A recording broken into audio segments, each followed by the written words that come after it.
Good morning. What's going on? How are we doing? Exciting day. Super exciting day. We've got Fireside Friday, right? Which is always fun. But we also get a play test. Little stress test today. I don't know how long it's going to be. They said 8 hours, but we'll have to see. Maybe they're going to extend it. I don't know that they're going to really extend it into whatchamacallit, Valentine's Day, but maybe they will. Maybe they're going to be like, we love you all so much. You are my Valentines. You know, maybe that's their plan. Maybe that is it. What's up, Friday the 13th? I'm ready for some playtest. Oh, yes. DJ coming in with a sub. Thank you so much, DJ. I appreciate it, bud. I don't think they will either. They may not, yeah. Maybe open for a week. Yeah, starting Sunday. Maybe.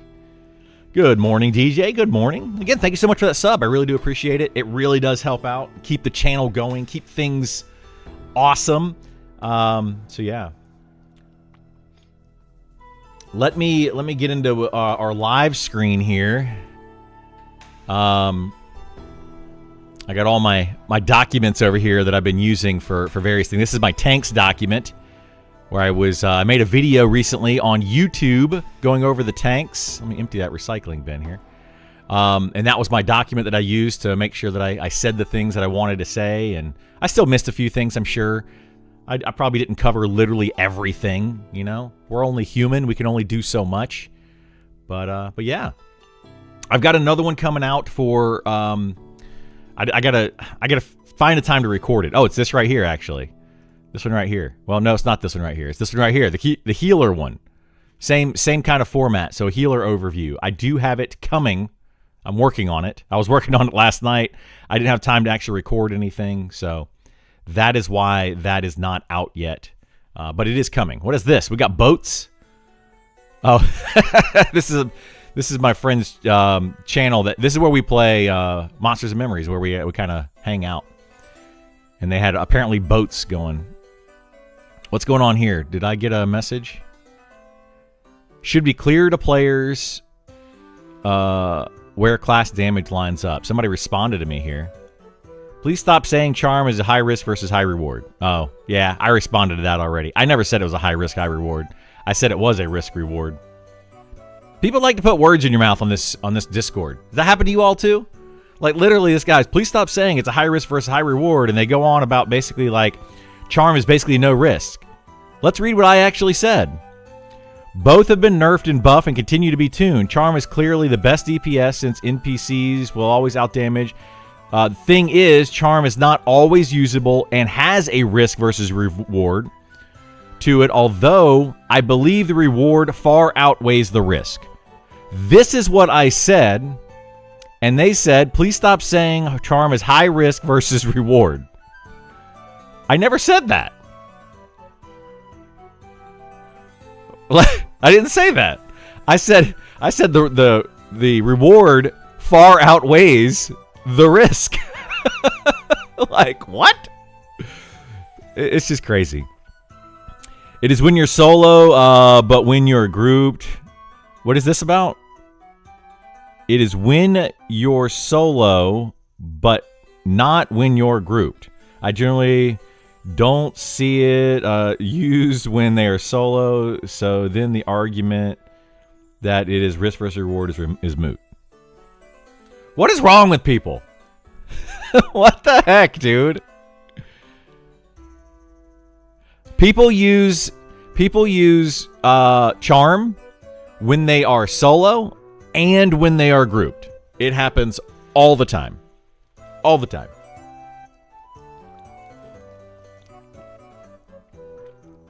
What's up, Captain Caldwell? How you doing, bud? I said the opposite? Yeah. Have there been changes to any heal spells since the last test, like costs and effects? Not that I'm aware of, Hoss.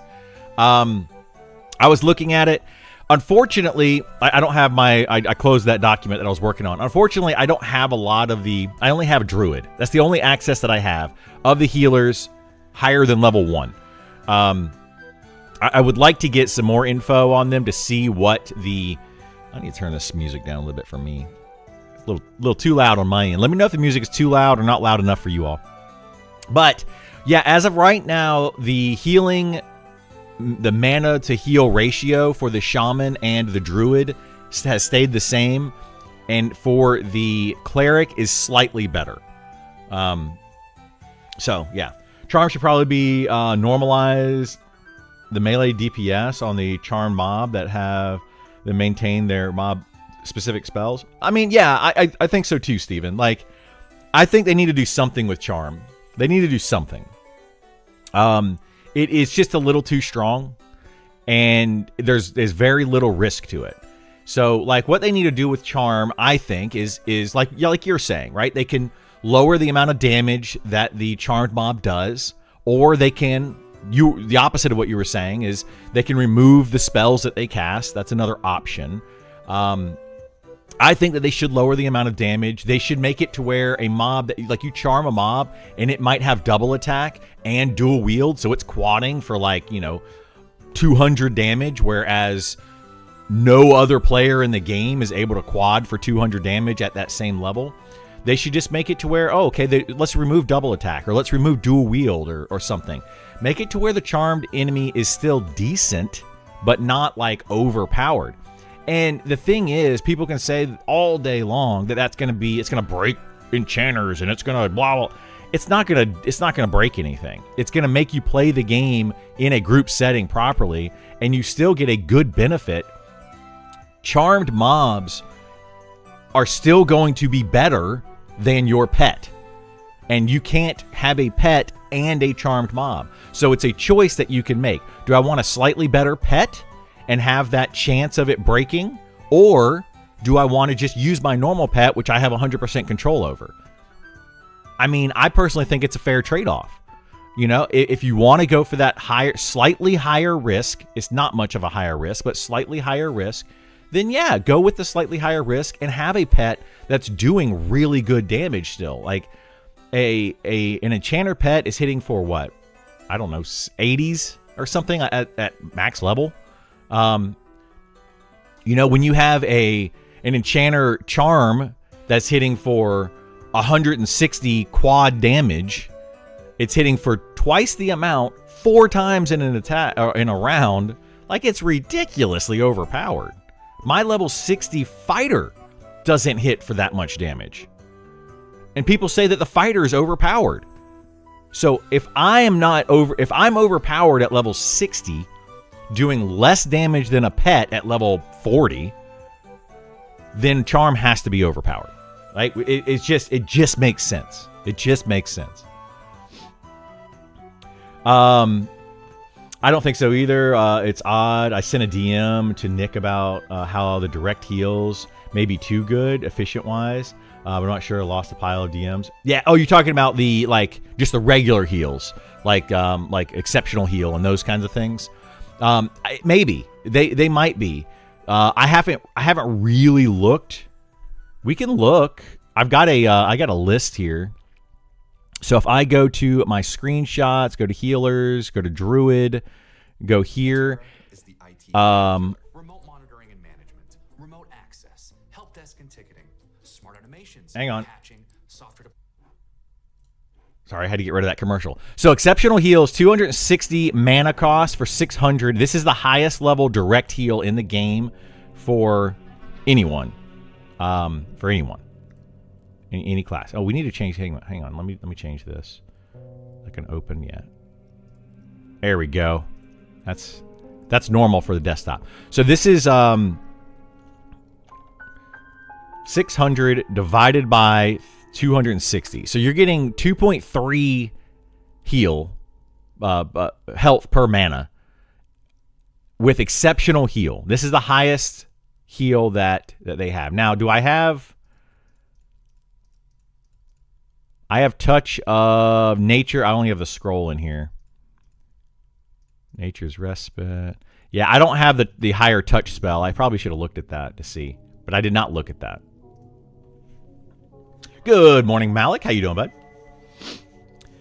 Charm pets are already significantly nerfed relative to unnerfed NPCs. I'm not sure they out DPS the DPS class now. They 100% do, DJ. 100%. I can guarantee you any charmed pet that's equal to the same level as a player is out damaging the player in like auto attacks. Now, if you're talking about adding in all of their skills and everything like that, then maybe not. Maybe they're about equal. But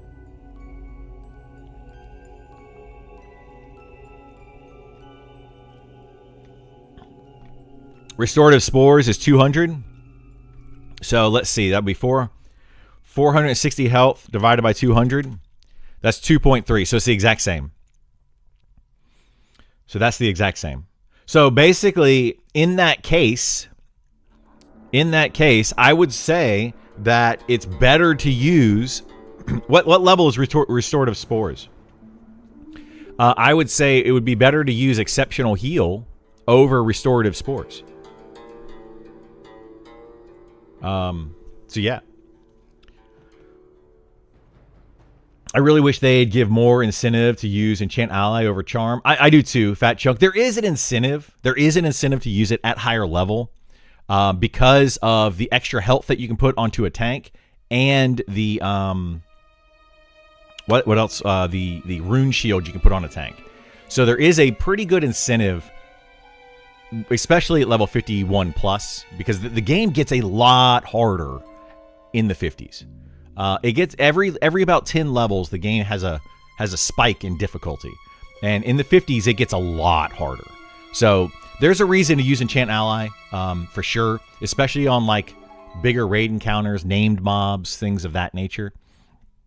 So yeah, definitely use that. You know, I would recommend using it for certain fights. The balance is really in how much damage they allow the charm mob to do. Yeah, I agree. They can limit it, just like player characters have caps at some levels. Yeah. They make the HOTS useless in some level ranges. Yeah. So exceptional heal that is more efficient than Spore spell you have at that point. Yeah. Yep. So it depends on the aggro of the two healers. I assume HOTS is lower. It's the aggro is going to be spread out. Yeah, Setfer. It'll be spread out over 24 seconds. It's not a lower amount of threat. It's just spread out over for the shaman. It's going to be spread out over 24 seconds.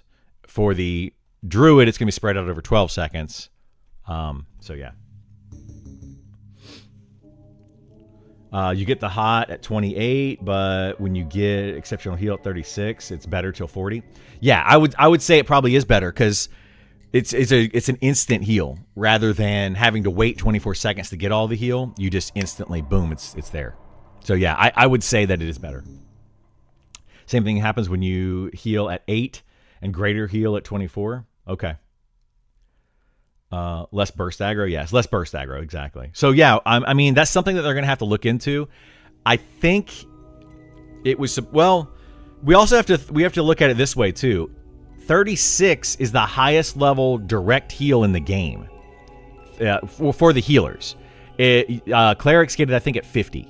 So if at 36 it's the highest, if we get additional heals after that, I don't know what's going to happen. Anyway, they all need to be looked at. That's part of the balance that I've been screaming about for not screaming, but that I've been talking about very rationally for the past couple of months. They have to get on this balance. The balance is so far out of whack. Things like your ratios on your heals and your direct damage spells, and your melee classes doing X amount of damage. And everything is just so out of whack, including experience rates. We had a huge discussion right here. On this one right here, all XP rates. People are going back and forth about all sorts of things. Be like, XP is not good. XP is good. Solo's good. Droop, whatever. Back and forth. It was nuts. Like, people were just like all over the place. Anyway, that balance has to be fixed. We're going into beta, and I think beta is the best time to fix it. But the problem is we need to have all of the abilities in place before beta. I think, I don't know if this is true or not, but I think that's why Nick has not been streaming as much, is I think he's really focused in and honing in on getting those skills in place. And if we can get all of the skills in the game by beta, then hopefully throughout beta they can balance that. But I think we need to actually balance it, a little bit of a balancing pass of some sort before beta. The reason for that is because if we don't have things balanced, if we don't have the skills balanced relatively well for beta, then the beta data is not going to be that great, right? We're going to go through beta and we're going to see how quickly people are leveling based on the unbalanced skills. But if we rebalance the skills properly, then they're going to level at a different rate, depending on how they are balanced. So like we're running out of time, right? We're really running out of time because the deadline isn't EA. It needs to be sorted before then. I agree. Yeah, I agree. Good morning. How you doing, Magicot? Yeah, he gets very little done with chat distracting him. He does. Yeah, Nick sometimes I've seen him like buckle down, right?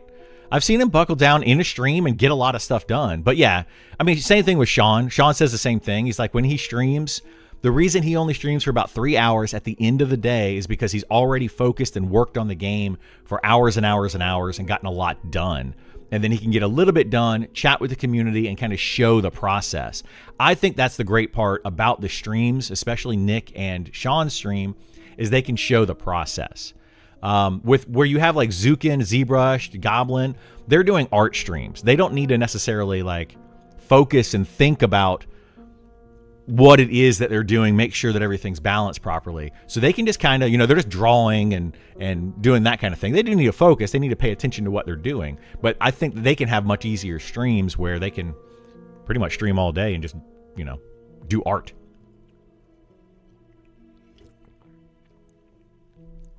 I'd still keep HOTS and direct heal on my bar if I was actually healing a group. Yeah, I mean, it's smart. It is smart, Setfer. When I play a druid, which my group often has me play our druid lately, because my druid friend is playing the enchanter lately. Anyway, I generally have the hot on there. There's 3 heal spells.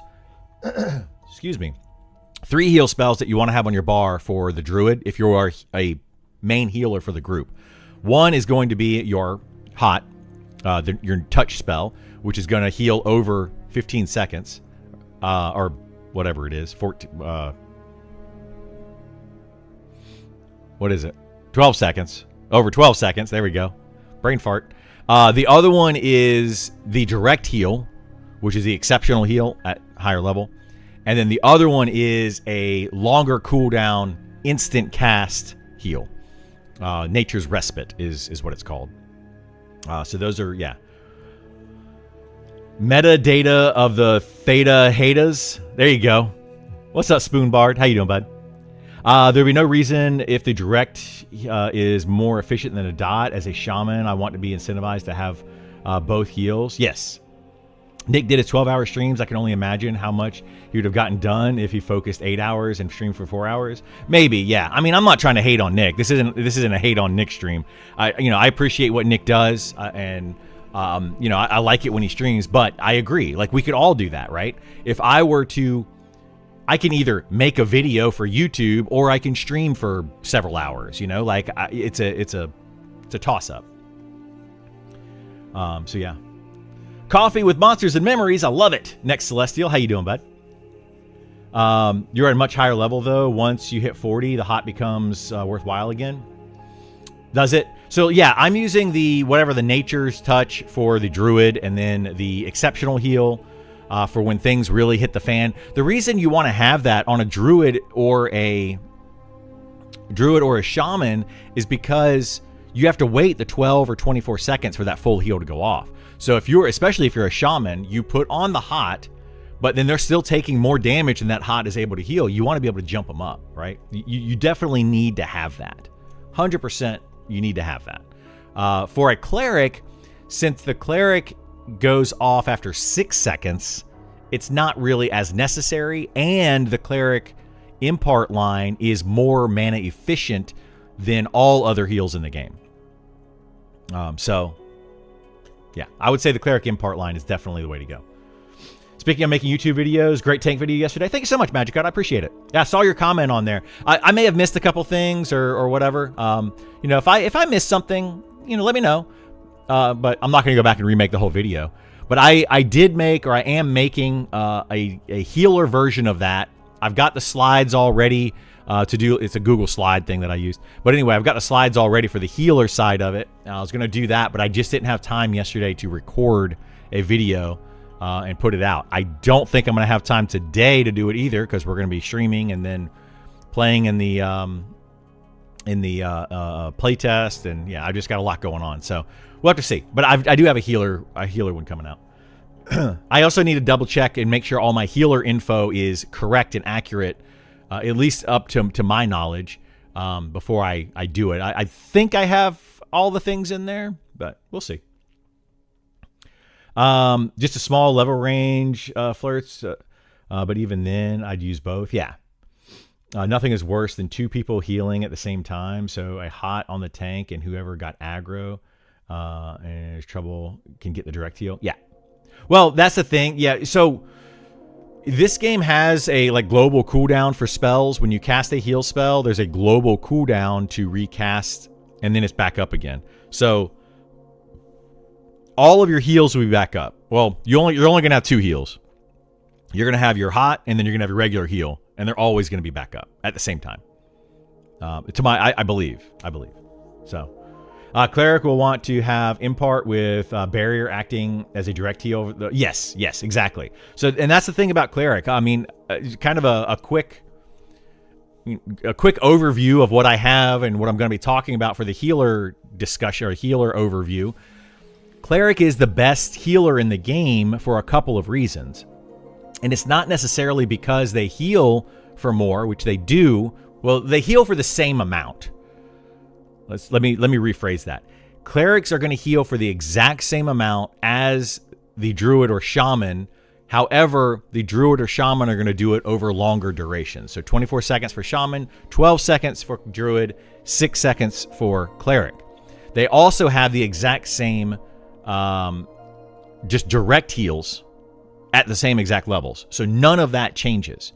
The difference changes from the Cleric being slightly more mana efficient. So they're going to be able to heal longer, but also they're going to be able to prevent damage.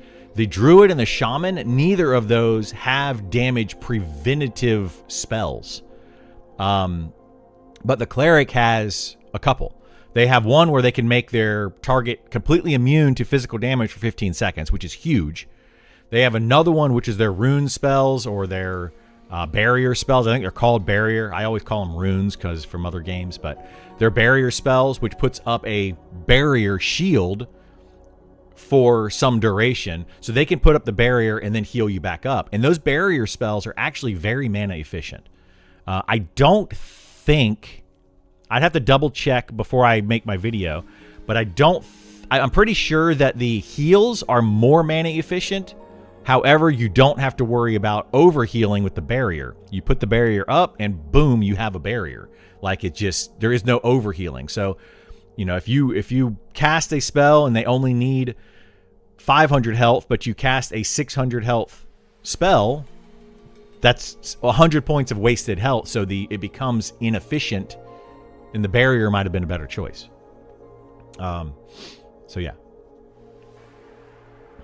Super cool kit for Cleric, yeah. Melee Cleric for the win. They're going to be taking away the Melee Cleric. Cleric needs shield. No, they don't need a shield. Oath of Protection, yeah. Oath of Protection is the physical damage thing where they don't take any damage for 15 seconds. A physical shield. So yeah, Cleric has, they have a shield they can put up on their target, like a barrier that they put up on their target, or the Oath of Protection, which negates all physical damage for 15 seconds or whatever it is. It's on a long cooldown, but yeah. Cleric is definitely the best healer.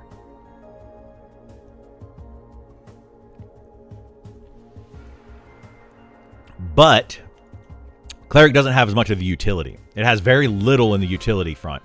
I believe the utility that I came up with Cleric is Invis versus Undead, which doesn't help them with their healing at all. Resurrection, which, if you die, you get res, which, again, doesn't help them with their healing at all. I'm trying to think what else. I think there was one other thing. Oh, they have Atonement, where they can mim wipe mobs. So they can, root a mob and then mim wipe it. That was it.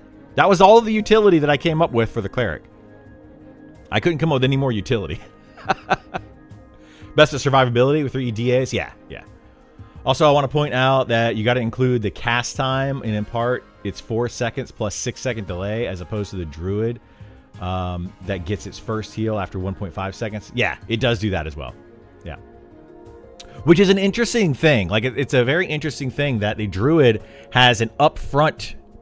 They get half of their heal up front, and then the other half every 6 seconds, or I guess over the next 12 seconds. So they get a quarter 6 seconds later, then another quarter 6 seconds later. So the Druid has that upfront heal, which is really nice. Zertrum, thank you so much for the follow. Zertrum sounds like the medication I'm taking. I've got this, not to be kind of gross or anything. I've got this itchy rash that has been popping up on me, and I've been taking some Zyrtec lately. It's awful. High AC, more survivability. The Cleric, the Cleric will have more AC because they are able to wear plate armor. That is kind of it's a good thing for Clerics, and I may talk about that. The Shaman's gonna have chain armor, I think. Wait, does Shaman get chain in this game? I think Shaman actually might use leather. I can't remember. I need to double check that. Because in EverQuest they use chain, but in this game, I think in this game they have chain. Yeah, they get chain. Yeah, they do get chain? Okay, yeah, I thought so. The entire Druid Hot is done after 13.5 seconds compared to 10 seconds for the bigger Cleric Impart heal. Yeah, Druids are very strong healers. They're very solid healers. But the difference is going to be your barriers that you can put up with the Cleric, and then the more efficient heal, mana-wise, like mana to heal ratio. And then the Cleric is going to have... What else does the Cleric have? That they have stun. That's what it was. Cleric has the stun spell, whereas Shaman nor Druid have that. Hang on. Sorry, I had to clear my throat. The Shaman and Druid don't have a stun spell. The Cleric stun is very nice. It's awesome to have because it can prevent spellcasters. It can just stop damage for 4 seconds on a mob because you stun it for 4 seconds. People don't they don't use the stun spells defensively as much as they should. And I think they should use them way more defensively.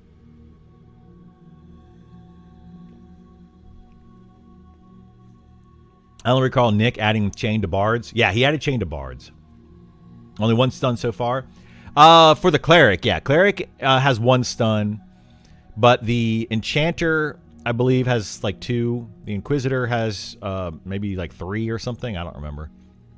There's a couple stuns. The Druids are getting an outside stun, I think, but I hope it's a longer recast than just stun. That would be good, yeah. Enchanter has just the 1 AoE stun. Okay, then the Inquisitor is the one that has 2.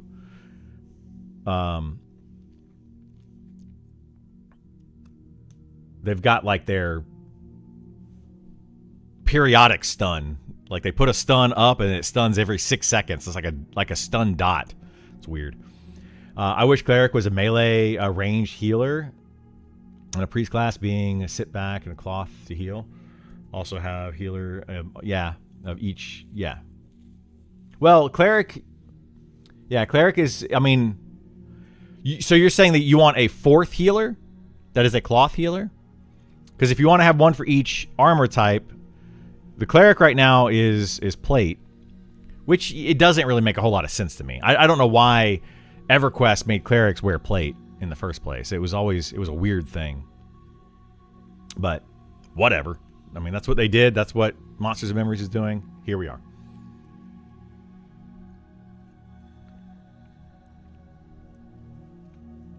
I really thought that Enchanter had a 6-second single target stun as well. Do they not? Is their AoE stun 6 seconds? That might be the one I'm thinking of. I thought their AoE stun was 4 seconds. Like the same with the monk. I know they get this scintillating, whatever it's called, is the AoE stun. Same one that the Inquisitor has. Been riding the group, all level 44 as cleric. Nice. Awesome. Yeah, stun is level 1, which is really nice. Was placate the cleric utility you forgot? Oh, yeah. Cleric does also get placate. I put that under on my little list that I had. I have placate under damage prevention as part of the damage prevention spells, even though technically, I mean, it's not damage prevention, but it kind of is because it allows you to pull one mob as opposed to multiple. So I think I put it under damage prevention or something.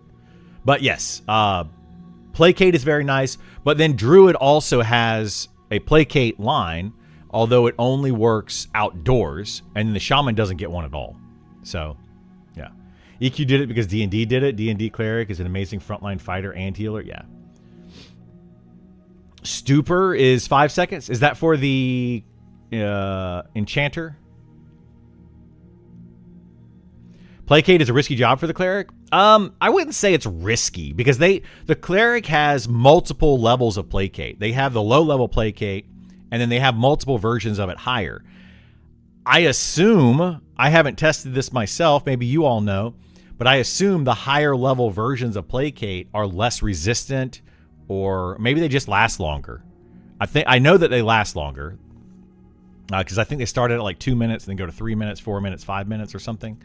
But they all have a chance to break early. So I don't know if they don't have a better chance, if they don't have like a lower resistance rate, there's no reason to use the higher level placates. Just use the low level placate. If it's just longer lasting, yeah. Stupor is Enchanter. Okay. Gotcha. Do you think the test will go longer than 8 hours? I mean, probably. But I don't know. Enchanter get 4 second in the zeros, 5 second in the 20s, 6 second in the 40s. All share a cooldown. Gotcha. Now, I have to look into it a little bit more. I haven't played the Enchanter much. Cleric has Polar for my trio. Placate, and if the crit resists, they still get enough time to root my Inquisitor Mez, and then we're back fighting. Yeah, well, you have Inquisitor to Mez, so that works out. I assumed each had a level limit on what they could hit, but I haven't played a Cleric. Yeah, I don't think they have a level limit set for. They don't say that they have a level limit. Again, we can look at that, but they're not like I've got Cleric spells here. I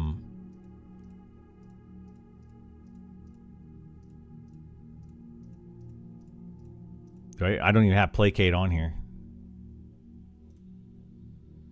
Oh, I can't go to my other spell or my other screenshots.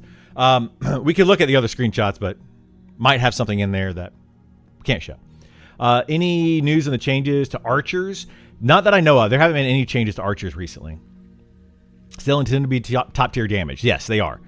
So Westmort, your top DPS classes, intention to be top DPS classes, not necessarily currently, are going to be Wizard, Rogue, and Archer. The reason for that is because they have a lot less utility than the other classes. They are basically just damage classes. That's all they do. And then they have a little bit of utility with like a snare or something along those lines, or a purge or whatever. So yeah. Tank video is great. Thank you so much, Mesrick. I appreciate it. Is there somewhere we can find patch notes? Not currently, Flirts. So if they ever do patch notes, right now they only post those in the closed forums on the Monsters and Memories Discord. And then sometimes if there is enough patch notes to talk about, Nick will do a stream going over the patch notes.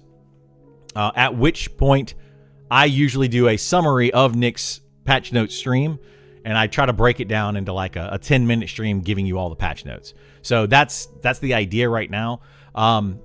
There hasn't been any recent patches. There's nothing new in the patch notes for anybody to know about right now. I promise you, since Nick's last stream with that update, there's been very, very, very little in the world of patch notes.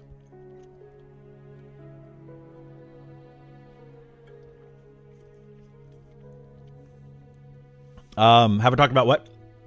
Druid has best mana regen of the healers? No, actually that's not true. Druid has a 10-minute cooldown Whispers line that gives them 400% mana regen for 24 seconds. So 4 ticks of mana, they have 400% mana regeneration every 10 minutes. Shaman have the consume ability, which allows them to consume their health and gain mana back. And then they're able to heal themselves back up. So a shaman, a very active shaman, will be able to maintain their mana much better than any of the other healers. By far. I actually think the teleportation of Wizard is good utility myself, and who knows about Poison. Yeah, we don't know what Poison's going to do. But yeah, I agree, Setfer, that the Wizard teleportation is good utility, but Wizard's utility is basically they have a root, they have a very temporary snare, they have teleportation, and they have purge. That's pretty much all that Wizards get. Other than that, they do damage. So their utility is less than it is of the other classes. Teleportation's a great utility. Absolutely. I'm not saying it's not. But they just get less than the other classes. In terms, have to hit a button. Whispers isn't self-only. I didn't think it was. No, Whispers could be put on anybody. That is true, yeah. So if you have an enchanter in your party and your enchanter gives your wizard mana regen, and then you also put Whispers on the wizard, they can get a lot of mana back very quickly. It's a very nice spell. Shamans have the best mana by a lot, yeah. Whispers is targetable, yes. Cleric has to hit button a couple minutes. Well, the issue with Cleric, and I'm going to talk about this with the video whenever I do the video, if we don't get changes between now and then. I've been kind of holding off on doing these tank and healer and DPS videos because there's going to be a lot of changes coming to all of these classes very soon. And I'm basically going to make a video that it gets outdated potentially a day later because of changes to the class. Specifically with the Cleric, right now they still have Supplication, which requires them to melee a target to get their fulfillment buff, which gives them the mana regen, I believe. I don't think they changed that. Let me look. We can double check that right now. Cleric. Supplication. So cry out in prayers, increasing your strength. Mana regen. Oh, so no, it just gives you mana regeneration with Supplication and granting you a chance to activate Fulfillment. Okay, so this just gives you the mana regen automatically, and you have to cast it once every minute. So they get a little bit more mana regen, which is, helpful, but not amazing, right? But it's definitely nice to have. They don't have to hit them anymore. The issue that I have with these, though, is like there's another one in here. I don't even know if I have it in here. There's another ability like clerics get, Holy Smite, I think, which is a melee skill, and they get their ability to summon like a magical hammer. And it's like, why are we giving clerics more melee things? I know there are some people that want clerics to be melee classes, but they are not melee classes. You're going to be hurting yourself if you summon that hammer and you try to melee as a cleric and try to do damage with Holy Smite and all that kind of stuff and use Fulfillment. You're going to be hurting your group a lot because you're not going to have the mana to keep up with the amount of heals that you need to be doing for the main tank. So it's basically going to be in some way tricking people to think that they can play a cleric as a melee person. If you take a cleric and you are meleeing with a cleric in this game at high level, you are doing nothing but hurting your group currently. It's not going to be beneficial to anyone. So I'm just going to throw that out there. You play your character however you want. I don't care, but you're going to be a detriment to your group, and people are probably not going to be very happy about that. Because then you're going to be like, oh no, why do I not have mana all of a sudden when we pulled 5 mobs and I can't heal the tank? And the tank's going to be like, why did I die? Because you were meleeing the whole time. It's going to become a whole thing. They need to just fix that. They need to take away the melee cleric, put it back in later on as a meme build if you want to. I don't care. But right now, if you try to melee as a cleric, it's not going to be good. It's going to be very bad.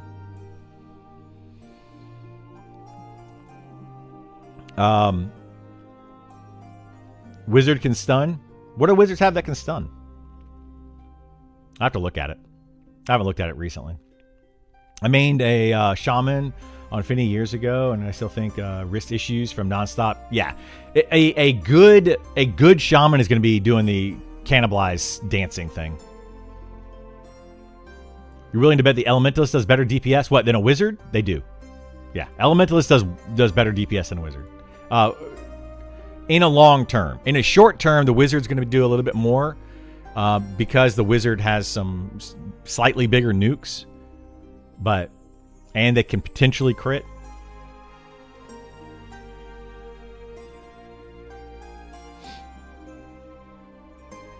You can't, unfortunately, Setfer, you won't be able to macro cannibalize in this game. I thought it was just cast now. Yeah, it's really not good mana. Yeah.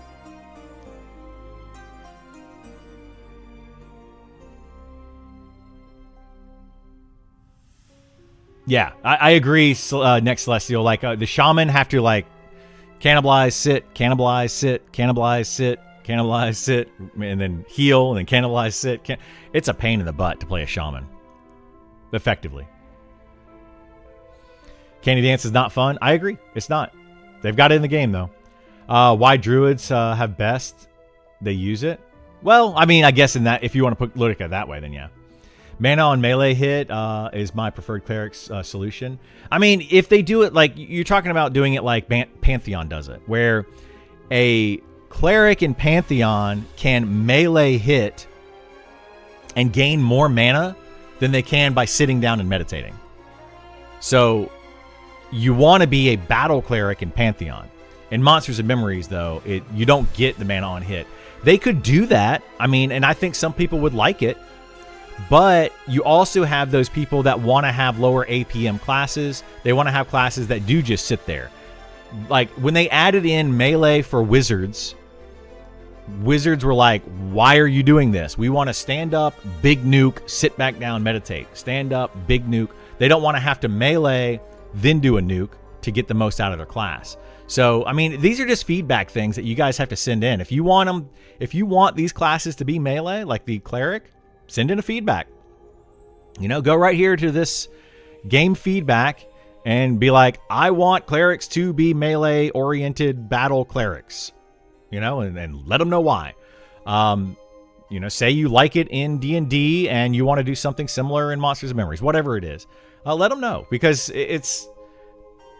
I don't mind either way. I think that both are viable ways. I think that right now, I think they started to do that, and I think Nick's idea was to say, hey, let's make them a battle cleric as an option, but the problem is they didn't put enough in place to make the battle cleric really viable. So, yeah. Like, it kind of helps them with soloing, I guess, maybe, with the fulfillment and stuff, if you're a solo cleric, but I don't know. I just tell those people to play Paladin. They get exceptional heal too. Yes, exactly, Setfer. If you want to be a melee cleric, play a Paladin. It's your better option. And in some ways, I would say a Paladin can probably heal better than a Druid or Shaman, and very close to that of a cleric. Like, a Paladin is kind of a fourth healer, in all honesty. It really is. Like, it's a really good healer. Shaman is probably the highest working class in the game, if played right. You're talking about like APMs? Yeah, as far as APM is concerned, it's up there. It definitely is up there. I feel that the cleric should be a traditional cleric, combat-ready holy men, and they should have mega healing over to a priest. Yeah, I mean, maybe. 50 Wizard last night in a group was doing 1555 damage. They can hit pretty hard. They can hit pretty hard. But a Elementalist, why people are saying the Elementalist is better damage is because they have their pet and they have very similar nukes to that of a wizard. I don't like it personally. If you were to ask me, I would say take away every single wizard nuke off of the Elementalist and have them focus on doing more things with their pet and get most of their damage out of their pet and doing more things with their pet. But that would be me. Battle Cleric seems like what they're going with the class description on the website. It does. Yeah, it does. I think that just makes clerics in a pointless middle ground. People would just play paladin. Yeah, I agree. Like right now, cleric's in a bad situation. These are all the balancing things that we were talking about, right? All of these things need to be balanced. They need to be looked at. Why would you play a cleric over another healer right now? The main reason you play a cleric over, say, a paladin is because you have the barriers and the damage immunities. Whereas a paladin also has a damage immunity for themselves. They don't have one they can put on another player. So, you know, I don't know. They need to look at all this stuff and just balance it out. I think another thing that they've been doing recently is too much overlap between the classes. Giving, like, certain classes abilities that just because another class has it. Like a druid has snare, so let's give shaman and cleric snare. They didn't do that, but I'm just saying, like, that's an idea of something that I could see happening because people are like, no, druids have it, so that means the other healers should have it. I disagree. The melee cleric thread on the cleric forums, that is. Do they have one in there? I don't think I've looked at it. I was in that channel complaining about the melee wizard until they announced they would change it. Yeah. The melee wizard thing was a choice. It was a choice. Today's my first time getting to try the game. You're excited? Nice, Hunt. Awesome. I hope you enjoy it. Hope you have fun. Paladin have exceptional heal? They do. They get exceptional heal at level 50. Paladin does. The only heals that matter are damage. You don't have to worry about healing if the mob is already dead. I mean, that's true. That's true. Westmort. That is very true. Don't clerics have an undead snare? Yes, I believe they do have an undead snare. Except for...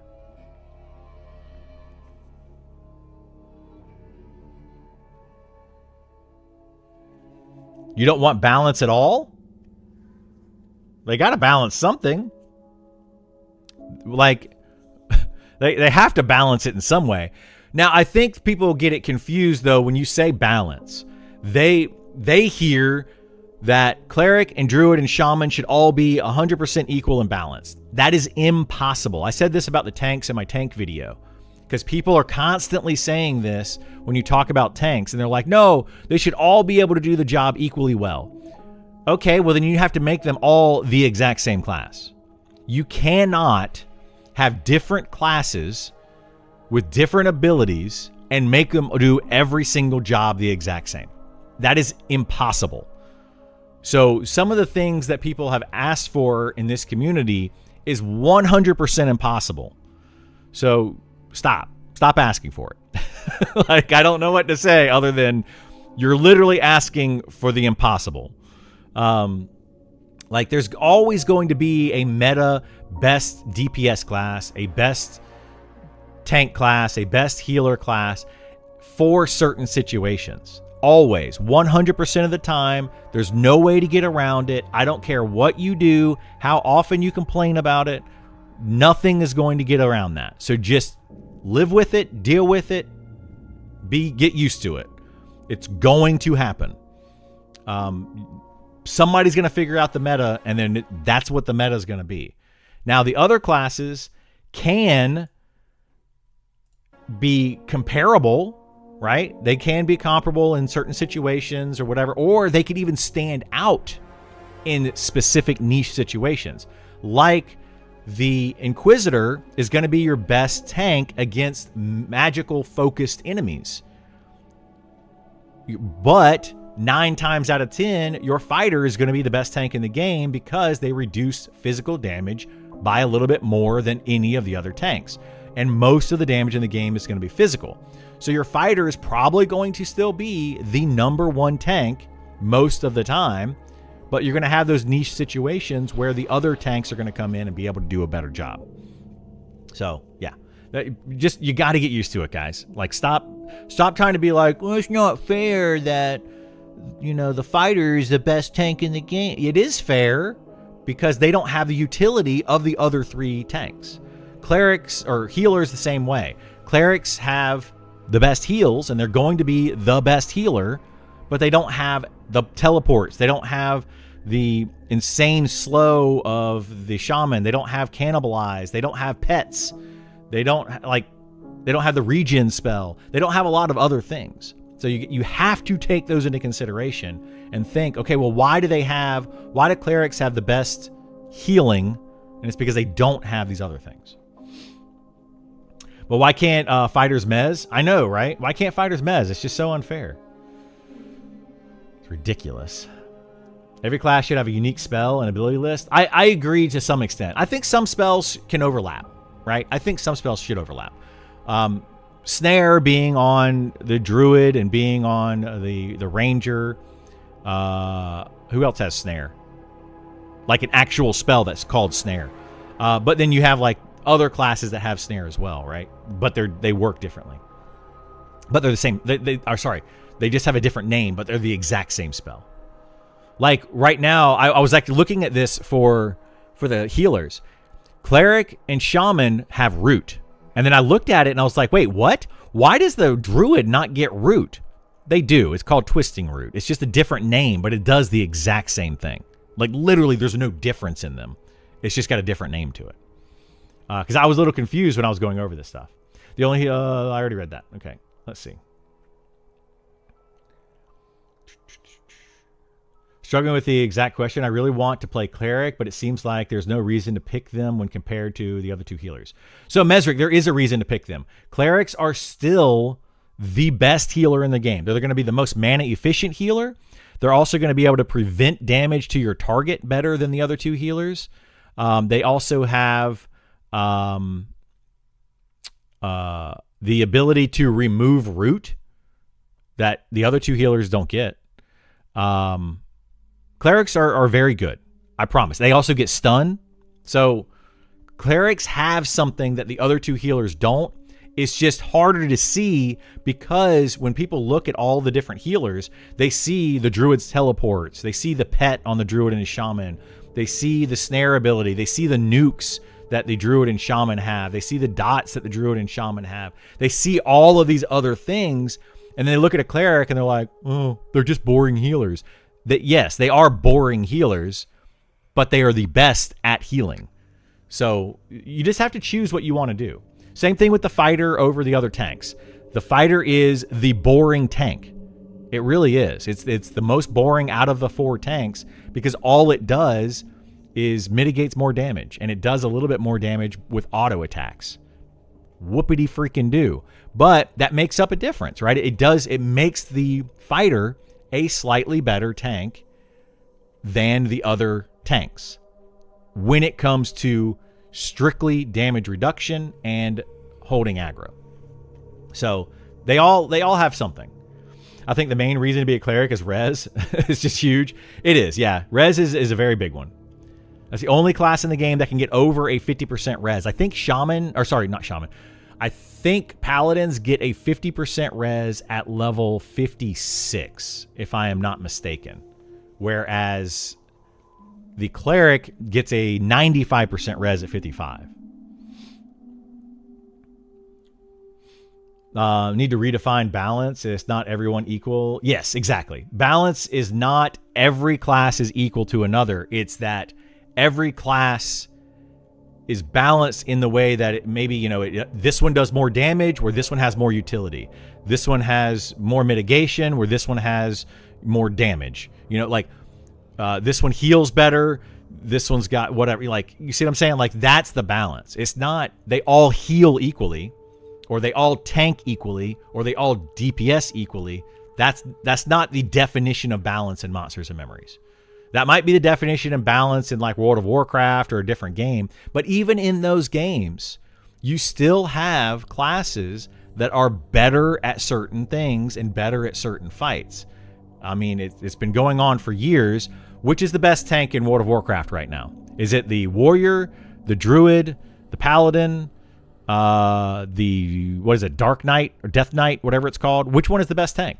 And I think every single expansion, it changes based on new skills that they get, new encounter types that they get, et cetera, et cetera, et cetera. Now, can all 4 of those do the job? Yes, but there's a best one in each situation. And it's always going to be that way. I feel like Inquisitor takes more damage. He's really just fun to play. Mezzing as a tank is fun. Yeah. The Inquisitor is the least physical mitigation tank because the fighter has additional physical mitigation. That just makes them the best physical mitigation tank. The paladin has ways to lower with their abilities to not take damage or to heal that damage back up. The Shadow Knight has ways to prevent damage or heal it back up. So yes, the Inquisitor is going to take more physical damage than all 4 other tanks. However, they're going to take less magical damage than all 4 other tanks. It's a trade-off, and that's balanced, right?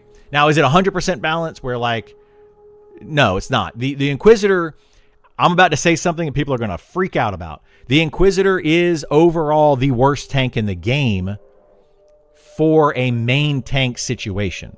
Like if you want to put him as the main tank in your raid or as a main tank in your group, they're going to be taking more damage overall than any of the other 3 tanks, and they're going to need more heals.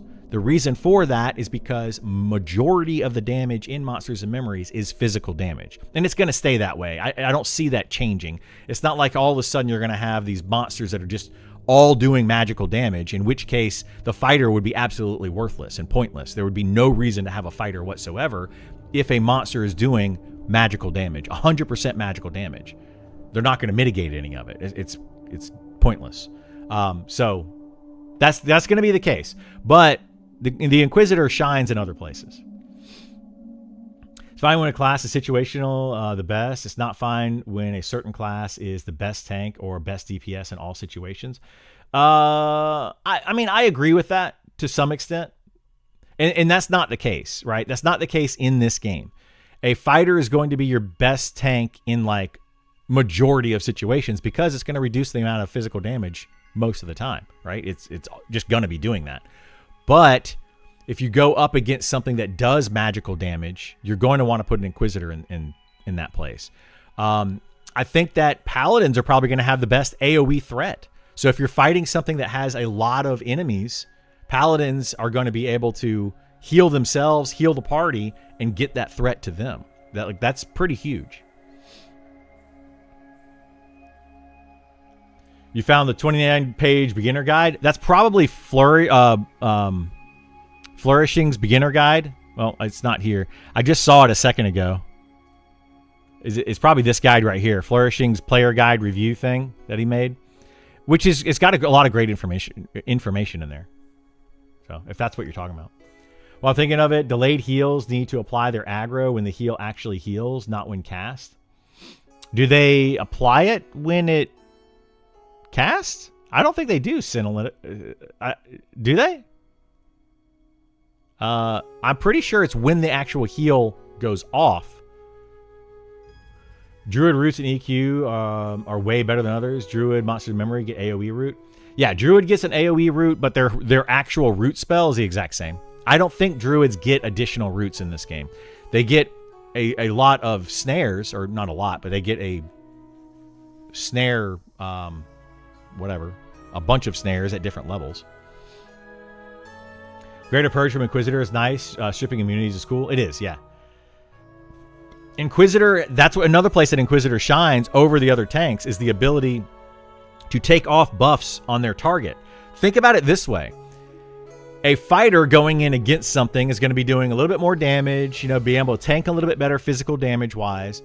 But an Inquisitor going in and stripping the target of haste, damage shield, and their like HP buffs or HP or AC buffs, things of that nature, is going to be huge.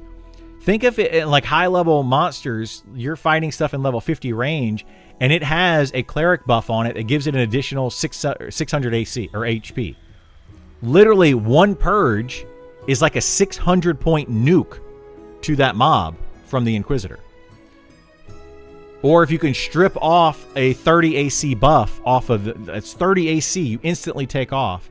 Inquisitors are very strong, guys. They're very, very good, and people need to stop thinking that they're the worst tank. They're the worst at mitigating damage, physical damage specifically, but they're really good in other places. I love APM on Inquisitor. Scintillating shock spam is real. Scintillating shock is huge. Cleric is pretty exciting in a group that pulls hard if you have mana regen from Enchanter, Bard, or Mana Stones with Mage. A little downtime. Yeah.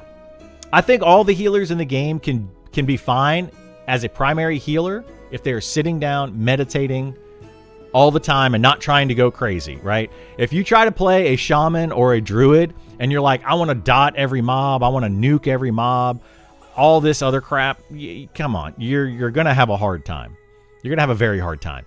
Healers are dedicated healers. If you are the healer in your group, you need to heal. That's it. Buff up your group and heal. Don't try to do everything else. It's not going to work out well for you. Unless you're a shaman trying to slow the mob. Slowing a mob will absolutely be beneficial to you. But it's going to be hard to slow a mob too, because like right now we have TTK around 20 to 30 seconds at the higher levels. And if you use your mana on a shaman to slow the mob, how much mana is that for the 30 seconds that you're going to, like, is it really going to make up that much of a difference? Maybe, maybe not. But I'm going to say probably not. You're thinking about Inquisitor? Nice. For my video? Awesome. I appreciate that. Thank you for watching it. Playing Archer right now, I will say when two-shotting a mob and it dies immediately feels amazing. Don't get used to that. It's going to change. It's going to change. Very good point. I was under the impression that current clerics do not have better heals compared to druid or shaman. They do. Yeah, happy to be wrong and have some class identity. Yes. Cleric heals are more mana efficient than the other healers. Was the bear druid last I played not really a main tank in WoW? I mean, you can main tank in WoW with the bear druid. I played a bear druid for like one expansion in WoW, and you could do it. It was really good for certain fights because of the high health pool. Bear druid had like super high health pool. Then you had the fighters or the warriors or whatever that had the more mitigation and the more burst damage that they could do if you did like stance dancing and stuff. So each one was good. My bard is the best at the two-step boogie. There you go. There you go. I love it. I only look for Inquisitor to main tank. Reason the Mez, Enchanter, and Bard are hard to come by. They can be hard to come by, yeah. Like, my group is going to have... I'm going to have a friend of mine that's going to be playing an Enchanter in my group.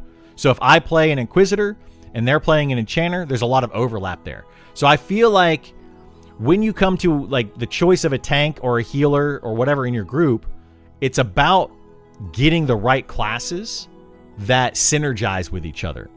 So if you're playing a group of 6 players and none of them are a bard or enchanter, then having an Inquisitor is going to be very beneficial to your group.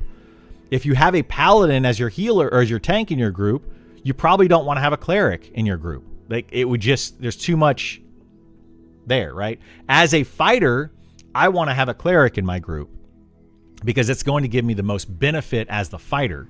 But having a druid in my group, druid or shaman, like any healer really is good for a fighter. But I want to have the cleric for the extra buffs and things of that nature, and the stuns, all that. So, yeah. Inquisitors also don't use shields. Their sword is their shield. That is true. But I think nobody really wants to use a shield in this game. Shields are kind of lackluster right now. They need to fix that. Did you get a screenshot of encircling roots from the druid? No, I did not. That's why I didn't make the video. Like, I'm still trying to add things in to my overview of healers. I was like going through it kind of quickly, making all the stuff, and I'm sure I missed some things. Like, it's not going to be perfect. But I also don't really, like, when I first set out to do the healer video, it was about the 3 different healers healing and what they bring to a party to make them good healers. And then I was like, well, some of this other stuff makes them, like, some of the utility. Like, I'm not going to really talk about teleports that much. I'm going to mention them in there and be like, yeah, druids get teleports, but teleports don't make them better healers. Sanctuary makes them evac, which is the group evac spell. It can help save some lives, but it doesn't make them better healers. So, like, I got to figure out what I want to do with that. The Enchanter goes down, and again, the Inquisitor controls the mez. Yeah. I can see this being the game I finally try tanking. Go for it. Yeah. Go for it. I will say that tanking in any MMO so far, and I've been tanking in MMOs for a long time, tanking is the most demanding of any of the classes overall, right? There might be certain fights where healing is more difficult. There might be certain fights where you gotta focus in for DPS, but overall, tanking is the most demanding role in an MMO from what I have played. So if you don't want to have that, if you want to be more of a casual player, I don't recommend tanking. You're going to burn out, and people are going to expect more of you. You switch from Paladin to Elementalist and you love it? Nice. Elementalist is good. I just think it needs more. Bear has definitely been main tank in certain expansions, or at least very viable option. Yeah, it has been. Shaman can also use lower level slows if mana is an issue, the highest level one. Yeah, they can. Tanking early in WoW, vanilla TBC, more about threat generation than anything else. Yeah, and that's why I think warriors were the best in early WoW. Later on in WoW, though, they kind of made it easy. Why does no one ever mention Elementalist? Are they useless? So Elementalist is good. The issue with Elementalist, as I was kind of going over, is that Elementalist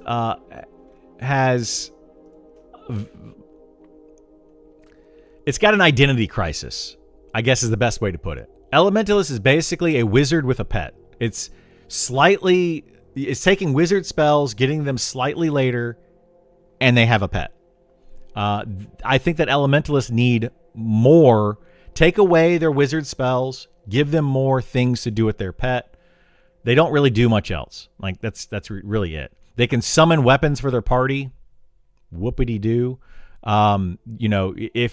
If you have terrible weapons for your level, then I guess an Elementalist could be good.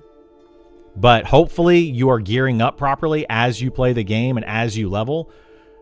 I would say that in the lower level ranges, like level 1 to 20, it can be hard to find a good upgrade weapon. You're probably just going to be using like some rusty weapons and some, garbage, things like that. Elementalist weapons might be good for you at that level. But as you get into the higher levels and it takes longer to get new levels, I would say that you're probably going to be using better weapons all the time. So having those Elementalist summon weapons is literally just pointless. Give those to your pets maybe, but other than that, they're pointless. So yeah, Elementalist needs more functionality with their pets though. They just need more, and I don't know that they're going to get it. Not at this point anyway. Enchanter plus Inquisitor is amazing. Each step up, magic break for a purifying blow. Then the 2 of scintillating shock spam, 12 seconds of stun every 15 seconds. Well, I mean, yeah, they can be good, but I'm just saying, like, I would probably throw in, Enchanter has a lot of other things that they do, right? So, yeah. If you have a Paladin, you have the res, buffs, heals. Other healers would be better than Cleric. Yeah. Basically, just make sure that your group, you get as much as you possibly can when you build your group. Like if you have a fighter, you have the mitigation, but they don't really have a whole lot of utility. So you're going to need to add more utility in your group. If you have a Paladin, you have extra healing. So you could probably go with like a Shaman would be a really good added to your Paladin, because those longer duration heals, and then the Shaman or the Paladin can actually heal themselves. Depending on which tank you have, tells you which healer you should have. And then depending on which of the tank and healer combination you have, if you have, let's say, a paladin and a shaman, well, now you're missing a snare. You don't have a way to snare any type of mob in the game. So you might want to add in a ranger DPS as part of your group, or a necromancer to snare mobs or something. So you want to make sure that you're getting these other abilities from the other classes. And that's why I don't want there to be too much overlap. If there's a ton of overlap between the classes, then it's too easy to make a group that can do everything. Like, you need to think ahead and say, okay, well, what makes my group better? What's going to give me the most benefit to my group? What are we lacking? Are we lacking damage? Are we lacking utility? Are we lacking heals? What are we lacking? And let's get that. And I think it makes a big difference. Tanking most demanding, spoken like someone who hasn't What? I have tanked and led a raid at the same time. No, leading a raid is very demanding. It's very demanding. I'm just saying, as a class, tanking is probably the most demanding. Leading a raid is a whole other thing. It's a whole other animal. Elementals are great, just shadowed sometimes by Necros. Getting the spotlight as the pet class, and most specifically the pet class of Eminem. Yeah, I mean, I think that the Elementalist comes out a little bit on top compared to some of the other pets, but it's not by much. Yeah, it's bad. You love having elementals in a group for the mana stones? I mean, yeah, mana stones can be good.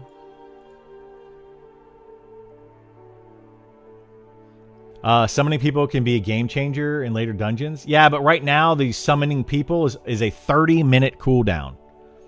Why they did that, I could not tell you. Like, that was just a slap in the face. Like, what? Are you kidding me? 30-minute cooldown? I know why they did it.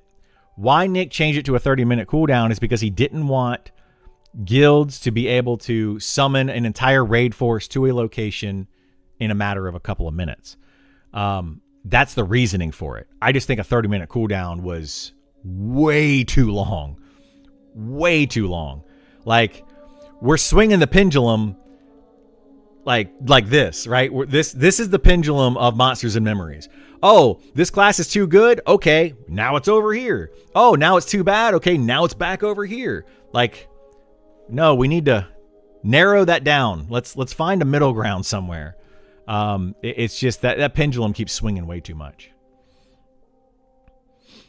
Way too much. Pantheon's pendulum was way worse. It was, yes. Pantheon's pendulum was god awful too. And I said the same thing about that game. And people didn't believe me for the longest time. And they're like, no, Pantheon's amazing. Why do you hate the game so much? You just play it too much. And I'm like, no, I have played Pantheon so much that I can see where all the flaws are. And I'm telling you right now, it's not going away. I recommend everybody run very, very far from Pantheon and see if they can fix that game, because they're not. You need to wait on that game. It's an Ashes of Creation duo. Like, they're very similar. Ashes of Creation has its own issues, but it's a very close second to that.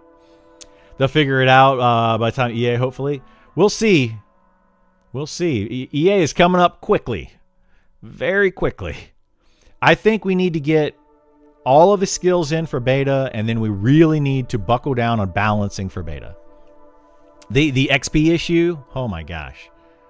The XP issue is just, it's awful, guys. It is awful. Right now in this game, and I don't think anybody's going to be able to tell me otherwise and be able to prove it. If you are playing a charm class, you can XP faster solo than anybody else. If you play a charm class in a group of 6 other charm classes, that's the fastest XP in the game. So basically, the fastest XP in the game is how many charm classes can you put into a group and then go. Put 2 enchanters, 2 necromancers, a druid, and a bard in a group together and go fight undead and have that druid pull a beetle from somewhere or something. and everybody has a charm pet. You have heals. It's just insane. It is nuts. And they've got to fix it. They got to fix it. It's just, it's meant to bail out someone from bad situation, recover someone, or get a new group member into a group, not a taxi 3 people. Well, yeah, I understand what it's meant for, Todd, but 30-minute cooldown is ridiculous. Because let's say that how it's meant, based on what you're saying, I'm in a group, we're deep down in a dungeon, and somebody's like, hey guys, I have to go, right? And they gate out, and then the elementalist can summon somebody down. Boom, we summon somebody down. 10 minutes later, somebody goes, oh crap, something just came up, I gotta go. Now you gotta wait 20 minutes. 20 minutes to replace a person. Like, the intention of it is to be able to replace members to your party. A 5-minute long cooldown is good enough. A 10-minute long cooldown would also be okay. 30 minutes is ridiculous. It is like, why even put it on my bar? It also takes up a spell slot that you have to have 100% of the time because it's a 30-minute long cooldown. You can't just put it on your bar and then summon somebody. Which is something that they're looking at changing, where once you get the cooldown, you could take it off your bar and then you can put it right back on your bar and the cooldown is already there. They're talking about doing that, but 30-minute long cooldown is way too long for replacing somebody in your party. Way too long. I think Rangers should get a Call of the Hero ability called a muster or something and have it cast in your party's campfire. I mean, maybe. Not sure if they fix pets in this game, though. As far as level 4 pet or level 40 pets being able to hit for decent damage when the mob is level 8 or 44. You know what I mean? Yeah, that is an issue. So, like, when you get a level 40 pet, basically how it works is every 3 levels for pet classes, it's kind of awful because hopefully you're fighting mobs that are slightly higher level than you, especially in the lower levels. When you hit level 3 and you don't have that next tier pet, your level 1 pet's trying to hit a level 4 mob. Or your level 7 pet's trying to hit your level 4 pet is trying to hit a level 8 mob when you are level 7. Like, that is an issue, and it's hopefully they figure it out. Wizard might have the best mana restore, no health cost. I was getting 139 tick. Oh yeah, the Wizard 10-minute cooldown. Yeah, it's very nice. It's very nice. They get a lot of mana back from that. I'm not even looking at Pantheon unless my guildies fall in love after 1.1. Yeah, Pantheon is dead to me right now. I'll look at it when we get closer to the spring update that's supposed to fix everything. It's not. I also found solo very easy on Beastmaster. Yes, Beastmaster is very good. Matter of fact, I was doing stuff with my Beastmaster I would not be able to need a group for. Yeah, Beastmaster is very, very strong. They need to fix a lot of balancing issues. I agree. Fix pets, give Elementalists fire, ice, air, electric nukes that do minor effect, necro channel dot. Yeah. You're talking about the most anecdotal random situation. Well, which one? Oh, you're talking about the summoning, the Elementalist summoning? I mean, I am, but I'm also talking about how you have to have an ability on your bar for 30 minutes for a potential maybe use. That means that the Elementalist can only have 9 spells rather than 10 spells on their bar. Like, it's just a big, like, the drawback of having that particular spell is a huge cost. It's an opportunity cost that Elementalists have that nobody else has. They may not even have to use that spell, but they have to leave it on their bar for forever for that possible chance that they might have to summon somebody.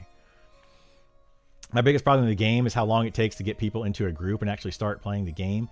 That spell is such a big win for 80% of the people who aren't trying to raid camp. Well, yeah, and that's another issue where it comes to, and I know this isn't what you were talking about, DJ, but that's the XP issue that we've been talking about. And a lot of people have been discussing is that right now, soloing in the game, XP-wise, for, I would say, 8 out of all the classes, about 6 to 8 of them are more efficient to solo, or for 10 of the classes, I would say as efficient. as a full group. But getting a full group together to be able to go do something and gain the amount of XP is so time consuming that it's like now these solo classes are getting that much more XP while you're trying to just form a group. It's a huge problem. And like I said, I know that's not what you were talking about, but it is a very big problem. And if you were to add in the elementalist being able to summon people in and stuff and replacing party members, etc., it can help balance that a little bit. I just don't think that a 30-minute cooldown is necessary. I think a 5-minute cooldown literally gives the exact same thing. You're not going to pull a full raid. The whole reason for making it a 30-minute cooldown on the elementalist is that they don't want you summoning an entire raid to a boss. 5 minutes does the same thing. I can just get an entire raid there by invising the players. IVU or invis or camouflage or whatever. Hey, everybody, meet up at this location, and then we're just going to invis everybody and run to the boss. Like, how is that any different? It literally does the same thing. So by putting it on a 30-minute cooldown, it just made players do it differently. Like, but ultimately, you're still going to get there. You're still going to get a raid force in that location without having to kill any mobs the exact same way. It's just, I don't know. It's just, it was a Band-Aid on something that didn't necessarily need it. There is another issue with it, and one that I don't think they're talking about. So the mage, it used to be that you could summon a party member basically like every 10 seconds or something. The issue with that was the mem wipe side of it. So like if you summon somebody, it would mem wipe so that you could save people that way. I think it's more because of that than it is for the raid situation. I feel like the mustering a raid group using that spell is just the reason given. But I think there's also another reason, and that's because like you send somebody, let's say you go out with a cleric and you have 5 mobs in a camp and you go, I'm going to placate these 5 mobs and then pull 1. Well, if I get a fail, if I get a resist on one of those mobs and it pulls all 5, well, then the elementalist can just summon the cleric and it wipes all memory of all the mobs. That is the bigger issue than summoning everything to a raid fight. So I think that's the reason that they did it. I personally feel like that's the reason.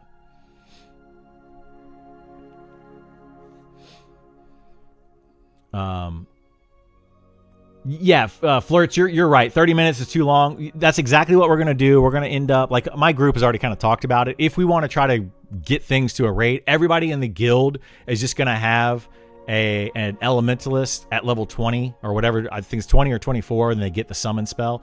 And then you're going to have a buddy. It's going to be a buddy system. Hey, I'll summon you, then you log in and summon me. That's what's going to end up happening. Like, they're not going to be able to fix it.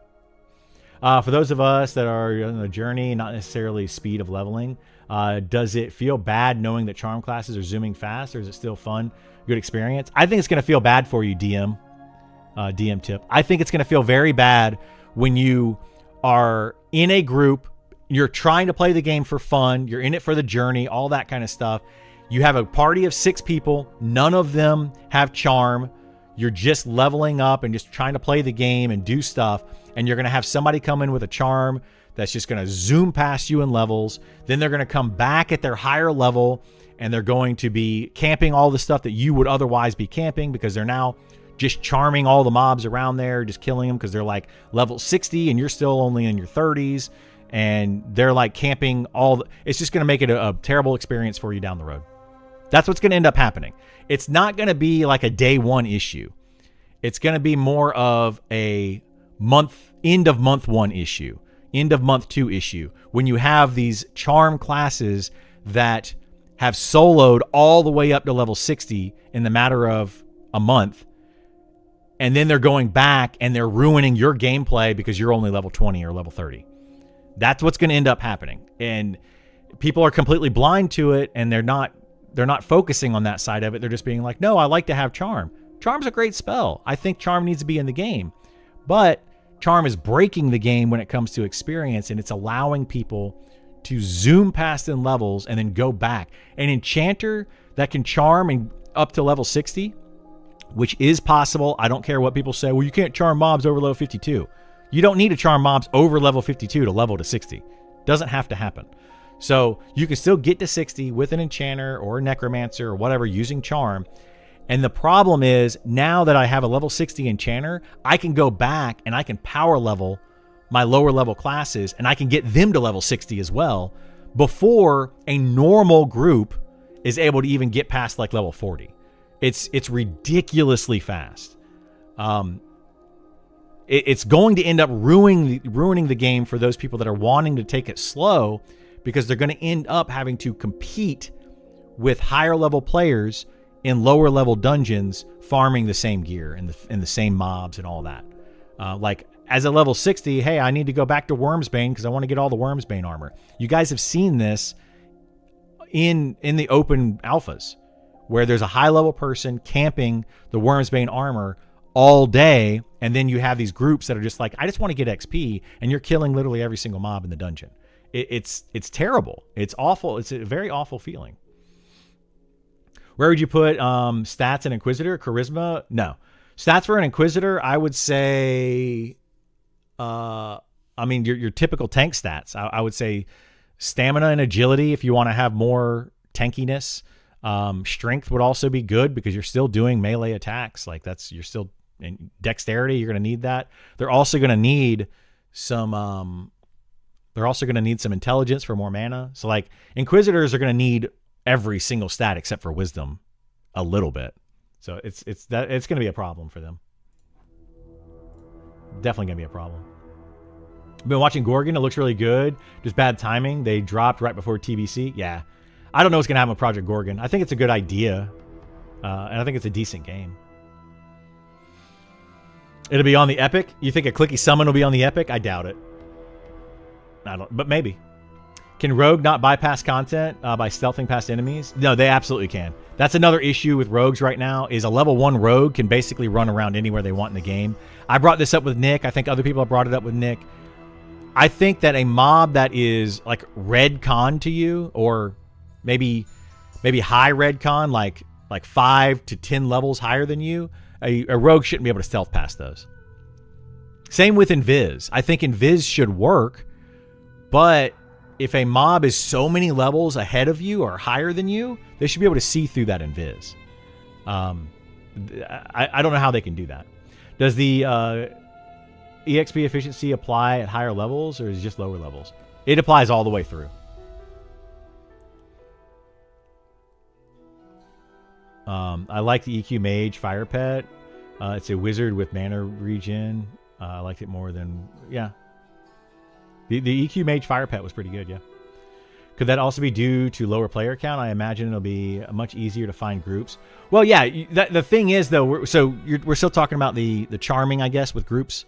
I'm a little bit behind in chat, but we're still talking about charming versus groups.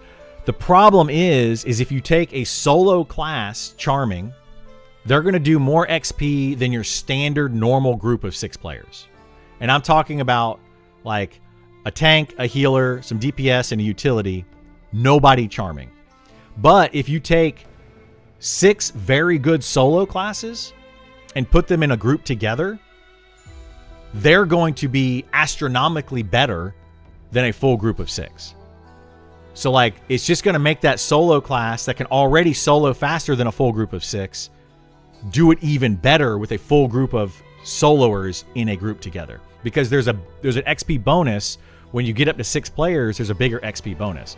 So think about it this way: if as a solo player you have to kill 1 mob to get 100 XP, in a full group of 6, for everyone in that party to get 100 XP, they have to kill around 4 mobs right now.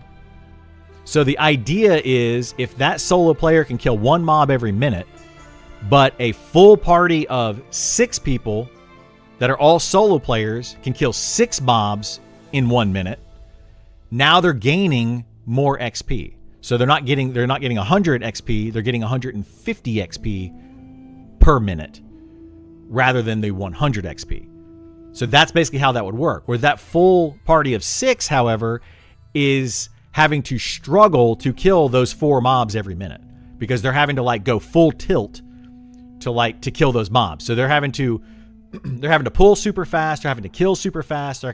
Everybody in that party of 6 is having to focus and play at 100% efficiency to be able to do what that solo class is doing by themselves.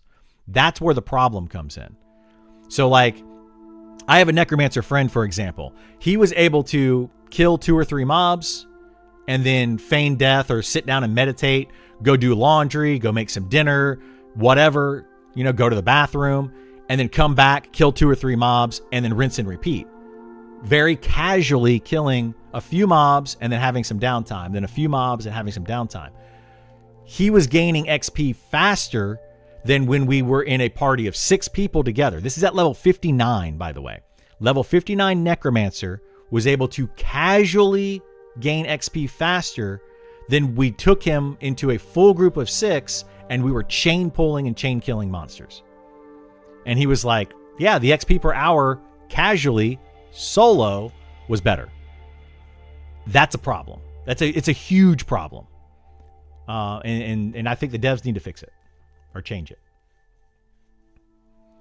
Never that easy herding cats, right? And I'm talking about a pre-made group of 6. I'm not even talking about having to get the group together. We just said, hey, there's 5 of us, jump in, right? We had a pre-made group. So he wasn't LFG and wasn't having to deal with all that stuff. He just jumped straight into the group.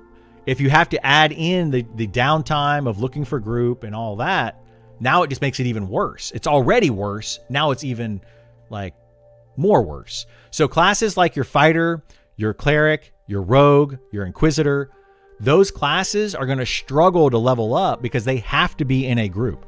They cannot gain XP. I mean, they can, but it's very, very, very slow for those classes to XP outside of a group.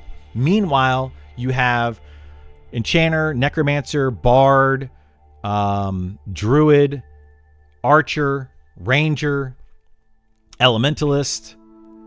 I would even say Shadow Knight. Those can all solo faster than they can in a full party of 6. So those 8 classes are going to be constantly, they're at least going to be able to gain XP while they're looking for a group, whereas the other ones are going to be like kind of twiddling their thumbs waiting for that group for possibly hours on end. There needs to be more incentive. The short version of everything I'm saying is there needs to be way more incentive to join a group so that everybody wants to join it, and that makes more groups available. But if you have the majority of your classes that are able to solo and they don't really necessarily need to look for a group, then it's going to make it that much more difficult for the other classes to find a group. So it's just multiple faceted problem. We're starting to see more mobs with C and Viz. Yeah, I mean, there are mobs that have C and Viz. I have 0, just getting some bearings. Yeah. I think the game, so DM tip, where that whole thing started is I think the game is still going to be very fun for people that are just in a group of 6 and like you're just socializing with your friends and you're having a good time and you're playing casually and doing what you want to do. The game is still going to be fun for you. I just fear that the sweats, the neck beards. I have a little bit of a neck beard right now myself. The neck beards, the basement dwellers, whatever you want to call them, poop sockers, billion different names for them. Those people are just going to end up ruining it for those other groups because they're going to power level through everything so quickly. I figured all high-end guilds have an alt that can summon in place. Yeah, that's what I think is going to happen, Knuckles. That's what I'm planning on doing. If they don't change the summoning thing, I'm just going to be like, hey, I'm going to make a level whatever elementalist, and I'm going to park it at whatever raid boss, and then a friend of mine's going to have another one, and we're just going to summon each other. Wisdom over int for Inquisitor. Why? Why would you go wisdom over int?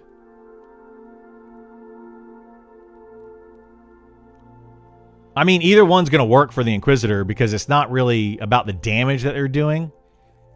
It's about their mana pool. Wisdom or int will give you your mana pool, whichever one you have more of. So with plate armor, you might be able to get more wisdom because of clerics. They might itemize properly that way. I don't know. I've been playing PG for the last 2 weeks. You love it? Nice.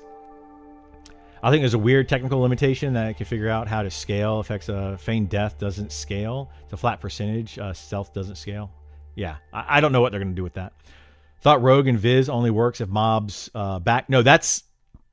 Yeah, what DJ's saying. That's sneak, not stealth. I did the math with the other Inquisitors in the Inquisitor discussion on the Discord. The findings were that your mana will scale off your highest stat, but scales better on wisdom than it does intelligence.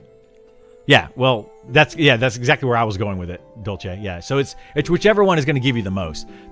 Intelligence and wisdom both do the exact same thing. They just give you more mana. But intelligence is going to give you more damage with your spells. That's why int casters are going to want to go int, because they're going to get the extra damage as well as their mana pool. So if wisdom is giving you more, if it scales better, as in you get more mana per point of wisdom, I would think that's a bug, but maybe it's not. Maybe it's intended. My Inquisitor Cleric duo is way more efficient, and it's dad mode easy. There you go. Dad mode easy. I like it. That's the problem with this game right now, is it's very easy. With a full group, you're having to compete with a full group. You're having to go like crazy amounts of pulling, killing super fast, paying attention, etc., etc., etc. But you only want one or the other, not both. So if you have higher wisdom, yeah, exactly. FD is the second best ability in the game. Yeah. Feigned Death is nice. Feigned Death is very strong. The only way I survived EQ originally as a monk. Yeah, I think monks, I always wanted to play a monk in original EQ. So I went back on a TLC or TLP. Yeah, TLP server. And I played a monk shaman duo, and I had so much fun. I had a blast. I always wanted to play one. I leveled up a monk to like 50 or something in like Velius era of EverQuest. I had an enchanter that I had max level, and then I went back and I leveled up a monk, and I had a lot of fun with it. I wish I had leveled it more.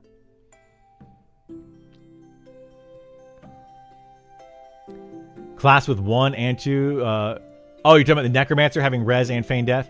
Well, res, the Necro res right now is broken, first of all. Once they fix that, the Necro res is going to be kind of worthless. So be careful with that. Sweats are kind of less impactful, though, on a non-PvP server. How they will ruin a group game experience if they are more casual. No, sweats will absolutely ruin it. They will, Young. The sweats are going to ruin it because they're going to be able to level up faster than everybody else. Then they're going to go back and want to camp all of the other content that they skipped. So they're just gonna power through levels very quickly and then go back and camp things of lower level. If the itemization is done properly, then it's going to be less of an issue, because they should stay in their higher level content, getting items in higher level content. There might be one or two things in the lower level content that the hardcore sweaty players are going to want to have to go back and get, but it's not going to be much. Shouldn't be much. EQ tank mercs are UBA. Cradle's greater than Criddle? I don't know. So Cradle is when I have like a dual boxing or something, I make Cradle my cleric healer. That's where that comes from. What I do is I name them Criddle Cradle and Cradle Criddle if they have a surname. It's just fun for me. It seems weird. Inquisitor should only get mana from int. It's based on enchanter int class. I mean, it does seem weird, but even an int caster, necromancer, wizard, whatever, they can gain mana from wisdom if they want to. They can fully spec into wisdom. There's just not going to be a whole lot of wisdom gear that's cloth gear. Majority of the cloth gear in the game is going to be int focused, because the only people that wear cloth are int classes. So if they put wisdom on cloth gear, it's going to be weird. It'll be a very strange choice. Does wisdom increase resist? No. Wisdom and int only increases your mana pool, and then your wisdom also increases your healing by a very small amount, and your int increases your spell damage by a very small amount. It adds up. So like, I think that wisdom right now is the stronger of the two stats. The amount of extra healing you get from wisdom on a healer, on the druid, shaman, or cleric, is noticeable, whereas the extra damage you get from int for the int casters is not really that noticeable. So I enjoyed monk. Only issue I have was that you could only carry one half the inventory of a character. Your weight kills you. Yeah, you had to get all those weight reduction items or weight reduction bags. They don't have that in this game though, so that's one good thing about the monk. Is weight doesn't mean anything for the monk at all. So you can have, as long as you're not overweight, you're fine. I mean, you could be an ogre monk, little chubby ogre monk. Actually, I think an ogre monk might be. Can't you be an ogre monk? I think you can. Yeah, I made an ogre monk. I think an ogre monk might be the best class for monks, or the best race for monks. I'm trying to think of what a monk could be that would be better.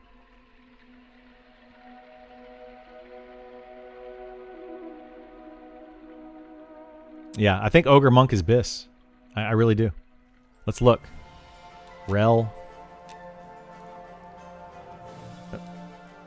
Turn that down. Let's make a new character. So if we go ogre monk, they have starting stats of 21, 19, 18, 18, and that's their main stats.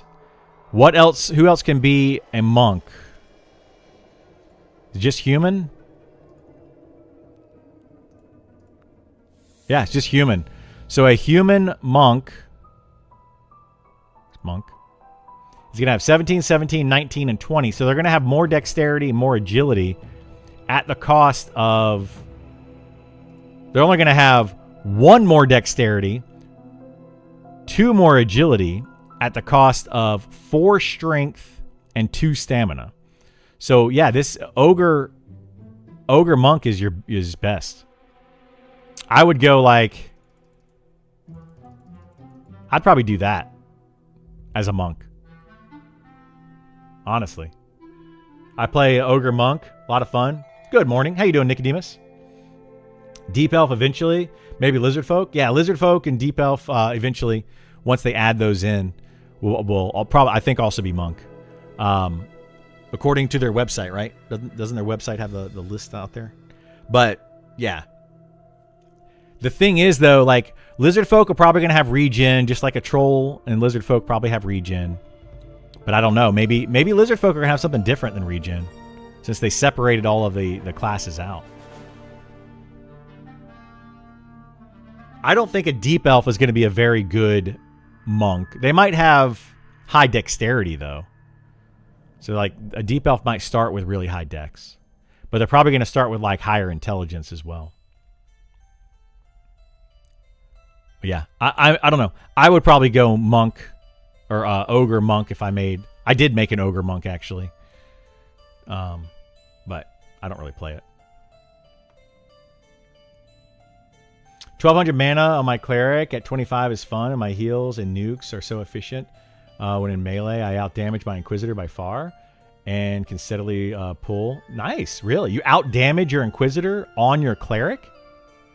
That's actually surprising, because clerics don't have double attack, whereas Inquisitor does. They should make trolls weak to fire, lizardmen weak to cold, offset their regens.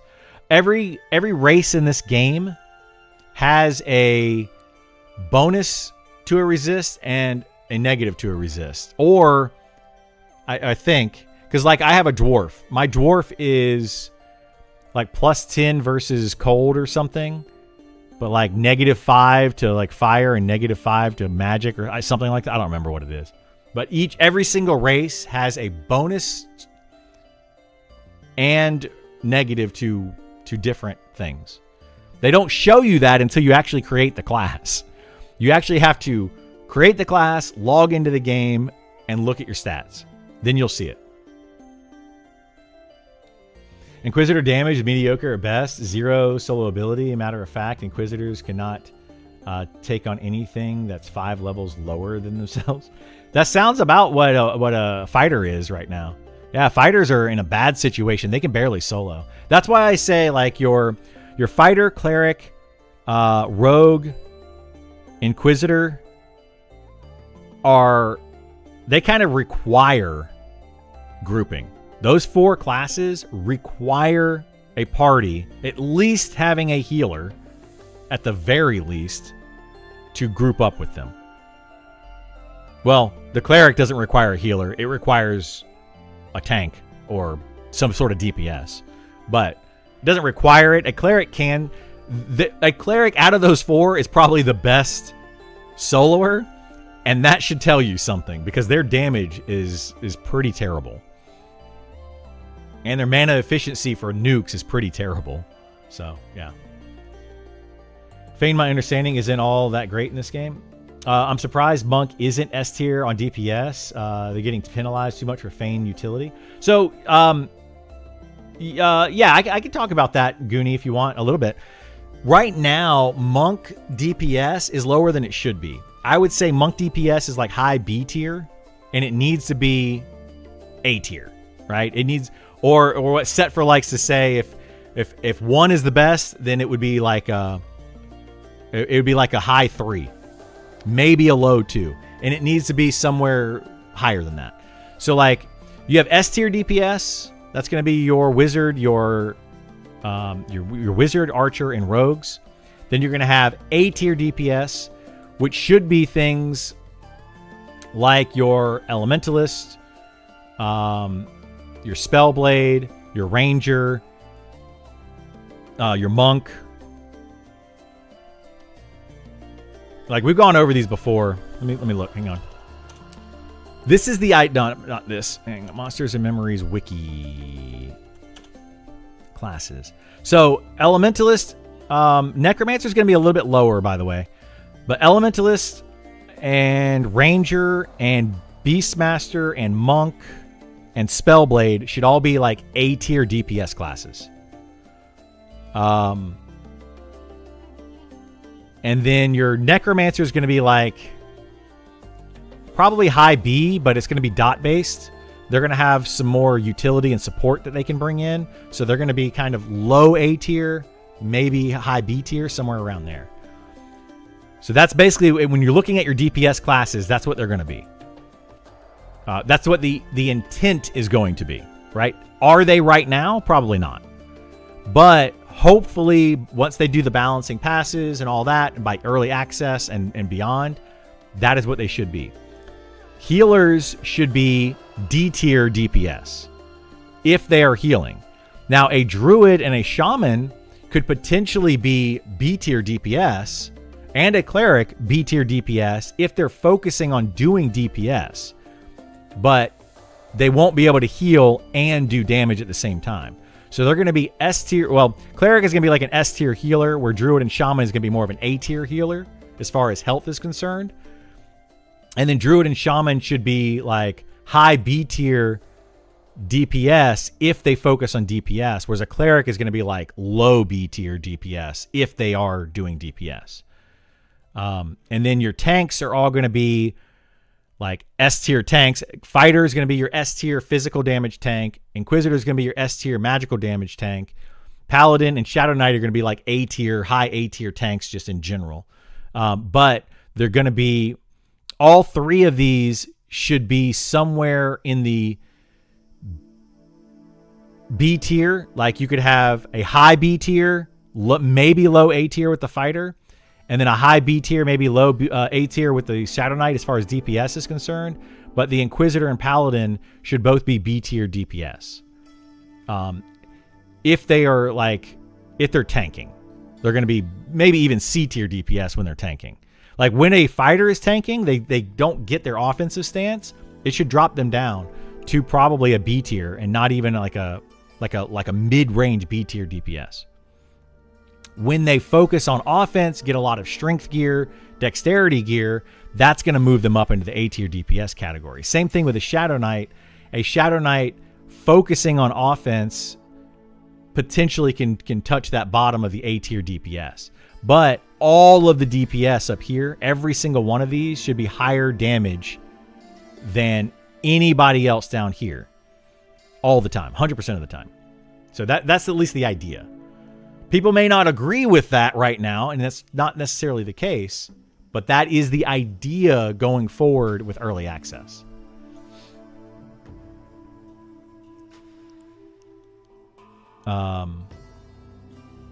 But yeah, monks also have a lot more utility than just feign death. So like a monk right now needs more damage, but they have more than just feign death. They have their mend ability, which is really nice. They have the ability to off tank temporarily. They can taunt. They can stun mobs with their round kick. Doesn't stun, right? Yeah, round kick just does damage and it resets one of their abilities. I think their Celestial Strike. Pretty sure round kick has a chance to reset Celestial Strike. They can interrupt with their jab instead of kick. They have feign death, sweeping kick. This right here is going to stun them, I believe. Sweeping kick, which stuns 10 nearby enemies.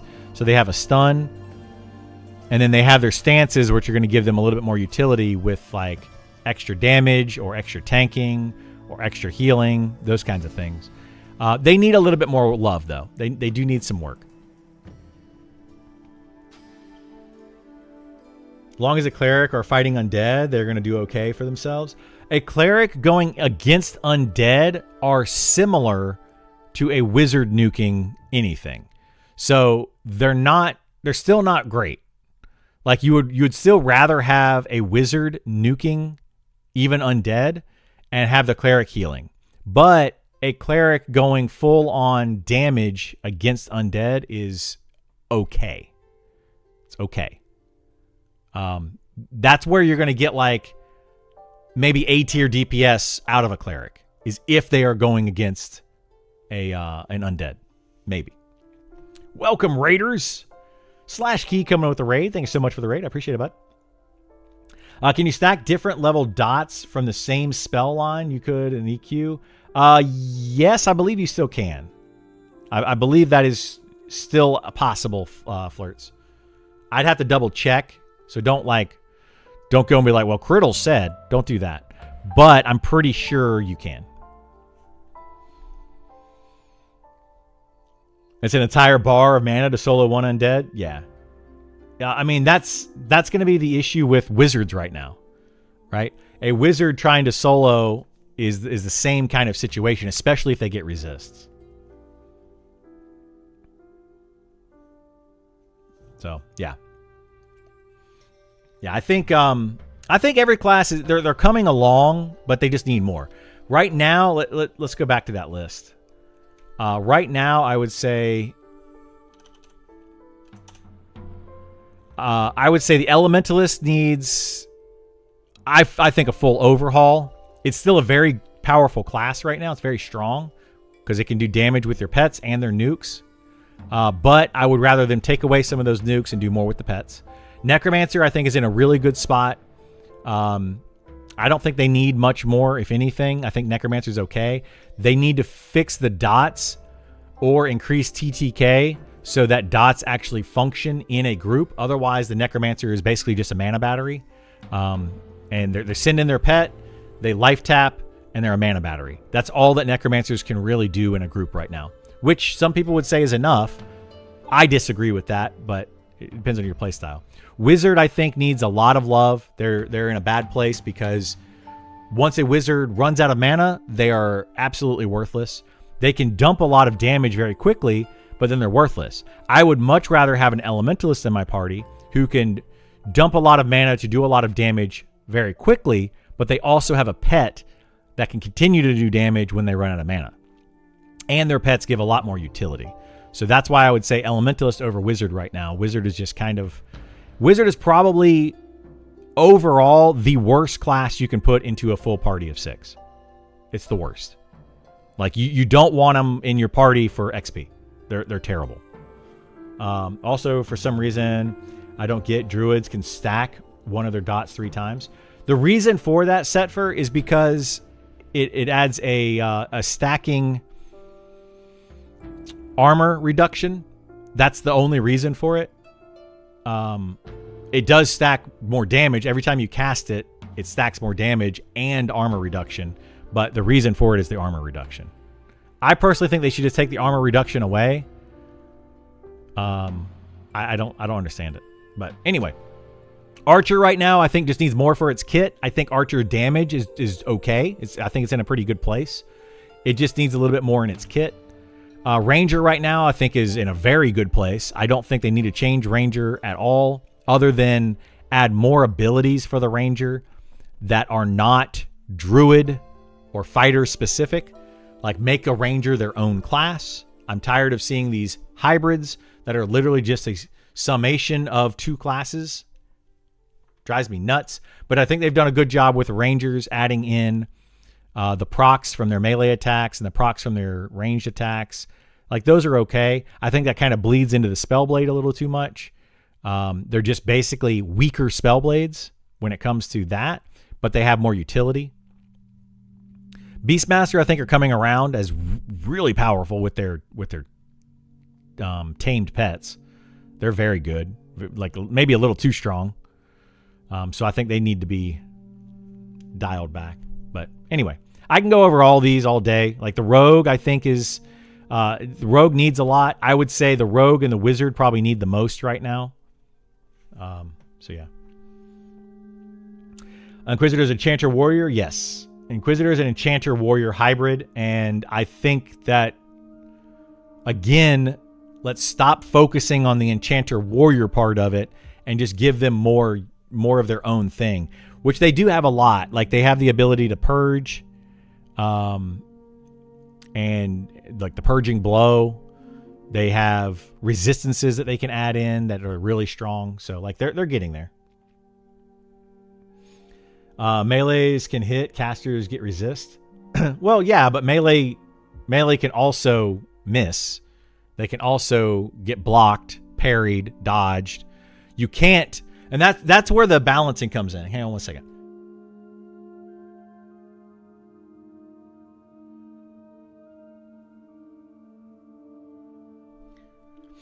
That's where the balancing comes in, though, between spellcasters and melee. I would agree that right now melee classes are stronger and they're going to do more damage overall, and they're just better to have in your party. But melee can miss, like it's possible, which is equivalent of a resist. But they're doing smaller, like a lot more hits for smaller damage, so it doesn't feel as bad when they miss one ability. Whereas when you get a resist on a wizard, it feels really bad. A full resist is just like awful. You spend 400 mana and you do 0 damage. Awful. So I think that's going to be kind of the issue. But melee can also be parried. They can also be dodged. They can also be blocked, reducing their damage. You also have to go up against armor class. So there's other things in place. I mean, resist and then armor class are kind of equal to that. But yeah, there's other ways that you can look at it. You can't just be like, oh, well, melee is just hitting a mob all the time. So, I mean, that's a balancing thing. Hey, I don't give a damn. How you doing, bud? Bring back Dead Man Floating. They're not going to have... They might have a Dead Man Floating for Necromancers, but it's not going to be... Levitate in this game is not going to be like it was in EverQuest. Levitate is just going to be it's going to be more cosmetic. And you're going to be able to kind of just float a little bit above the ground. You also might be able to run over water with Levitate, but it's not going to be where you can run up a wall and then run across the entire zone, a mile above everybody. Yeah, no, Levitate is a good choice. Yeah, it breaks things. It does break things. So when they do add Levitate, just think of it as more of a cosmetic flavor kind of thing. It's not going to be used the same way as it was previously. Mob be long dead for stacking Druid AC buff. Probably, but like my Druid in my group doesn't stack it because I'm a fighter. Fighter and Druid AC debuff doesn't stack. Right now, there's no reason to put dots on most mobs. Like if a druid is trying to put on their AC debuff on a mob, they're basically putting on a dot. They're just wasting mana, because by the time that they get all 3 stacks of that dot, unless they're soloing, if they get all 3 stacks of that dot on a mob, the mob's going to be dead. So necromancers, druid, and shaman that are trying to dot mobs, just don't. If you're in a group, just don't. There's almost no point in it. What do you say is the best use of new players' time for this stress test? Best use is going to be learning your way around the town. If you've never played this game, I would recommend loading up the character you want to load up. Figure out how to set up your chat, like using the different filters, create different chat windows, learn how that all works. Find where your class trainer is in town. Kind of learn the layout of the town, where the banks are, where people kind of hang out, those kind of things, where you can buy rations and water and food and things of that nature, where you can go to sell certain items, because you can't just go to any vendor in the game and sell an item. You need to go to the proper vendors to sell items for the most amount of money. So these are all things that I think a brand new player should do first and foremost, especially on a short playtest. You're not going to have enough time in a playtest like this short, assuming they don't extend it, to really level up a character. So it's going to be kind of pointless to try to go out and do that. You can kill a few things in town, like kill like some stuff right outside of town, maybe get to level 2 or 3. You know, you could probably get to level in 8 hours. You could probably get to level, as a brand new player, maybe 5. I don't know. Maybe higher, depends on what you know about the game.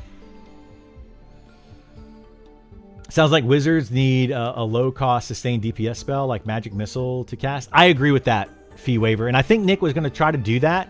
Nick has talked about having in like a cantrip style, a D&D cantrip style spell, or a clicky effect on staves for wizards, where they click the effect and they're doing damage similar to that of a melee class. So something like that I think would be good for wizards. The problem with that is a wizard is going to need to sit down and meditate for mana so they can do their big nukes. So if they're constantly standing up and they're using this clicky effect or using some sort of like ranged cantrip style spell, they're not gaining mana, which is the same issue that clerics have. People want to have a melee cleric. Well, then you're not sitting down and meditating. Pretty much all 7 of the main casters need to sit down and meditate. If they're not sitting and they're not meditating, they're losing out on DPS. So whenever we add something in for those classes that makes them stand up, it causes a problem. So they're going to have to like completely change the way that meditate works in the game, or you're going to have to learn how to med dance, which is basically every 6 seconds sit down and then stand up, channel a spell, sit down, stand up, channel a spell. It's going to make spellcasters kind of awful to play, I think. I would not want to play a spellcaster if my entire job was literally every 6 seconds I have to sit down, and between those 6 second marks I have to stand up and do an ability all the time. Like, it would be an awful gameplay. Very, very tedious, very annoying.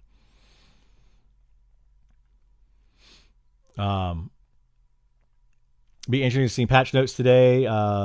Haven't seen Nick stream in 2 weeks. Maybe he got a bunch of class stuff in. Well, there's no patch. There hasn't been a big patch. There's been a small patch to the servers.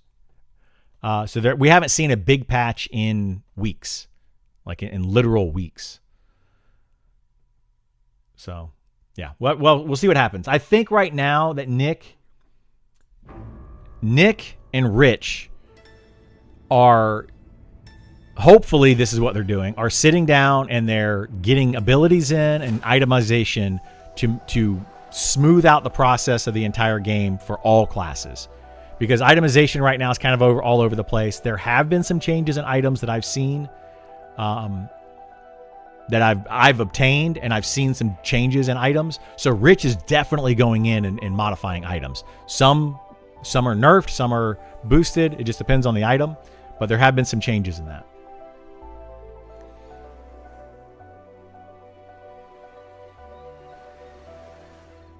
Pull more than one. Let's see. Really hope my chats and UIs are not reset again. They will be. Mine were reset yesterday when I logged in for no apparent reason. So most likely expect your chat and stuff to be reset. It probably will happen. It may not. You may have gotten lucky. That's the biggest issue. Dots so bad for efficiency. I want to love Necro, but increasing TTK punishes every other player. Justification for the Necro. Yeah, and that's the problem, Goonie. Like, I want to say we need to increase TTK right now. Like, increasing the health pool of pretty much every monster in the game is probably a net positive overall for the game. But they would also, at the same time, need to go in and adjust some other things. Spellcasters need a lot of adjustments. But Necromancer's kind of in a bad spot. I made the post right here about Necromancers. They're in a bad spot with their dots. There's just no point in using a dot. As you can see, this thread has kind of blown up. There's been 135 since the last time I looked at it a couple days ago. This, I don't know how many total posts there are on this thread. Mark is red. There we go. Can we see how many total comments? I don't know. I don't know where to see total comments, but I'm sure there's a way to do it. But it's an issue. It's a big, big, big problem. So anyway. Med dance like a pro? Yeah, you do? I hate it. I can't stand med dance. My thought is that cantrip type click effect could be a 6-second cast and give some mana. That way, that's a way to do it. Yeah, medding the same here as EQ. Yeah, it's the exact same as it is in EQ. Every 6 seconds, you can sit down for a millisecond and stand back up and get your mana tick. That's why I like canny dancing or cannibalized dancing for the shaman. Right now, wizards want to stand up, attack, sit down, meditate, stand up, attack, sit down, meditate. It's really annoying. Even a cleric right now, if you want to min-max a cleric, is stand up, melee, sit down, meditate. Stand up, melee, sit down, meditate. It's really, really annoying. It's a terrible gameplay mechanic. But you won't be able to get the med tick at all. Oh, you're talking about, yeah. So I think that's a good idea, Haas. I think what people were talking about with the cleric, I think could be a good idea for wizards, where when they hit a mob, they gain some mana back. That would make it to where clerics would want a lot of haste. A high haste cleric would be able to gain mana back faster than if they were to sit down and meditate. And have that trade-off. Which one do you want? I think that they should make it to where, I don't know how they can do this and balance it, but they should make it to where if you're meleeing as a cleric, you gain equal to or close to equal to the same as if you're sitting down full time as a cleric. That gives clerics a different play style if they want to. It gives them the additional melee play style. But if they do that, there's got to be a trade-off, because you're gaining with the cleric in that situation, you're gaining DPS for your group, albeit a small amount. So if that is the case, then it basically means that all clerics have to melee. And then it's well, you can't, I don't know. I don't want to expect all clerics to melee. You're trying to have sandwich gameplay. I don't really feel that med. Yeah. The whole sandwich style gameplay defeats the purpose if you have classes that have to sit there and constantly stand up, sit down, fight. Feel like I'm back in high school with a cheer or something. Yeah, I just don't like it. They're not going to release patch notes. I highly doubt. There's nothing in the patch notes over the past couple weeks. If I used to group with a druid and an EQ who would melee while sitting every 6 seconds, that just sounds awful. I don't mind med dancing. I don't like it when the group yells at me when I stand up because of my ADHD. Yeah. I agree. Big boo to med dancing. I don't like it. I like hitting things with my staff. Yeah. Gift of Mana was a game changer for Wizard and EQ. AAs really opened them up. Harvest crits, etc. Yeah. I think it's fine for just Shaman, as that's one class. Other classes don't need to worry. Yeah. I agree with that. The cannibalized dancing for a shaman is definitely beneficial, and that's a special shaman gameplay. I personally don't like that shaman gameplay, and it's more difficult to do in Monsters and Memories than it is in EverQuest. In EverQuest, you could literally create a macro that would use cannibalize, sit down, wait, use cannibalize, sit down, wait, and you could make a macro. You push the macro one time, and it would do it. This game doesn't have the wait command for its macros. So you would literally have to cannibalize and then hit the sit down button and then hit the cannibalize button and then hit the sit down button. You literally have to hit every single one of those button clicks. So it would be a big pain in the butt. And I'm not advocating for macros in this game. Like, I think part of the problem with EverQuest was their ability to macro so many abilities. I don't like it. If you can macro all those abilities, then yeah. The number one issue with Shaman is... What's the number one issue? Med dancing. That's what I think it is. Due to fast TTKs and the high mana costs. Oh, they're slow. Yeah, our slow line needs a hard look. I'd agree with this. First 3 tiers are virtually useless. I don't think the first 3 tiers are virtually useless. I think what Setfer said earlier, where as you get higher level, you use a lower tier slow. So the first 3 tiers are going to be the most useful, but not until you're higher level, so that you have the mana to cast them. Nick has stated he wants TTK around 40 seconds at higher levels. Well, that's not where it is right now. I would say it's around 20 to 30 at best. But maybe, I don't know, maybe you're off. I haven't really timed it recently. Yeah, I would agree, though, that this is a big problem for Shaman. Good morning, Helter Smelter. How you doing? Look forward to these streams on Friday. Keep them coming. Yeah, I'll be here. Every Monday and Friday starting at 9 a.m. Eastern, we're going to be doing discussion streams up until I can stream the game all the time.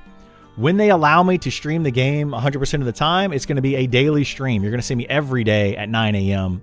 or earlier streaming throughout the entire day. I'll be playing this game a lot, especially once we go into early access. I'll be streaming a lot.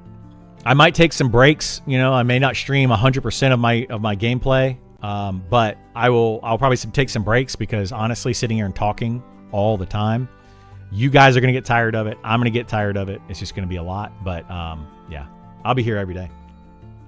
Does a 10% slow remove haste completely for its duration? No.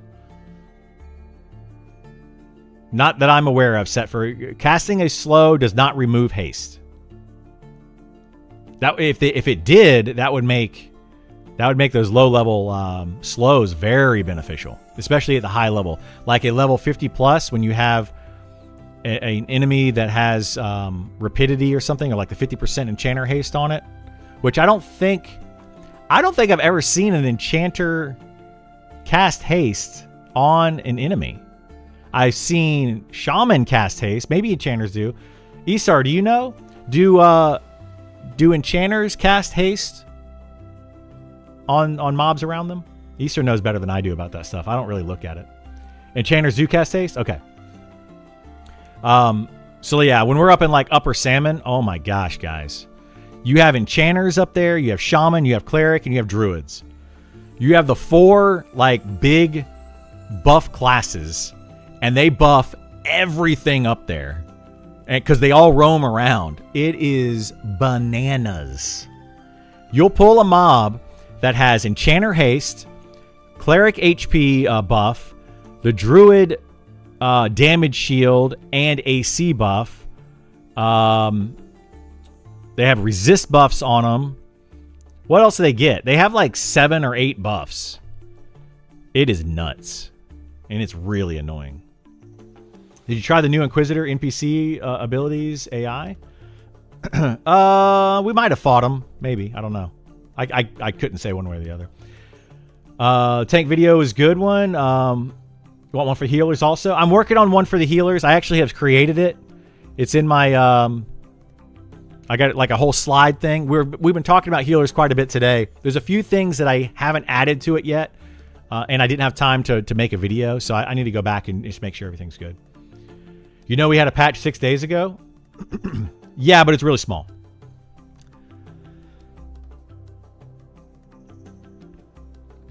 There's been no big patch in weeks. There's been a small patch, but there has not been a big patch, one that anybody should really concern themselves with for weeks.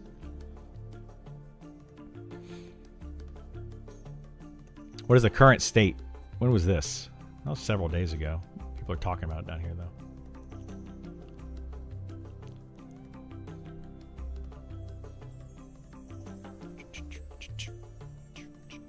I can't wait for DPS one, in which people will lose their mind when one of their jobs is to manage their aggro. I'm waiting on the DPS one. That might be one of the... I mean, it's easiest to do a tank one right now because they are the most finished classes. They still have some things that they need to add to them, but they're the most finished, and we kind of know what they're going to be. Healers are still missing some abilities. We know for a fact, because Nick's talked about it, that they want to give AoE heal to druids, like a rain ability. And we're trying to get away from melee clerics because they added in melee clerics. Now they want to take away melee clerics. So I'm kind of hesitant about doing the healer one right now because I feel like too much is going to change in the future. And I feel like I'm going to have to put too many like asterisks or something like, this is how it is right now, but this is how it's planned to be in the future. And not enough people think about that. And they'll watch my videos and they'll just critique every little thing that I say. And it's like, yes, you're right, but you have to think about how it works now and how it's intended to work in the future. Like we have two different things. And not a, well, this is how I want it to work. This is how it should work, et cetera, et cetera. It's very hard to do. Small patch should be called a stitch. There you go. I like it. I like it, Nicodemus. Do you know how the commerce skill works? Is it the same as charisma? No, it's in conjunction with the charisma. I don't know that commerce really does anything right now. It works a little bit. I actually, funny story, I was in a XP group just killing some mobs, and all of a sudden I just gained a point of commerce out of nowhere. I don't even know what happened. I don't know if like somebody traded something to me. I don't know. Anyway, charisma is going to increase the amount. So it's going to increase or decrease your buying and selling. So when you sell something to an NPC, more charisma, you'll gain more money. When you're buying something from an NPC, more charisma will make that item cost a little bit less. Commerce supposed to be the same thing, and it's going to help you the same way. Higher commerce is going to allow you to buy or sell for more or less, depending on which one you're doing. But I also think commerce is going to be tied to the ability with wagoneering and moving of goods from one location to another. They haven't really said this, but they've kind of talked about it briefly.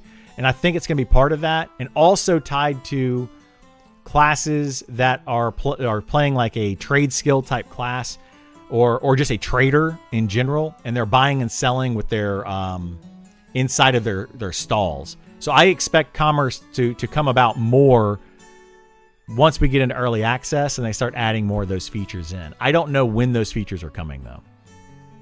So maybe soon. I don't know. I'm in between cleric and druid for this test. Yeah.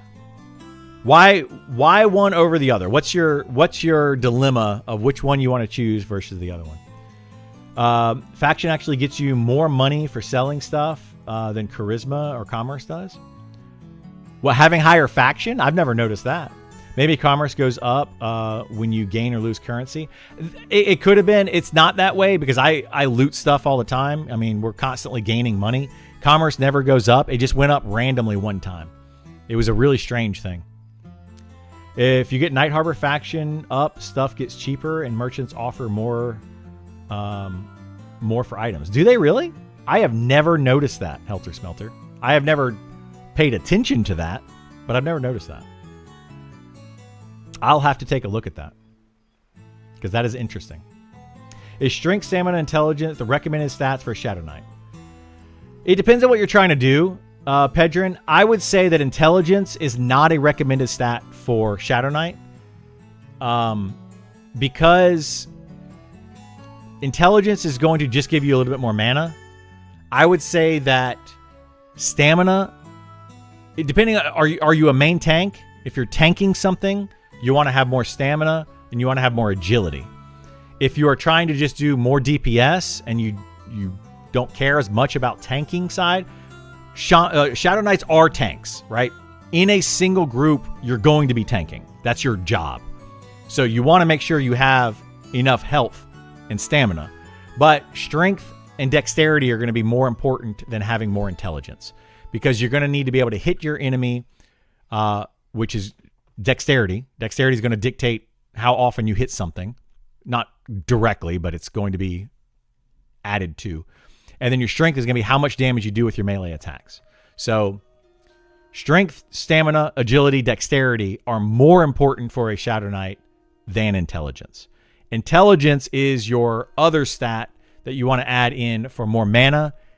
I don't think that intelligence increases dot damage.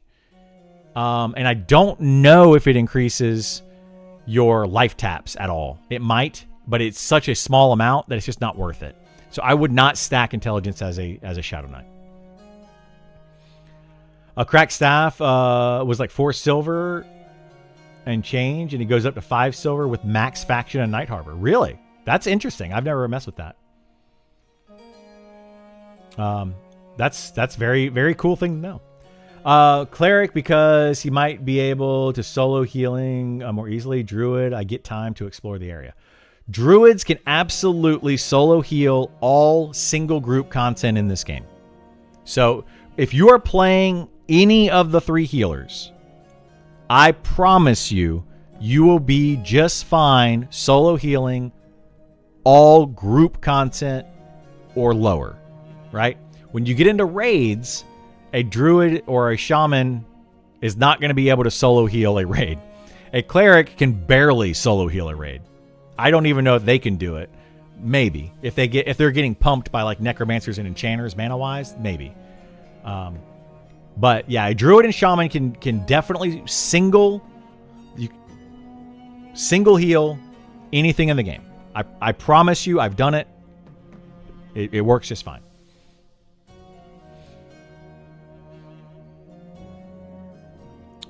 Just finished my meeting for the day, and should be able to slack off for the rest of the workday. Nice, awesome.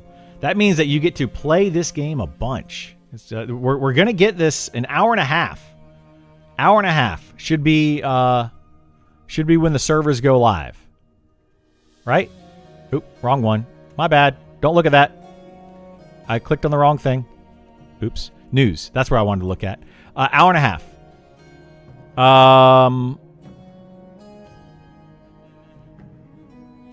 This is 1 p.m. Eastern. So yeah, coming up soon. What's my recommended stats for a ranger? Dexterity and strength. It's really all that a ranger needs. Wisdom if you want more mana. Dexterity and strength are your primary stats. Or I would say strength then dexterity.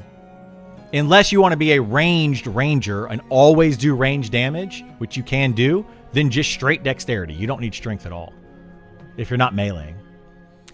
Maybe as meditation levels, you can use percent of its 100% value while standing. So early game, you need to sit more, while higher level cast for longer. Yeah, I mean, there's a couple of ways that Kel, that's a way to do it. Yeah, change it up that way. What server do I play on? I have a character on the PvE servers, all of the PvE servers. So Rel, Krivia, I have a character on both of those. I mostly play on Rel right now because I've got my highest character on Rel.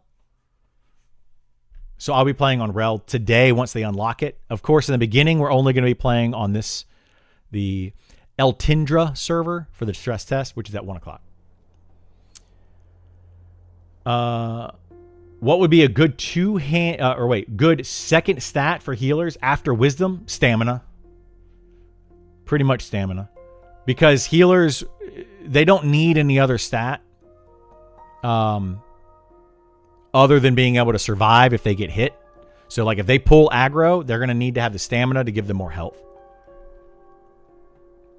In EQ, the benefit from Dex and Agility was relatively negligible, at least in the classic Trilogy era, so pump stamina. Does Dex and Agility provide more significant benefit in Monsters and Memories versus EQ? So yes, I would say in later in EQ, I can't give you exact numbers, but Dex became much more needed in later EQ. The idea is that you want to soft cap Dex at least for your hit chance if you're going into raids. Dex is really only going to be beneficial if you're fighting monsters that are higher level than you, or if you are a heavy proc class like Spellblade, or a Ranger is also leans pretty heavily into that. But also if you're a range class like an Archer. Archers benefit from Dex because they get more damage from Dex. They don't get damage from Strength, I don't think. I'm pretty sure they have finally made it to where all range damage is based on dexterity rather than strength. So as an Archer, as a Ranger, and as a Spellblade, dexterity is probably going to be your primary stat. And as for the Spellblade and Ranger, strength would be a close second, in my opinion.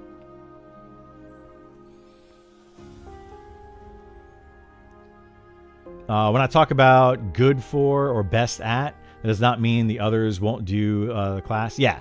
There's that's a very hard thing, Synlytic, for people to understand. Is when you say best at, when I say like a fighter is the best tank, it doesn't mean the other three tanks can't tank. When I say the cleric is the best healer, it doesn't mean the other healers can't heal. And a lot of people don't understand that. They look at it and they're like, what? You mean to tell me that I could play a druid or a shaman and I'm not going to be able to heal? No, you're going to be able to heal just fine. Cleric's just going to be better. You're working the entire test, Magicot? Oh, no. Is it just a stress test for a few hours? Right now, it's scheduled to be a stress test for 2 hours-ish, 1 to 2 hours of stress test, and then unlocking all servers for at least 8 hours. So that is the plan currently. I will probably stream the first 1 to 2 hours, and then maybe we'll play and I'll stream some of this 8-hour part. Maybe not. I don't know. We'll see. It depends on how awesome and amazing you all are. I might have to go do some other things today, so we'll see. Alpha will be closed tonight if the stress test is still going. That's the plan. Is it will be closed? Yeah. As long as the stress test is on, the alpha is closed. Which stats are used for damage for bows? Is that strength? Right now, it should be dexterity. Wolverine should be dexterity for that. Not getting stunned as a healer is also huge. Yeah, that is also very huge. I agree. Recently gave my monk a ton of stamina jewelry, and the decrease in how often she gets stunned from hits is hugely noticeable. Just FYI, great stat for Puller. Yeah. Stamina is going to be your secondary stat for pretty much everybody. It doesn't matter what class you play. If you put stamina on that class, it's a benefit. It's going to benefit you. Are there any images of trolls or other races that aren't playable yet? Like enemy NPCs with model in-game concept art? Yes. You can go look at them.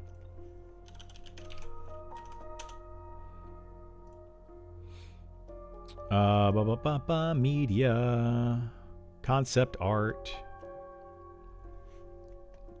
That'll load up eventually.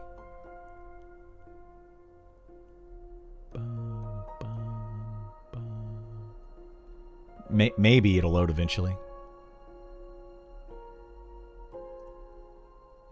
Their site can be very slow for some reason. Anyway, this is where you can see it. So go to monstersandmemories.com/concept art, and there they come. There they come.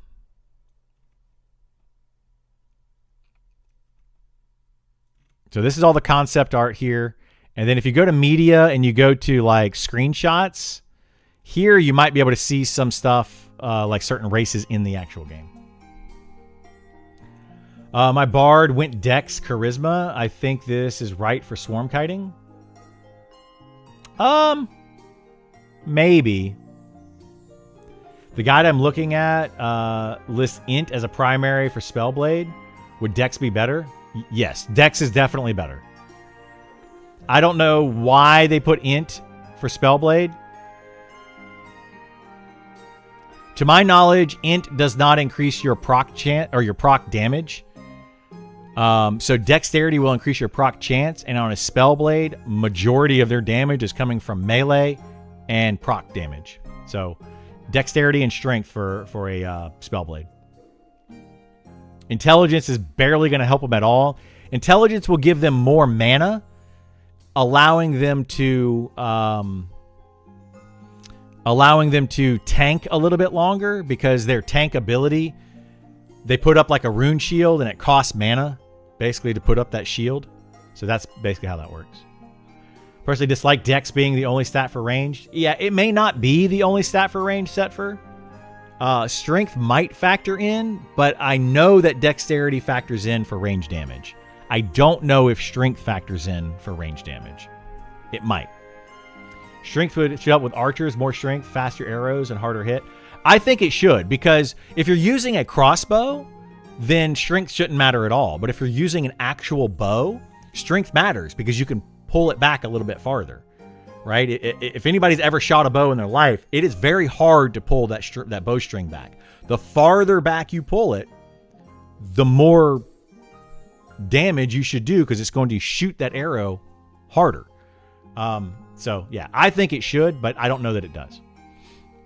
What do I use to multi-stream? It's just OBS. I've got a plug-in for OBS that multi-streams. I forget what it's called.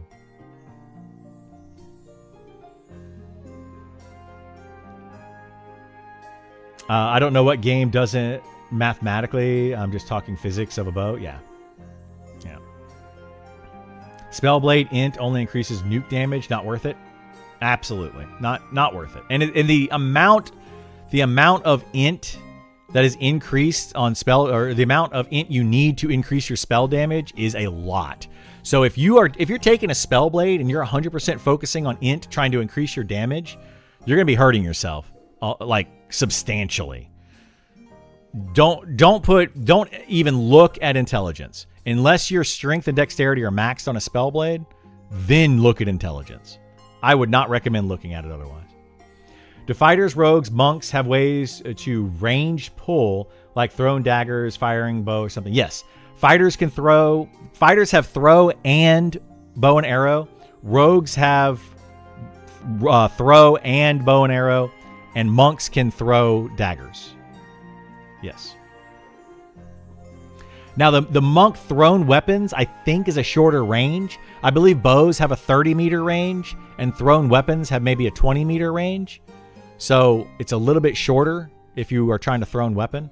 I also think that Nick was saying that he wants to leverage thrown weapons with rogues and make them actually do decent damage through thrown weapons. So I don't know how he's going to end up doing that, but that's the idea maybe going forward. I think people think Dex and Int for Spellblade because high proc and burst damage, but the scale of Int isn't good. So Strength. Yeah, Strength is going to be your consistent damage with your hits, and then Dexterity to make sure you hit, and then proc. So that's, yeah. Some bows IRL literally have minimum strength requirements. They do. Have you ever tried to pull a bow? Go up to like I don't know, like a sporting goods place and see if they'll let you grab a bow. Even those like compound bows that are made to be easier to pull are still very hard to pull. Try to find an actual bow, like an old school bow though, that isn't a compound bow, that has just a stick and a string. Dude, those are so hard to pull back. It's ridiculous. For Spellblade, would a good stat priority be Dex, Stamina, Int? No. I would say Strength, Dex, Stamina, Int in that order is what I would do for a Spellblade. You're going to get enough Int from your gear probably. Like, it's just going to be like a tertiary thing that I wouldn't worry about Int at all. on a Spellblade. Like, literally do not be like, oh, this has more int on it, I'm going to use it over something else. No. If an item has more strength or dexterity, put that on first. And then if it has the same strength and dexterity, but one item might have like 3 stamina or 3 intelligence, then I would go with the 3 stamina over the 3 intelligence. Always, always, always strength dexterity first and foremost for a Spellblade. Always. Otherwise, you're going to be hurting yourself. You're not going to be doing enough damage. You're like that. The reason that Spellblades are so good right now is because they go high strength and high dexterity, and they're just doing, well, they were doing crazy amounts of damage. They've nerfed their damage quite a bit recently, and now their biggest issue, well, until the most recent change, their biggest issue was being able to tank while doing that damage and tank for a very long portion of time. They've changed that recently too, so that it takes a lot more mana for them to tank now. So now Spellblades are getting to be where they need to be. I still think that they are a little too high on the DPS, but they're also still lacking a little utility. If they don't add more utility to the Spellblade, then I think they can leave them where they are DPS-wise, because they're good. I think that an archer and a rogue and a wizard just need to come up to where the Spellblade is. But if they add more utility to the Spellblade, then they need to bring the DPS down a little bit. The utility for a Spellblade right now is their proc on their cold proc. Their cold proc is a secondary slow that stacks, I think, up to 5 times. So Rangers and Spellblade are going to use their ice procs to basically get a slow on the mob, and then the shaman or enchanter, preferably the shaman, will get their slow on the mob, and they all stack, and it gives it like a 70% slow.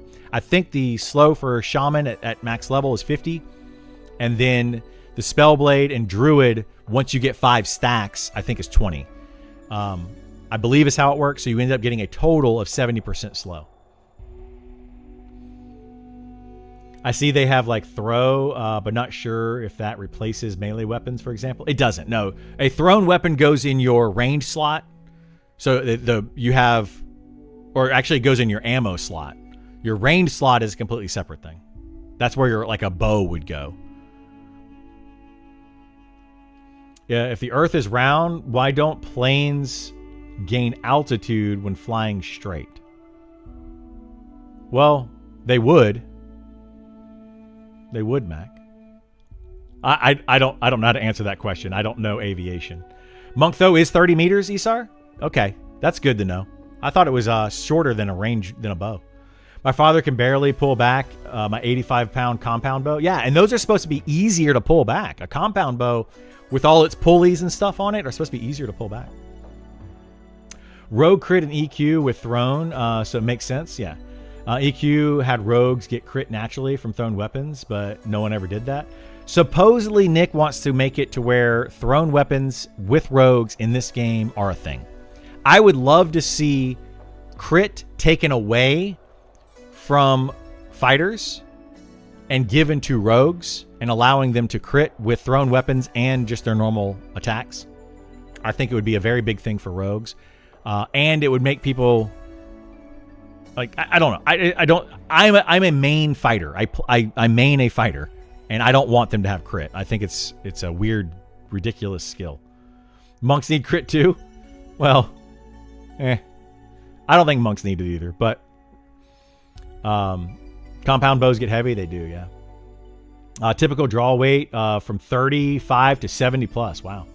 Recurve was brutal when I was hunting as a kid. It is, dude. Like, a recurve bow is nuts. What's going on, ZBrush? How you doing, bud? Hellgear, hello. How are you? Welcome. Glad to have you. Recurves are tougher too because it takes more to keep the bow drawn. It does, yeah. That's why, like, if you've ever played a game with like ranged attacks and you pull the bow back and then it like has a stamina bar and then it just releases, that's why they do that.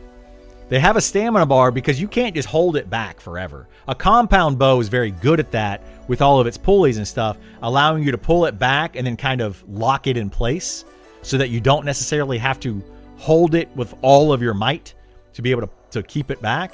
But yeah, like bows they're hard to use. Flurry should crit. You think Flurry should crit? I think that, well, Flurry is on the monk, right? Do they have Flurry? Monks don't get Flurry of blows, do they? You talking about Frenzy on the fighter? Or just Flurry? Monk should get triple attack? They do have triple attack. I'm pretty sure, right?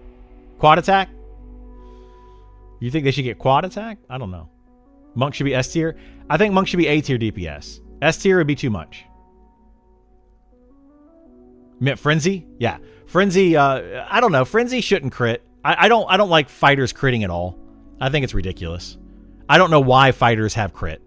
Like, that was a Nick thing that I will disagree with Nick on. I mean, he's the developer of the game, not me. That's, you know, make the game however you want, but I disagree with fighters getting crit. Just like I disagree with Elementalists having a 30-minute Call of the Hero or Commune with the Honorable. I disagree with it.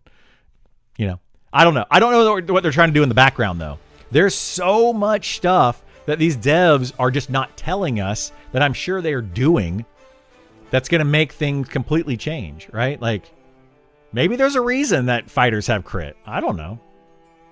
I don't mind, like, the fighter having the crit from their ability, their Merciless Assault. So, like, it basically gives them crit 100% of the, like, for 12 seconds, every attack is a crit with, like, a 20-minute long cooldown. To me, Merciless Assault is kind of the equivalent of a Shadow Knight's Grip of Agony.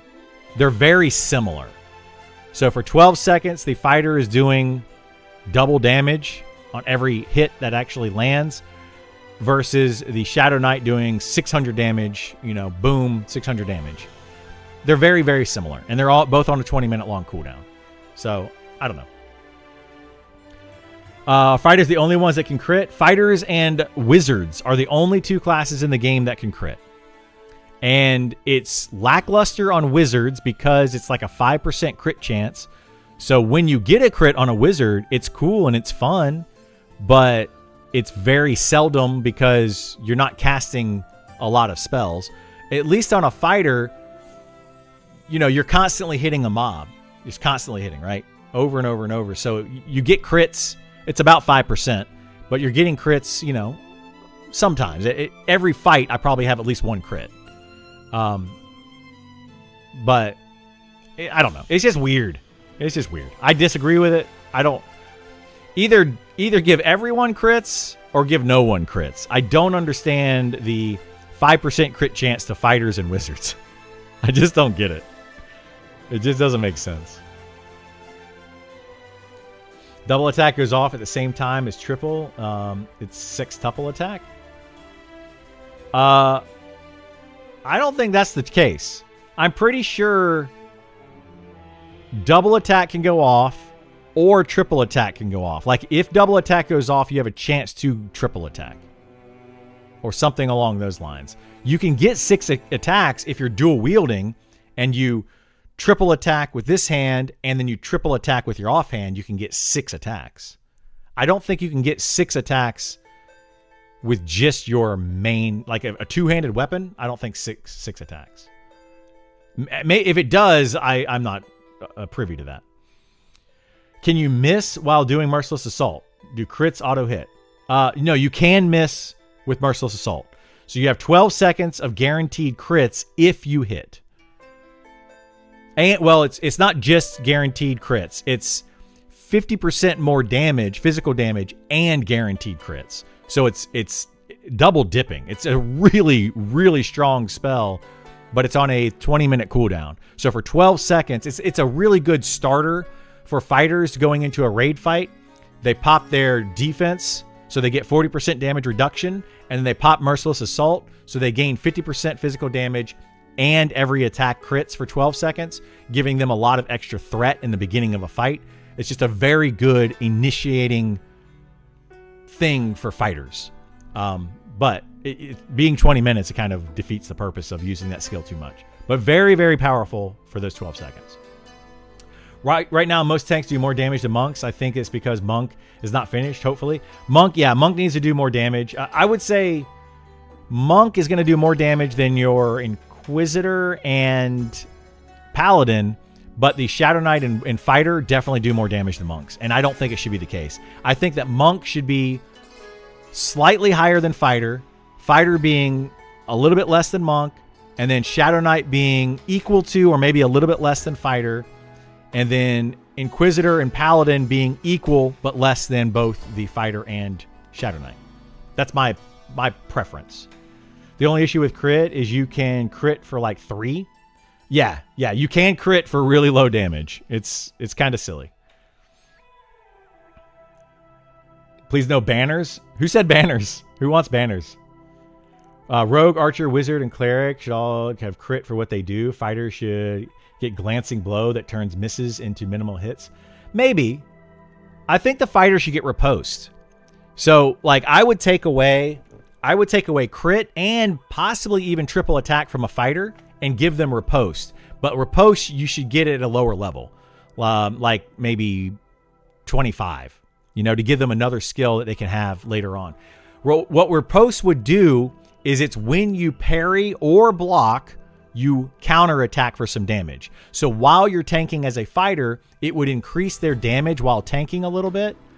And it increases their defense a little bit because it gives them an additional chance to parry or block, right? So you have parry, you have block, and then you also have riposte. So it could give them a little bit more defense that way. That's what I would like to see on the fighter, but we'll see what happens. Monday morning, even a time difference, it's almost Friday. Does it say Monday morning for you? It should say Friday Fireside. If it says Monday morning, then that is refresh your page or something. On the wizard, you should be aiming to start barely kill with a nuke. So a crit is almost certainly going to be overkill damage. That is another issue. Yeah, I didn't even think about that until you just said that, Haas. With a wizard, you want to try to kill a mob exactly the amount of health. Your goal is to try to, like, if it has 500 health left, you want to do 500 damage exactly. That's going to give you the most mana back. So anybody that knows how the wizard works will understand what I'm talking about. If you don't know how the wizard works, they have a buff that allows them to get mana back based on how close they are to killing something exactly.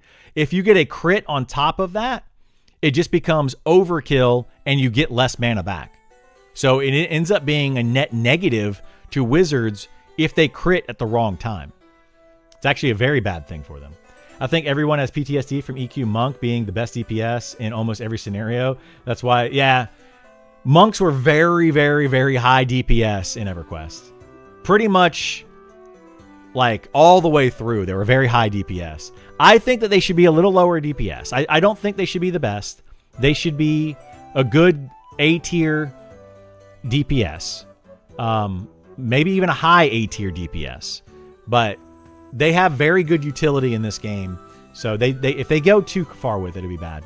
Fighter riposte discipline would be sick nasty. I think it would be great, but to give fighters riposte, I think they need to take away crit and maybe triple attack. But I had this discussion recently with the fighter love. Down here, fighter love. People were going back and forth with me about fighters. Hang on. Boop. People were going back and forth with me about fighters getting triple attack and all that kind of stuff. You don't get triple attack until level 55. Fighters are actually not better DPS than a Shadow Knight until level 55 or higher. I mean, we can argue that all day, but I can give you facts versus your opinion that show that Shadow Knights can actually do more. The reason that Shadow Knights can do more, potentially do more, is because they can guarantee second hits with their Shadow Strike ability. If they can get a stun which they have to be behind a mob to get the stun. But if they're behind the mob, they use their slam, which gives them slam stun. And then they hit Shadow Strike. They double up on Shadow Strike. And Shadow Strike does more damage than the equivalent Frenzy does. So it's just more. So anyway, what about tank damage versus different mob types? Pally does really good damage versus undead. If a paladin's nuking, they can do good damage versus undead, but you don't really have the mana to do that. I would say as a paladin, yeah, I mean you could probably nuke an undead here and there, but I would think that using your mana to heal is probably better. And then they have,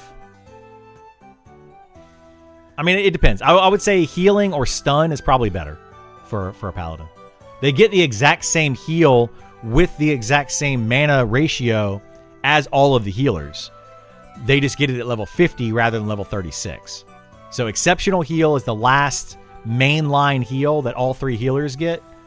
And paladins get that at level 50. So at level 50 plus, paladins and all three healers have the same healing for the mainline heal. It's kind of nuts. Riposte working off block would make shields better too. Yes, exactly. It would give you a reason to use shield. And I think right now we need a reason to use shield. There is almost zero benefit. There is zero benefit to using a shield. I'm going to go ahead and say it. There is zero benefit to using a shield in this game for any class that uses a shield. The amount of damage that you block, it reduces the amount of damage you take by like half if you block. The chance that you block is maybe 1 or 2 times in an entire fight. So if you think about it, you're using one-handed weapon and you're blocking maybe 1 or 2 times. If you block twice in a single fight, that means you're removing 1 full melee hit. Well, if you use two-handed weapon or dual wield on a fighter, you're doing a little bit more damage, and you're probably going to just prevent 1 additional hit from happening over the course of a fight because you're killing it 1 hit faster, if that makes sense. So if a mob is going to hit you 100 times in a fight, if you're dual wielding, use a two-handed weapon, it's going to hit you 99 times because you're doing that much more DPS. You're doing 1% more DPS. You're basically, you see what I'm saying? Anyway. Shadow Knight also has an overpowered pet. I think the Shadow Knight pet is too strong, yeah. To riposte is a result from parrying an attack with a weapon. Yes. Riposte is normally when you parry, you then riposte doing damage back. That is normally what it is. If they were to add it into a shield, though, it would make blocking better. It would give you a reason to block. Riposte absolutely can work off of block if they choose to make it that way. Right? Will this test during the weekend be region blocked? Well, it's not going to be over the weekend unless they extend it, Frederick. But no, it shouldn't be region blocked. You should be able to get in unless something's going on where you live. Really think it should drop the crit damage from wizards and make it a chance to be 0 mana cost instead. I don't like having to fight. I could agree with that. Yeah. A 0 mana cost rather than yeah. There were shield riposte historically, just small shields, specifically with a rapier.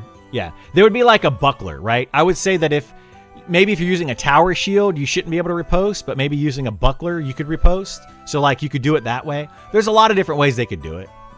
The point that I'm trying to make is they should take away crit and maybe even triple attack from fighters and add in riposte in its place.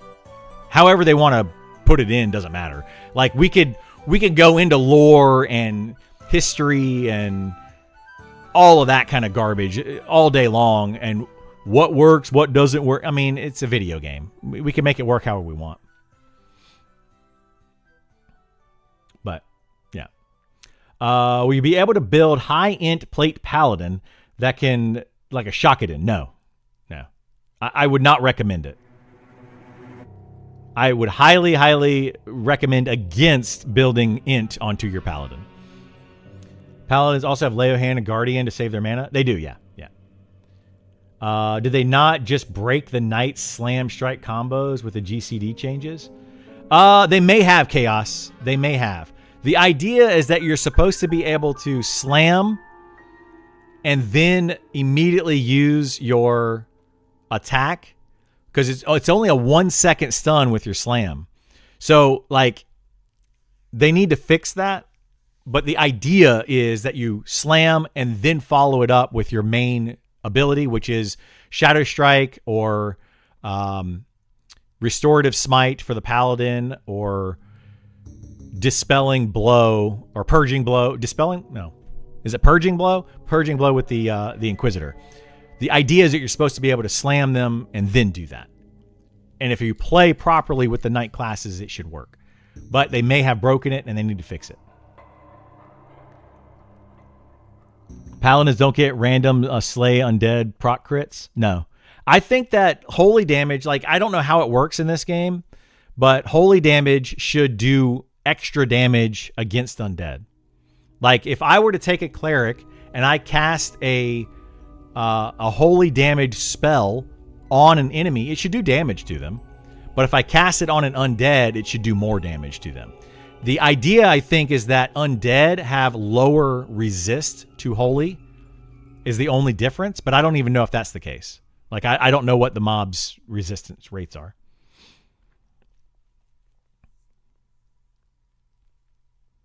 That was, let's see. You don't even need a shield. Yeah, that's another issue, IGT, yeah. You don't need a shield to, apparently, I didn't know this, but you don't need a shield equipped to be able to do the shield toss. I think you should. Like a paladin doing their interrupt shield toss thing that they have, you should have to have it equipped. I think it's like, why would it be in your bag? What am I going to be like, fighting something with a big two-handed weapon, and then I'm just going to reach into my backpack and pull a shield out and throw it, and then put it back into my backpack while I'm continuing to fight? Seems ridiculous. But I don't know. Do you stack stamina on your fighter? Yes, I do. Yeah. Stamina is very good on a fighter because A, it's going to give you more health pool, but B, it's also going to allow you to not be stunned while you're tanking. So if I'm tanking a big monster that's hitting me for like 300 damage every hit, the chance I'm going to get stunned or dazed is very high, and that daze lasts for like 1 to 2 seconds. Not a super long time, but it's enough to where it's going to stop me from doing what I need to be doing. So high stamina allows for fewer stuns or dazes. It's a very, very big skill or stat. Paladin don't get the abilities until Lucklin, though. Oh, you're talking about something else. Game doesn't mention it or anything. Just suddenly your paladin is blasting undead randomly. Yeah. You're talking about EQ. I made a Discord post under SK about possible SK pet replacement. If you want to check it out. Yeah, we can check that out. Yeah, Shadow Knights, I think it's ridiculous. Shadow Knight pet, this one right here. Would be cool if Shadow Knight's got an ability with the Paladins, Ancient Guardian, only instead of a golden ghost, it can be one of those shadows. I agree. Yeah, I think it's a good idea. I don't think that the Shadow Knight pet, the only reason a Shadow Knight needs their pet, aside from the DPS, so we're not going to talk about that, is to be able to sacrifice minion, which is a very good spell for them. But it's on a 900-second cooldown, and they sacrifice their pet, and it's like, eh. Yeah, I would much prefer it be like a shadow guardian as opposed to whatever the Ancient Guardian from the Paladin, and it does like damage or, you know, a big life. I don't know, something else. I just don't understand why Shadow Knights need pets. Their pets are doing way too much damage. But it does put the Shadow Knight up there with the fighter damage, if not over fighter damage, prior to level 55. So, yeah. Maybe the itemized shields with unique abilities now that they have someone doing that. Yeah, I think that's another big thing that we're not really talking about a lot. Basically what Setfer was just saying is itemization is a big deal in a game like Monsters and Memories. So we are thinking, here's our kit, and that's what our class does. Well, itemization can change what your class kit is. It can change the way that it functions. And Like, for example, I expect when you get into the higher levels, we're going to start seeing weapons that are going to have procs on them that give them straight threat. That's going to be something you're going to want to put on your tank classes to give them additional threat for when you're tanking these higher end bosses, when you have really good weapons or more nukes on your other classes. So like these other classes are going to get more damage, and then the tank classes are going to need threat to counteract the more damage that they do. So I think we're eventually going to see more itemization that's going to help with that. Shields could be another big one with that. Riposte would put warriors even farther behind Knight in DPS. Knights will use two-handers and get big riposte. Well, the idea for riposte is that you can do it while you're dual wielding or two-handed weapon, or maybe even with a shield, like a smaller shield. That's what I think they should do. What somebody in chat was saying earlier is that usually riposte it's a parry, which is you use with your weapon, and then you attack it back, right? You parry what they did, and then you attack. And it's like with fencing. It's a very big thing in fencing. But you could do it a million different ways, however they want to design it. So I don't think that riposte would make warriors worse or fighters worse. I think it would just be a benefit to fighters. I also think Paladin should be the Avenging Holy Crusader, get rid of the healing, and be pure offensive tank.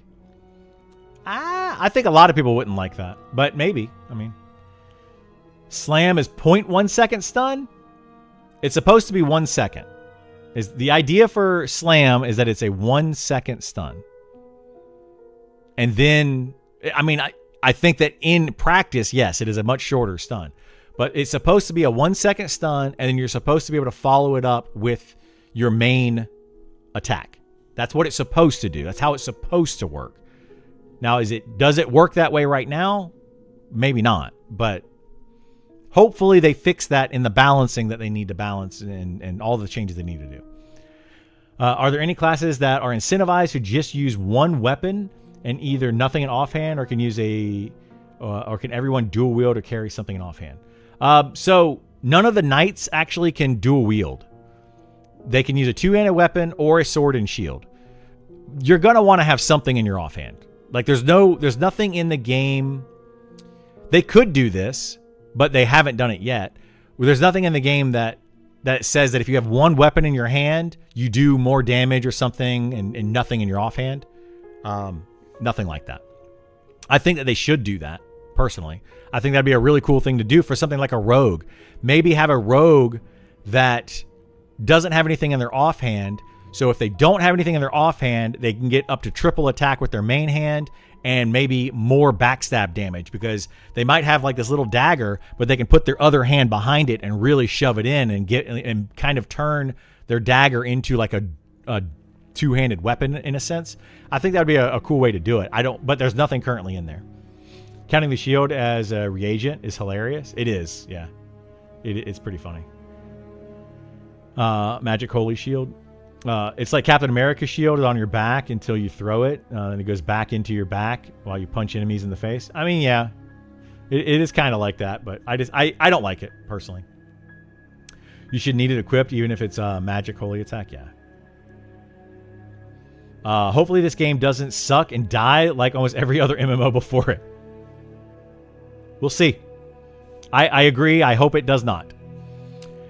There's really good two-handed out of Telekir. Proc stun, which is huge for threat. Does it really? There's a two-handed stun proc? Trying to think of where that would be.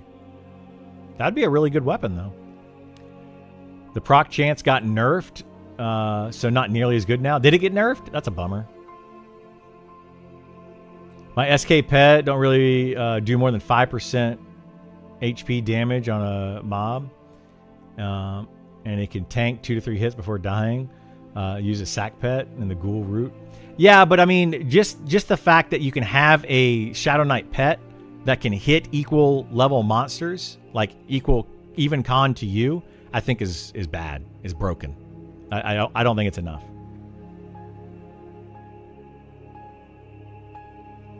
Rogue not getting dual wield until level 10 sucks. Well, fighters don't get it until like level 15 or something. I think. I don't remember what level they get it, but it's later. Monks get it at level 1. Dang old monks. It doesn't really matter, though. Level 10 doesn't take long to get to. Level 20 doesn't really take long to get to. The leveling in this game is way too fast early levels. 1 to 20? I mean, they... I don't know how you guys ever finding room on the spell bar to run Sack Minion. I think it's for people that are tanking stuff, like that are main tanking stuff, like tanking a raid boss or something. What do you put on your bar? I would imagine you have Slam on your bar, Shadow Strike, Taunt, and then probably a Life Tap, and then your Snare, Dot. What else do you put on your bar? I'm just trying to think off the top of my head of what Shadow Knights have.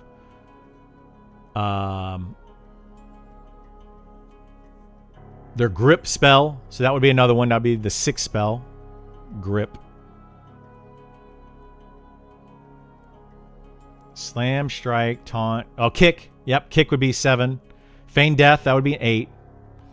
Bulwark. Which one is the bulwark? Strength Steel, I could see that one. That's 9. Bulwark, what is that? 15-second invulnerability. That's a good one to have. Did they have the invulnerability? I guess they do, yeah. Hell levels should start at level 5. Oh, geez, Tesla. Jeez Louise.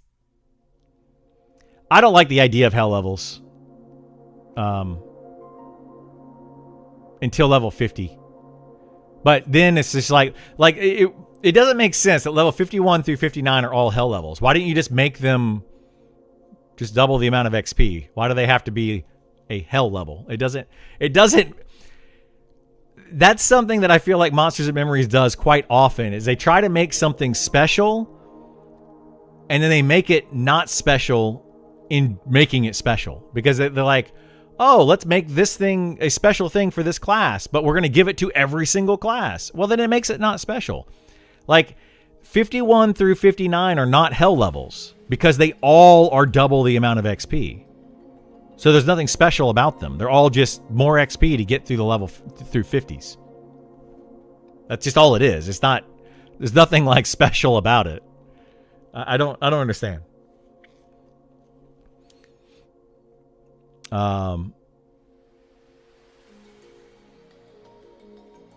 Yeah, they're just normal levels. They just happen to be more. Scintillating Shock, Slam, Purifying Blow, Taunt, Kick, Mez, Silence, Torment, Mana, Burn, Purge, Dominate Mind. Is that what you put on for Inquisitor? That seems like a good setup. Like for my fighter, my fighter has Rend and Frenzy, which are basically the equivalent of the Knight's Slam and their specific ability. Kick, Taunt. I've got Armor Break instead of having one of those other abilities that you guys have, like Torment or whatever. And then after that, it's like all defensive stuff. The 5-minute defensive cooldown. I've got the Stone Stance from being a dwarf. I do have the strength buff on there. The stun two-handed is the chain splitting axe off Animist. Okay. He's in the low 30s. Yeah, I know what you're talking about. I didn't really fight those. I only got up to about fighting the Ashira in Telekir. I only got up to about the level 20, like mid to high 20s mobs, and then I stopped fighting those because I wanted to get faction with them. I now have Comrade faction with Telekir. Well, with the Ashira. Original EQ is capped at 50. Level 50 is actually the only one between 20, 25, 30, 35, 40, 45. They don't follow the every 5 levels hell level. Most likely because this was the last later cap. I mean, yeah. I mean, I understand the reasoning that they did it, right? I understand the reasoning they made them hell levels, but they're not hell levels. They're not. There's nothing special about them. Having a hell level every 5 levels means that every 5 levels you need double XP for that level. But when 51 through 59 are all double XP, it's just a normal level. It just means that you need more XP than you did previously for every level going forward. So it doesn't become special. What's the cooldown clock on the open test? Yeah, 45 minutes. Yeah, it's supposed to start at 1 o'clock. Let's make sure they didn't add a patch. You just came down with something, you need to go home? Yeah, start heading home. I'm for sure going to mess around a little with look and those types of commands of this playtest. I haven't used it much at all. You definitely should be using look. Absolutely be using look.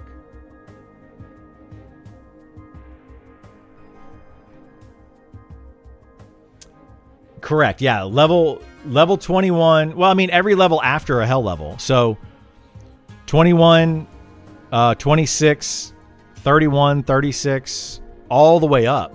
It's faster than the previous level in every situation. Let me know how the stress test goes. I'm busy today. Curious about the Elementalist I played, Magician EQ. I can tell you a lot about the Elementalist. They need to change them.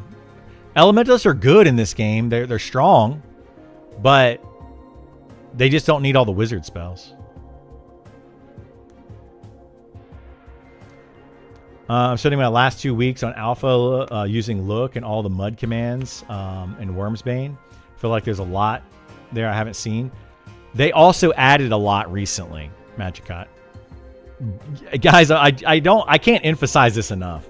If you're not using the look command in the game, you are probably missing a good 10 to 20% of the game. There's quests that you are not able to do, you're not seeing, you don't even know are there. There's areas in the game that if you do like /look, it will hint to you that there's a hidden wall.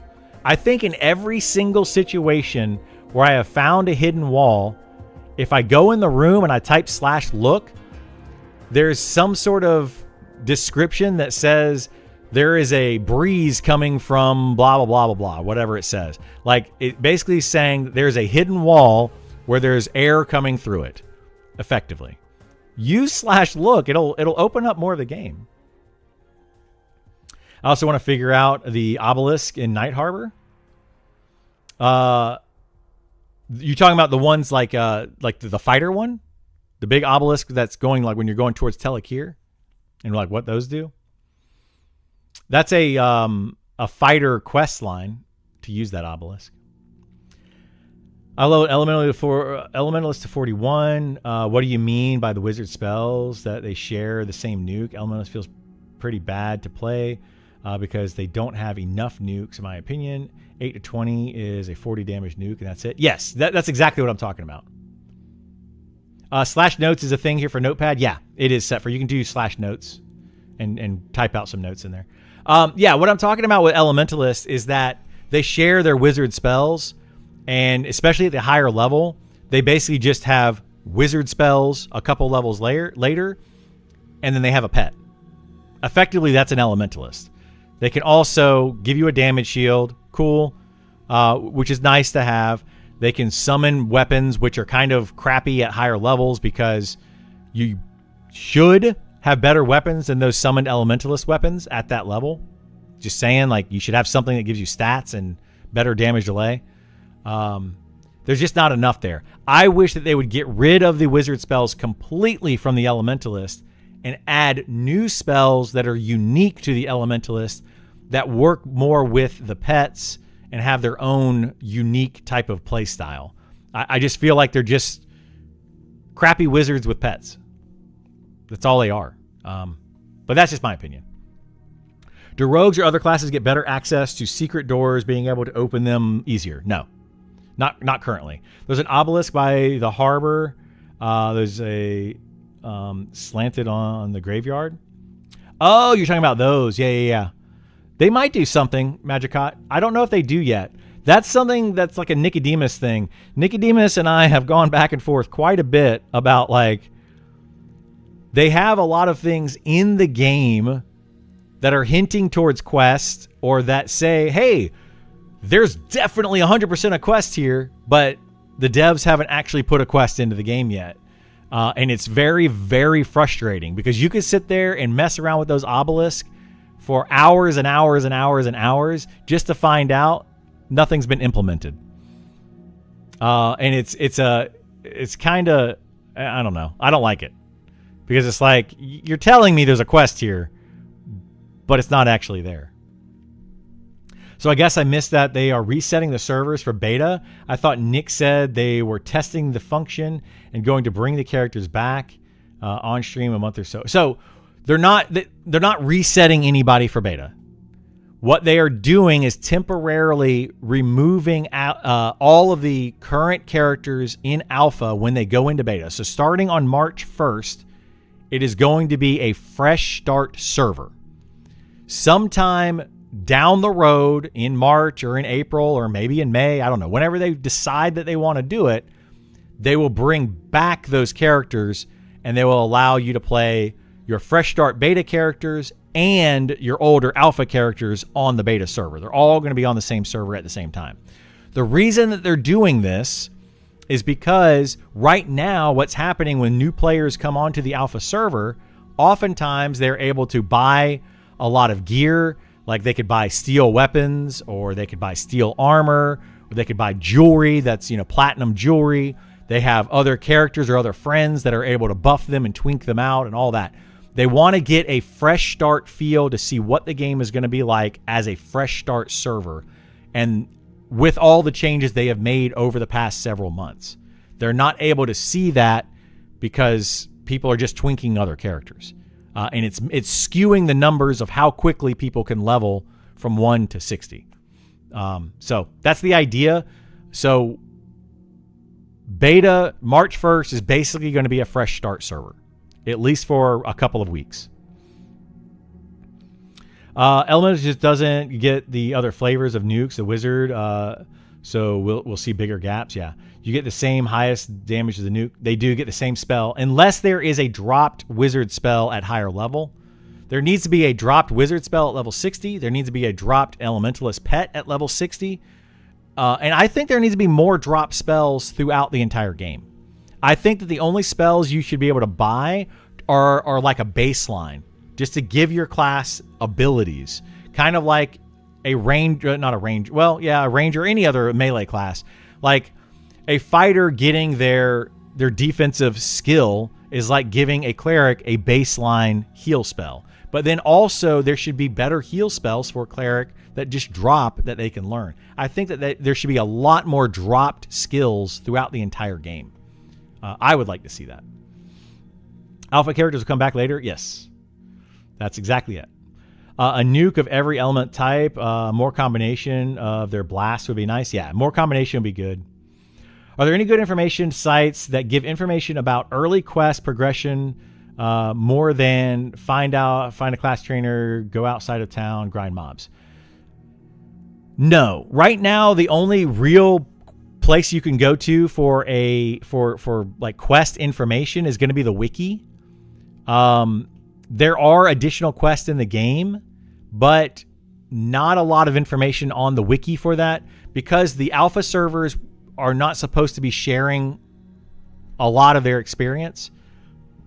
I expect to see more of that later on. I have made some videos on a few quests, like the platinum badge of the city or whatever it's called, or the living, whatever it's called, the C and Viz necklace, and the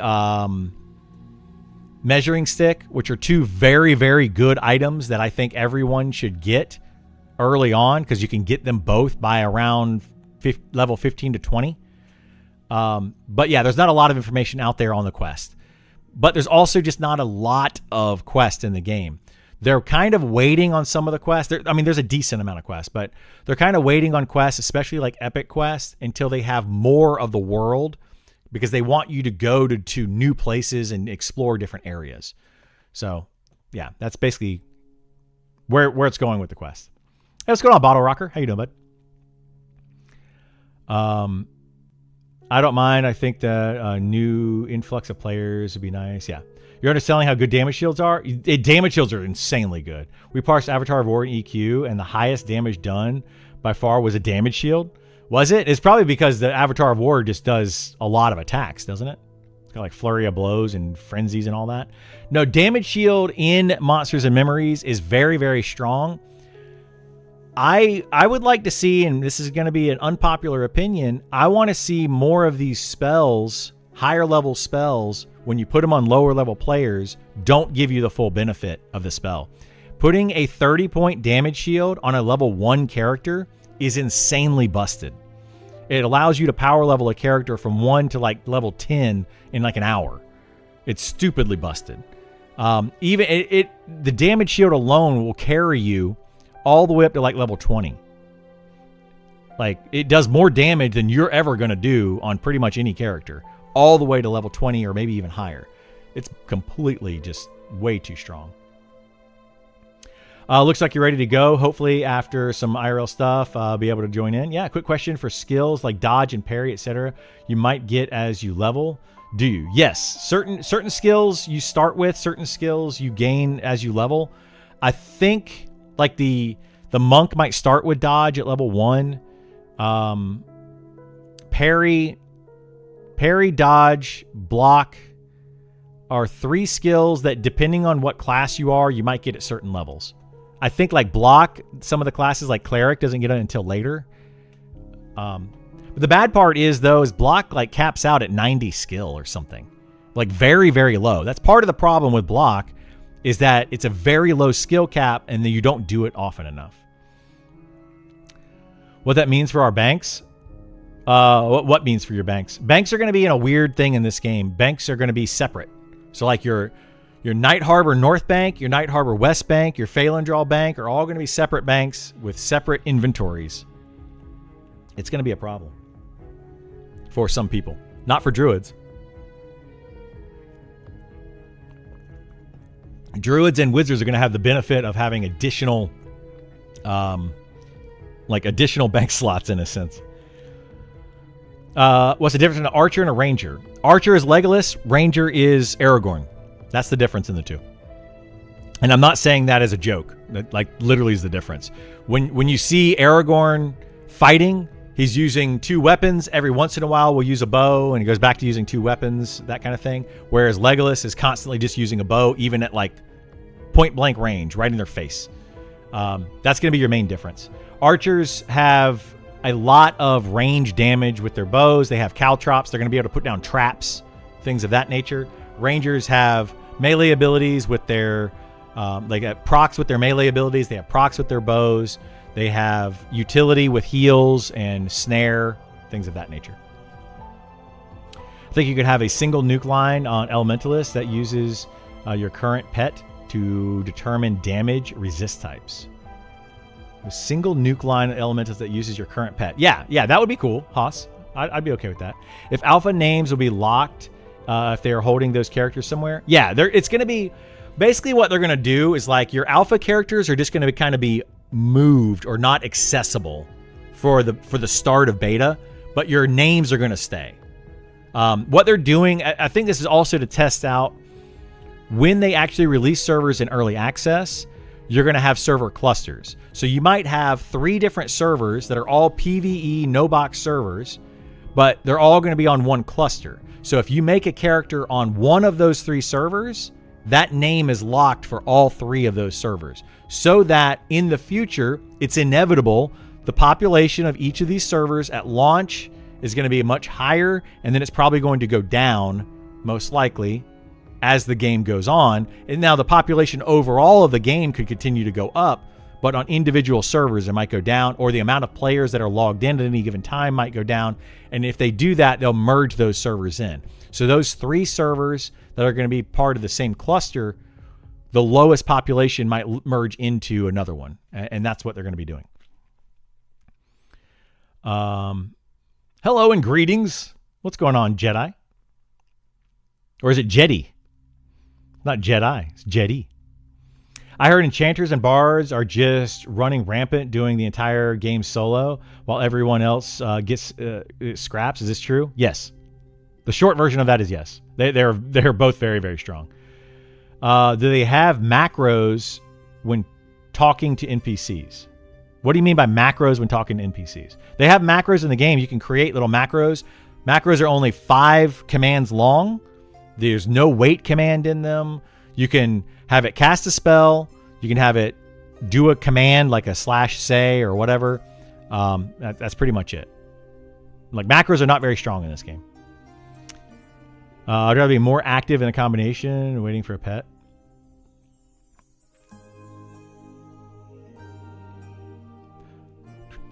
Oh, you're talking about okay, I see what you're saying. Leave my damage shield alone. No, damage shield needs to be toned down, dude. It's way too strong for power leveling.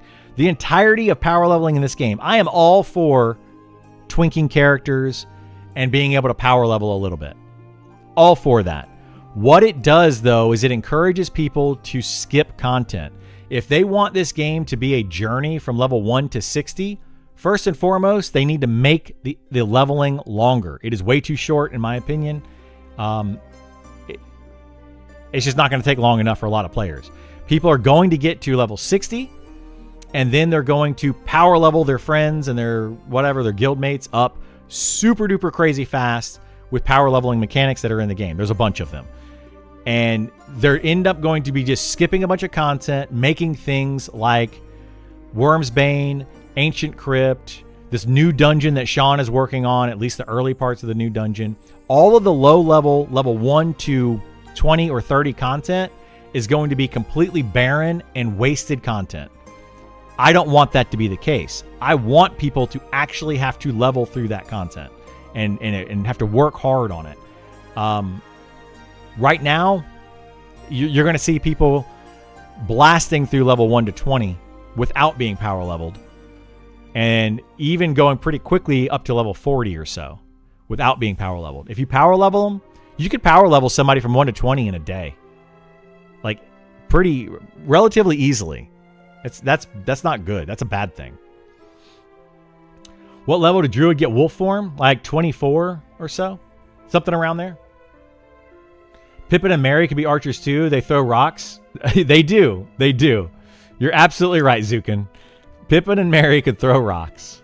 What's your opinion on the current Spellblade class kit? I'm trying to get everyone opinion on it. My opinion on the current Spellblade class kit is that it is too high of damage and too good at tanking until recently, and not enough utility. I think they need to add a little bit more utility and lower the amount of DPS that it does.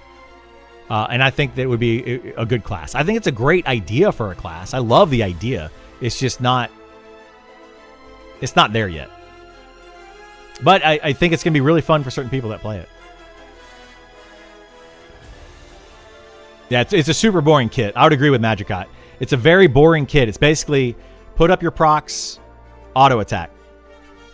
That's basically all it is right now. It's kind of boring. It needs more utility. More things that it does. Is there a level requirement to set your surname? Yeah, level 20. Pippin is a bard, constantly getting into mischief, and good singer. Merry is a rogue, tactical and methodical. I mean, yeah, I can see that too, Magicot. I can see that too. They both still use range that way. That is true, yeah.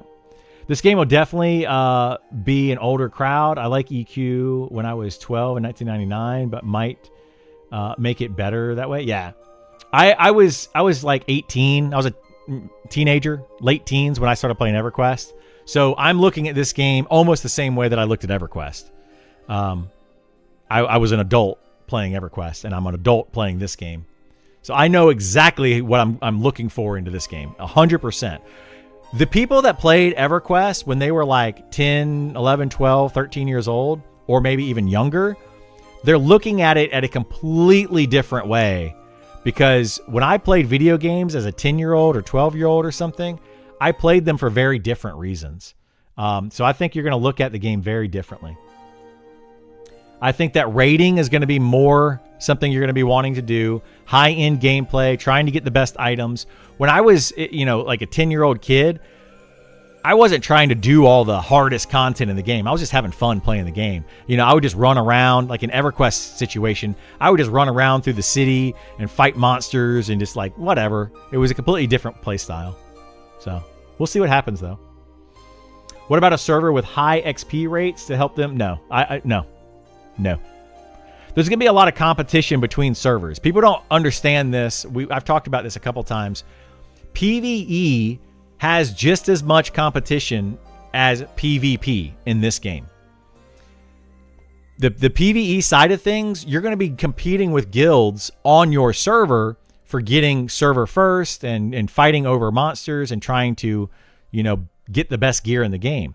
But there's still going to be a competition between other servers with being world first. Look at World of Warcraft. There's guilds in World of Warcraft that are like, I'm in a top 100 guild in the world. Are you kidding me? 100 guilds? And you're guild number 100 to kill the raid boss, and they're like, look at me go. Like, it's going to be there's going to be a competition between guilds on different servers. So if you give a server an advantage of more XP, then they're going to have a huge advantage when it comes to the PvE competition between guilds on different servers. And I know not everybody's going to understand that, and that's fine. You may look at that and be like, that's a really dumb thing to be competitive about. That's okay. You're allowed to have that opinion. But other people are going to want to compete with other guilds and other servers for world first and all that kind of stuff. It's what they like to do. Let them have their fun. I am that type of person that likes to compete with other guilds on my server and other servers to try to get those world first kills, trying to get, you know, max level first and all that. I'm that type of player. Nick Hotz is that type of player. He talked about how he was the world first level 25 in Adrulan Online Adventures when they did a playtest one time. Like, he literally talked about that he either was or was ahead of everybody else until he logged out for the night and logged back in. He's that type of player, and he's a main dev for this game. So that type of player is definitely going to be represented in some way in this game. May not be the main focus of it, but it's going to be there. Planning to bring back zones like Unrest. There already are zones that similar to Unrest, so yes. The best way to power level is just to sit as a sixth in a higher level group, 5 level 60s fighting a level 55 while their level 41 friend watches a movie on their second screen. That is a very good way to power level. At the higher levels, yes. At the lower levels, you take a level 60, give them damage shield, or use feign death or Mimblur. That's how you do it. Ran out of characters. Do you need to prime a new skill at a trainer just like EQ for it to start leveling? You might want to buy, like, you don't have to, Mike, but some skills I recommend just going to the trainer and buying the first point of it and then just start using the skill and it'll be fine. So yeah, some skills though, you'll just automatically start doing. Other skills, you need to buy one. So I just recommend always going back to your trainer and for 1 copper, buying the first point of the skill. Baron Wasted Content is a great name, a band name. Baron Wasted Content. I could see that, yeah. I'd listen to him. Wolfform's level 12. Shaman Bear is like 38. Make it make sense. I mean, yeah. You can get 1 to 20 in a day. I did 1 to 8 in 3 hours on Croc's power leveling. Yeah, exactly. Like, it's stupid fast. Is this a stress test waiting lobby for busters that have to work today? Yes, that's exactly what this is, Moose. I do this stream every day, not every day. Every Monday and Friday, I'm doing a Monsters and Memories discussion stream where we just talk about all things Monsters and Memories related, things that you like, things you don't like, questions that you might have that I might be able to answer for you, all of that kind of stuff every Monday and Friday starting at 9 a.m. Eastern. It just so happens that we're also going to be getting a playtest today in about 21 minutes. I will also be streaming this game a lot once we're allowed to stream it all the time. So when early access hits, or maybe a little bit before that, whenever I'm allowed to stream actual gameplay, I will be doing that as well. I don't think people being power level to 20 is a problem. People will play the game different ways, and you can't try to bend the entire game around what small percentage of a player does. Oh, I agree with that, Tiny Little Dragon. I 100% agree with that. But The problem is that the devs of this game have stated many, many times that they want you to have a journey from level 1 to 60. They want you to want to make alt characters to experience other things. If you have players that are level 60, power leveling other players, it's going to make people feel bad. Like, they're not going to have people to play with. Like, if I start a brand new alt at level 1, 6 months into the game releasing, I'm going to have a very hard time finding people of my level to play with. So, because you're going to have a lot of people that are just power leveling, that are twinking their friends, etc. I would like there to be a need to group all the time at all levels. And you can still have it power level. Like having that 30-point damage shield, you put it onto a low-level character, could still give you like a 10-point damage shield. But what I'm saying is like level it out a little bit. Make it to where those low-level players should still want to group up if they can. I mean, of course, there's going to be different play styles for different types of people, etc. But yeah. What were your different reasons for playing games? My different reasons for playing games? Like, what do you mean? Like, I like to play Mario games. I like to play all types of games. I literally, there is probably not a game that I wouldn't play. I just love games. So, yeah.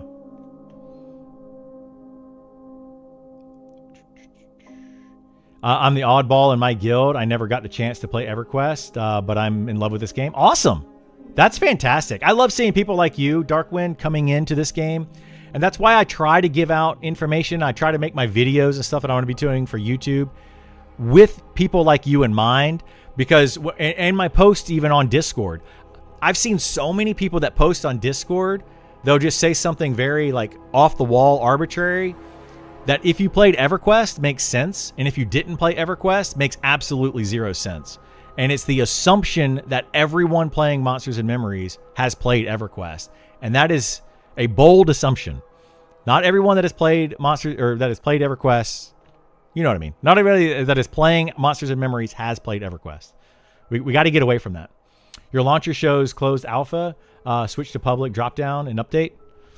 It shouldn't matter. It shouldn't matter. I mean, I can definitely do that, but it shouldn't matter. But thank you, Magicot. I appreciate that. Did you lose the magic? Lose what magic? Just play the game. We're old school gamers discussing a niche subset of min-maxing. Yeah, play the game. Do what you want to do. Test server, Criddle, not a regular server. Oh, a test server with XP boost to get more in-game data. They've got plenty of in-game data for what they need right now. I don't think that's an issue, Helter Smelter. We have done every single thing in the game that is currently in-game content has been defeated in some way, shape, or form. So they've got they have the data that they need for it. They now need to go and tweak all of those encounters. So yeah, I was in a server first raid guild and WoW. Never again. I will do it every MMO that I play. I love it. Because making something longer doesn't mean it's more difficult. It just means you have to spend X more time doing the same thing. I'm not saying it makes it more difficult. No, that's not what I'm saying at all. I'm saying that it prolongs the life of the game, though. Like, I'm not talking about difficulty. I'm talking about making the game last longer. Very different things. How do games map? There are no maps in the game. Some skills like block, parry, dodge need to be bought. Yeah. I don't have time to invest to be anywhere near top guild, but I have fun with the time I got. Yeah. I have the time to invest to be a top player in the game. Not everybody's going to have that. So like I can talk about that as well. You know, I try to get both sides. I try to be fair for the casual players as well as the hardcore players. And I think we need to represent both. I want there to be hardcore in-game raid content where everybody's competing for doing the top-end stuff for the people that want to have that content. I also think there should be the leveling process from 1 to 60 and make it a fun adventure for everyone. That's why you'll hear me say, I want this and this other thing. And people oftentimes, when I say I want this, they think I don't want this. Like I like pancakes, so you don't like waffles. No, I like waffles and I like pancakes. I like both of them equally as well, but I might want waffles one day and I might want pancakes another day. And I want both of those to be represented equally within this game. So just because I say that I want something in the game doesn't mean everybody else can go away. That's not the case. So please try to think outside of that when I say things, if you can. I know it can be hard, but just because I want in-game rating doesn't mean that I don't want casual people having fun and playing the game. Can you stream this test? Will beta be streamed? Anybody can stream this test. Beta they might allow beta to be streamed at some point down the road, but not starting March 1st. No. Which DPS class would you recommend for a new player? That depends. Like, it depends on what, like, do you want to be top DPS in the game? Then you need to play a wizard, archer, or rogue. May not be the case right now, but it will be the case, hopefully, by early access. They're going to be the most number one damage. But with the right buffs and everything, other classes might be on par with them. So it just depends on what you want. Brand new players, I would say you're okay playing a rogue. You're okay playing an archer because they're simple, or a wizard. Those are all good classes to play as a new player. They're not overly challenging. There's not a lot of things that you need to know. You just rogue, stand behind boss, stab it in the butt. Archer, range it with your bow and arrow. Wizard, cast nukes on it. Not a whole lot to know there. So yeah. I wouldn't mind being in a server first guild, but honestly, they tend to have a lot of really abrasive and rude personalities. They do, yeah. They're super pushy about how they want you to play. It's one thing to be very particular. Maximum efficiency. Yes, I agree with that, Helter Smelter. That's why, like, I've aligned myself with a certain group of people. I don't like your typical in-game raid pusher type people. I don't like them. I have joined guilds in the past, and the way that they play, what they expect of you, all that kind of stuff sucks. But the people that I've surrounded myself with our play style, we all play very similarly, but we all still push for in-game, world first, server first, things of that nature. So yeah, it's about finding the right group of people for you. I happen to find my right group of people about 20-something, like 22, 23 years ago, and I just stuck with them. And I generally don't like most in-game raid guilds. I don't get along with them. They're a bunch of buttheads. Even now in EQ and Classic WoW, you find groups at all levels. You can find groups at all levels, but it is much easier in EQ. Classic WoW is... Are you talking about like Classic WoW servers? It depends on what you're talking about. If you're talking about going onto a live World of Warcraft server or a live EverQuest server, not a TLP, not a classic rollback, not those. Servers that have been literally live for 20 or more years, trying to find groups on those can be rather difficult at certain level ranges, is what I'm talking about. I want that long journey. I hope they keep the content difficult and group focused. I agree, Crazy. I agree. Problem is, EverQuest is famous for power leveling due to Thorns and AoE grinding. Monster Memories is putting that toolkit into the game. They did. They absolutely put it in the game, and I think that they should take it out. But the thing it's kind of countering is, in Monsters and Memories, if you take the best gear in the game, I take the best two-handed weapon in the game, all the best plate gear in the game, and I put it on a level 1 tank. That armor class that I get and the weapon damage that I'm doing gets capped. So you're not able to just be like this be-all, end-all amazing class, because they're capping where the benefit you get from the gear you have based on your level. But they're not capping the spells and how those work. So like, they're not capping giving a health buff from a level 60 cleric to a level 1 character, gives them like 600 health or something. They're not capping that. The damage shield, they're not capping that. The mana regeneration, they're not capping that. I feel like they should cap all those things too, so that we don't have this crazy overpowered people at the low level. But that, I mean, it's just an opinion. People can disagree with that as much as they want. I just think that it's going to ruin the low level side of the game for a lot of people. Because you're going to end up getting people that are like, okay, like maybe you all do group together. Maybe you make a brand new level 1 character and you're super powered up with all your twink gear and you have all the buffs in the world. And then somebody else comes along and they're a brand new fresh level 1 character and they join your group and you're like, oh my God, you're just weighing me down. You're slowing me down. And it causes a toxicity in the community that doesn't need to be there. It's kind of like adding a parser to a game. You add a parser isn't a bad thing. Having a parser is a good thing, but the toxicity that it adds to the game is the bad thing. So, you know, it's just it's a give or take. It's a give or take. Now, WoW got ruined with every class can do everything is pointless. Yeah, that's another issue that this game is starting to lean towards, and I'm kind of trying to get away from. They just happen to have a high percentage of very rude, disrespectful. What, in WoW? Sweat's gonna sweat. I respect the grind immensely, and I used to do it a single life. Content with just, yeah. But that's the thing. That's the thing, right? With the whole sweat's gonna sweat, and they're gonna push for top end stuff, and then you have a casual person that thinks, okay, I'm just gonna play 5 hours a week versus your 40 hours a week, and I should get the same thing that you do. That causes problems.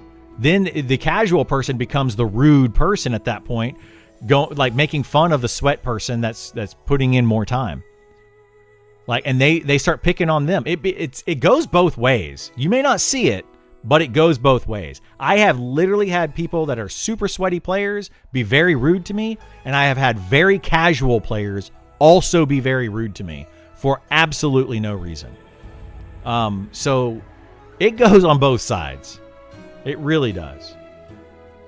That said, Sean specifically said in one of his streams recently, the more time you put into Monsters and Memories, the more you're going to get out of it. Period. That's the idea of the game. So if you as a casual player expect to get the exact same thing out of the game as somebody that puts in more time than you, you're going to be in a bad mood. You're going to hate it. Just to go in expecting, get what you put into it. If you put in 2 hours, you get 2 hours out of it. That's it. March 1st is the start of beta. I was just going to ask about known date. Yeah, March 1st is the start of beta, but it's not going to be an open beta for everybody. I transferred over here to Twitch from YouTube. Nice. Welcome from Twitch or from YouTube to Twitch or whatever. Vice versa. Beast Lords are good at solo now with the pet heals and slow. Yeah, Beast Lords are beast. Oh Lord, they are beast. Are they telling people how to play One Wing? Just creating a game with a specific style they want. They're creating a game based on what they want, and then you can figure out how you want to play it. EverQuest waits for first. Every TLP doesn't make sense to me. There have been hundreds of server firsts for the same thing. I think that the whole... I agree. It changes every TLP, though.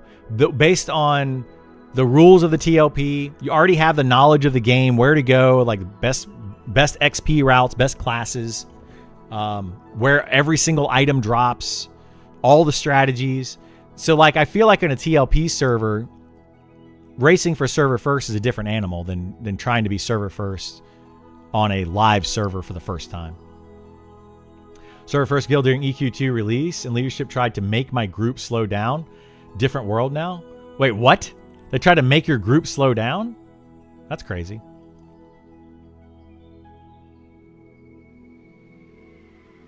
What's going on, Rob? Throb Grave? The Rob Grave? I always do that every time you come in. Sad when create a Goblin Ranger dex cap of 26 when the other classes race have. I think that's a bug, but I don't know. I have no idea, Goonie. No idea. Do you know what the playtest is for? We're logging into one server. The playtest is going to be a stress test. So when the servers go up around 1 o'clock, which is in about 6 minutes, there's going to be one server available, and it's going to be a stress test for 1 to 2 hours. Yeah, they want everyone to log in and just chat and play normally, kill monsters, trade with each other, do whatever it is that you're going to do. That's what they want. Never played EQ, just love playing healer support. And this game is great for that. There are a few games that actually encourage group play during leveling, so I hope this game stays like that. Yeah, I'm 100% on board with as much incentivizing group play as much as possible. And lately, they have been getting away from that, and I have been trying to help them steer back in the right direction. I want this game to be a group-focused game, not a solo-focused game. Soloing should be viable, but not the best way. So it's hopefully we can continue to do that.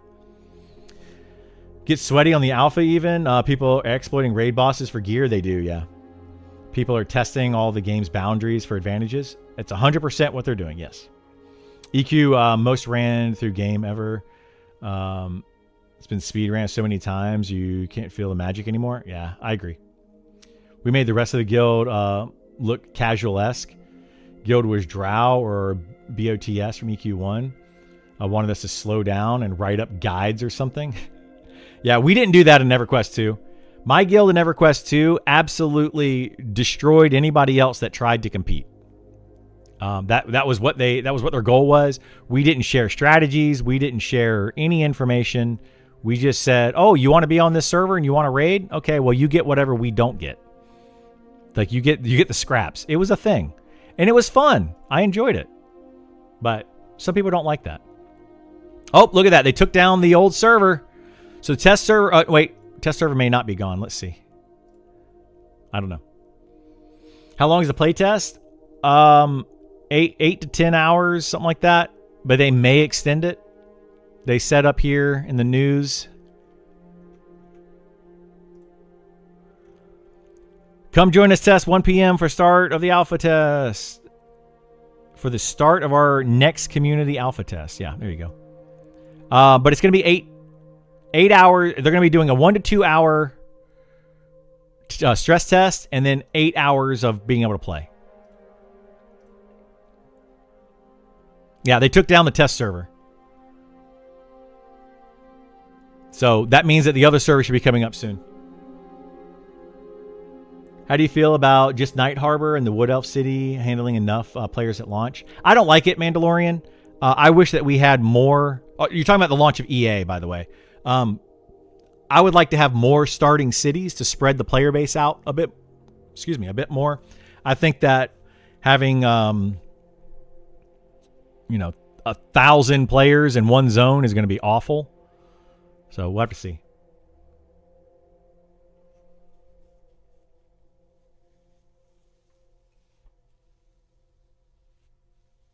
Sean just went live. Nice.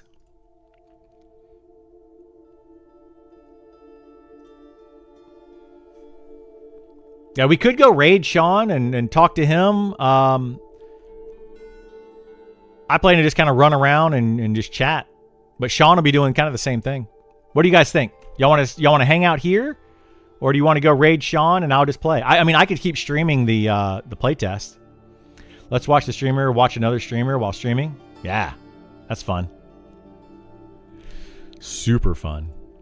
I mean, I could pull Sean up in the corner. I can easily do that.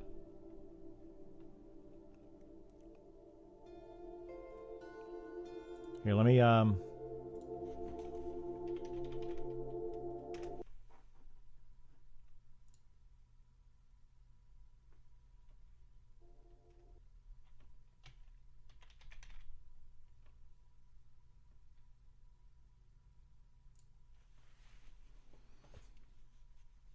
I don't think he's going to really say a whole lot.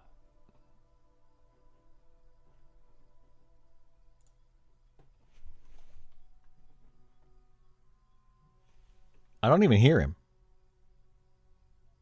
Oh, he's... Okay, I can hear him. Okay, Ollie gave me a link. You may not believe this, Ollie, but I will try to figure out if I remember how I log in to be able to get that. Oddly enough, somehow. I don't know my login. All right.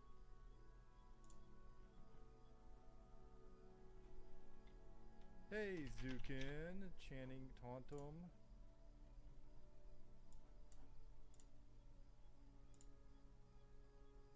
Zar, Borar. Fair Phyllis 1599 said, all right, seen some YouTube content. There you go. Catch the stream for once. Super pumped for this game. Appreciate your work. Hey, thank you very much for that. Very kind. We of got you. we got Very Sean glad and you're here. me. A first-time chatter named Eat Cat Poop. Hey, Eat Cat Poop. Eat cat poop. Would be a stream if there wasn't a poop name. I hope you're well. No, I mean I could just go raid him. Welcome. Hey, Chinny, what's going on? But this is the thing, like this is why like some people don't want to watch Sean or watch Nick, because Fat Chug said, I can't stress how stressed I am. sometimes they just kind of chat about random stuff, which I do too. But Hopefully this stress test is no stress. Thanks for the follows, Valis and Antius94. Let me see if I can log into the phone.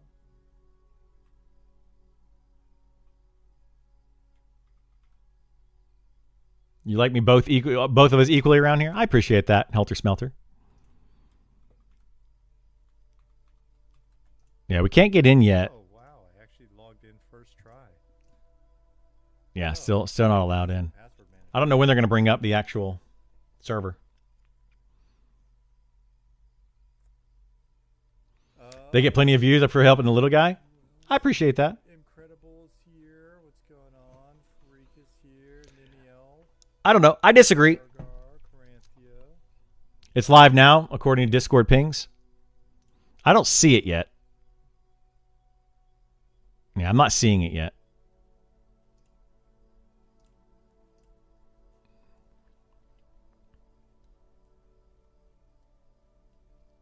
Hey, Barrio Sna. Nate's Kojo. Game's already washed. Playtest announcement channel. Off work to start the playtest, Meep Moop said. I am sorry about Yeah, that. the server's not up yet that we can use.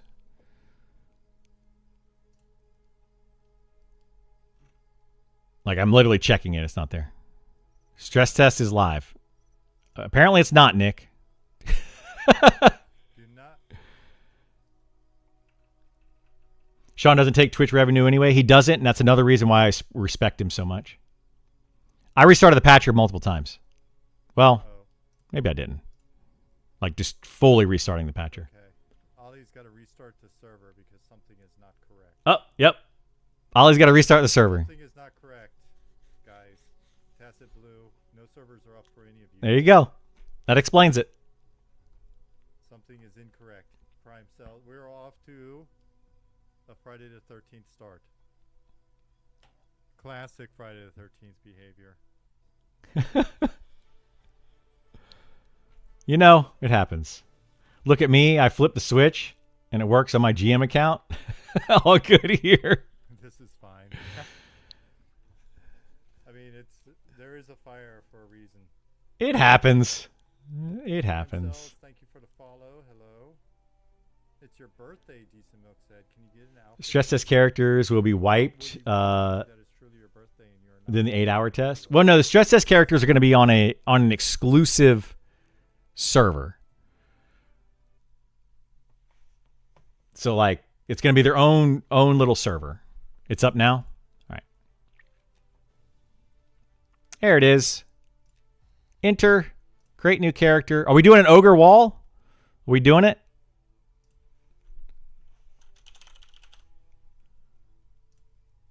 I'm in, Ollie.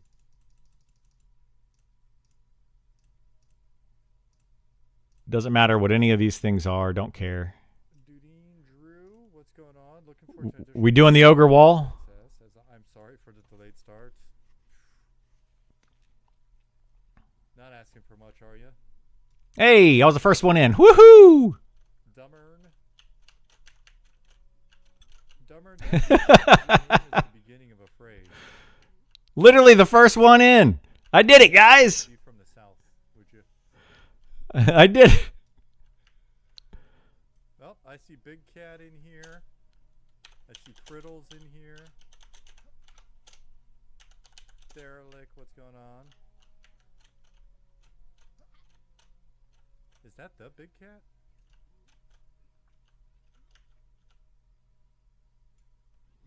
Xenocider, what's going on? Hey, Squats. Goblin showed up and Squats the Goblin showed up at the same time. And I'm not sure I've ever seen them in the same room together. There's Sup Baby, there's Sna, there's Byreal. Hey, there's basically First is the worst? No, no, no. our chat. Wonderful.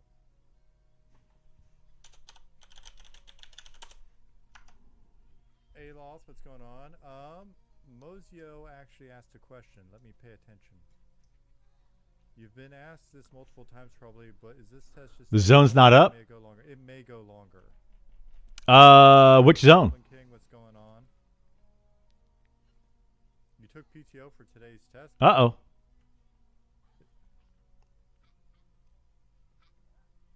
It should be up. Burrow coming in with the sub. Thank you so much, Burrow. Appreciate it. You can't get on? Uh-oh. Grip Hex, what's going on? Try to restart the launcher again. See if that fixes it.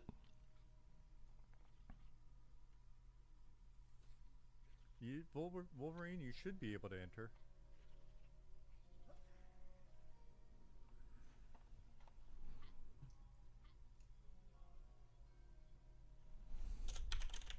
No, you gotta join the stress test server. It's Eltindra. Yeah, you guys joining the right server? Did it restart? And I have access to alpha? The servers are locked for now. We're trying to jam you all in here first. Yeah, it's all there's only one server available, and it's the Eltindra server. Make sure you're going in the right one. And that's going to be for like 1 to 2 hours. Oh yeah, you can't get in Rel yet. 1 to 2 hours on this server, and then they'll open up Rel. Yeah. Yep, all good. All good. Totally understand. We have 471 players in the zone already. Well, that escalated quickly. So 471 in here already. We need to get over 1,000 again. We need 1,200. That's a lot of people. That's what I would like to see.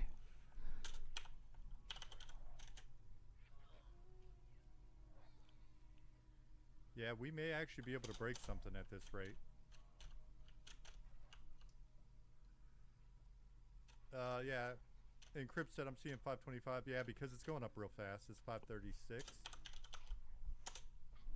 Yep, 559, 568, 573, 576, 577, 579. It's going up.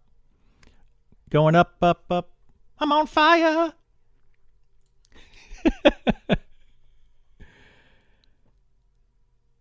Want to buy Sal? Nobody can cast Sal yet.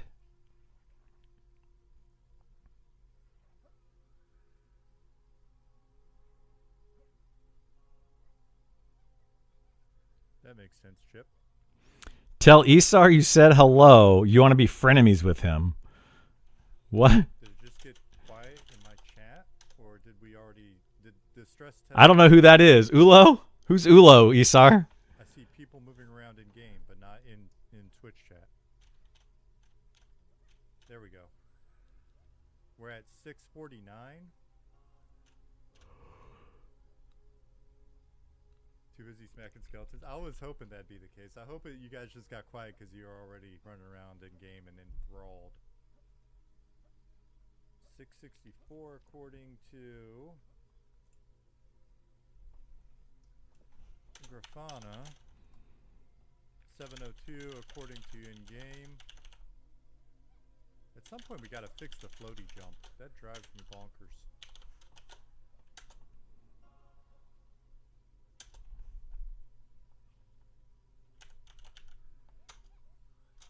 It's like when a good dinner is served, table conversation starts, everybody stuffs their face. That's kind of the vibe that I was... Sent you a message, had to delete my character and make a new one. What? You sent me a message? The only thing I saw was somebody that wanted to talk to Esau. All right, 733. Is stuff still working?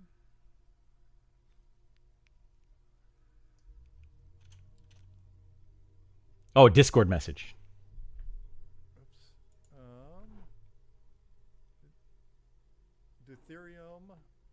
528 said message Huh. saying That's weird, yeah. it's not up. You able to get in though now, Setfer? 785. Like you can't get in, or just keep giving it a try. Okay. Yeah, I'm hoping we can like break the servers, because we need to get an idea of how many people we can have at one time. Out there, come on now. 792 in Night Harbor.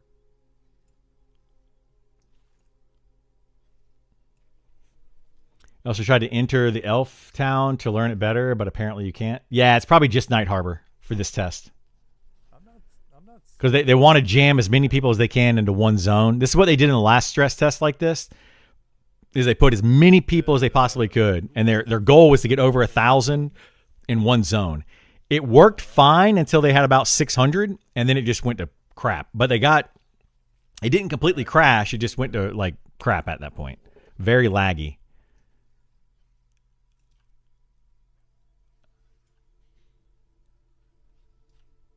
Please play the game as you would normally. To get the best stress test results, please play the game as you would normally. Kill monsters, loot items, use merchants, etc. Saradoc, well, hopefully you should get there. You've got time. What do I think about the AOC implosion? Hate to see it. Grindhard said. Yeah, I mean, I know a handful of people that were working there. It was just a very ambitious project, so I was always curious about that, to be honest with you. I know how hard it is. Yeah, this is super laggy. Non-crazy ambitious. Look at this. So This is crazy laggy. but it's not easy making games. There we go. Got it going now.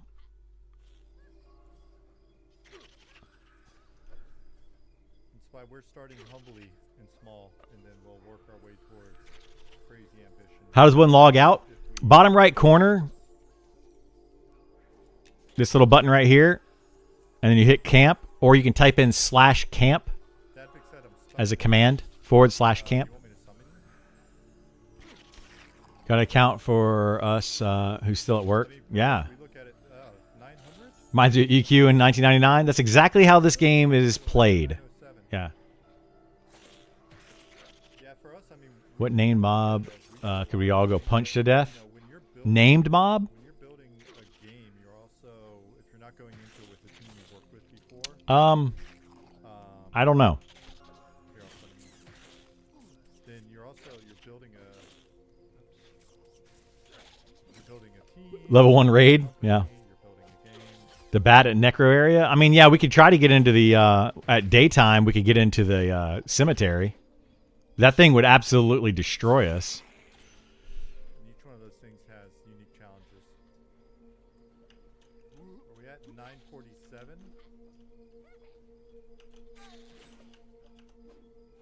I mean, this lag is not really that bad. I turn to this side. Okay, well, maybe it is.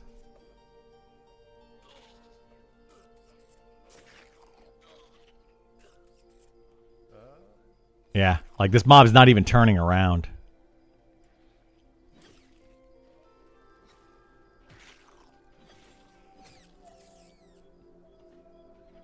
$57 in chat. We can Zerg it. Server first. There you go. I like it.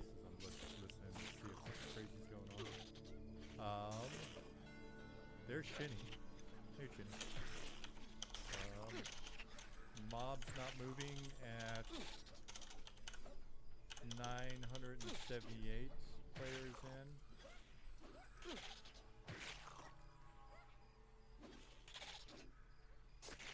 I think, I mean, I see some combat, but you guys, is it starting We really should get server first on something. said that it's lagged out for them. Yeah, this is super laggy. This is basically, I would say, unplayable.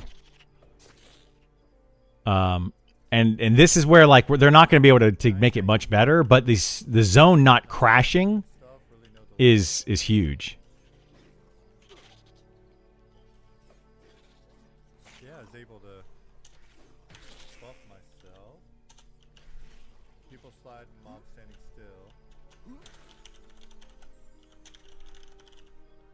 So we started seeing lag at 950. It looks like. EQ bad. What? What? What is this?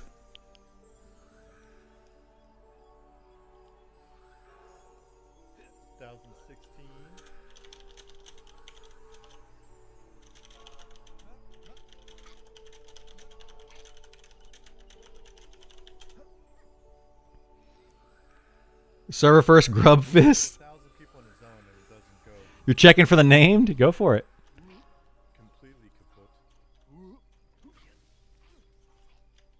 We'll have to wait till daytime to go to the cemetery.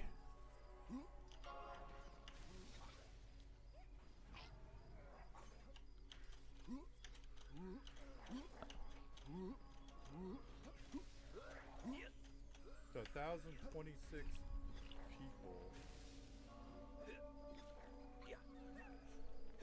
What server you on, Pippin? So this is the stress server. This is Hit our stress test goal. what is it called? L. 20 minutes. So It's the only server you can get into right now. Elfindral or whatever it is.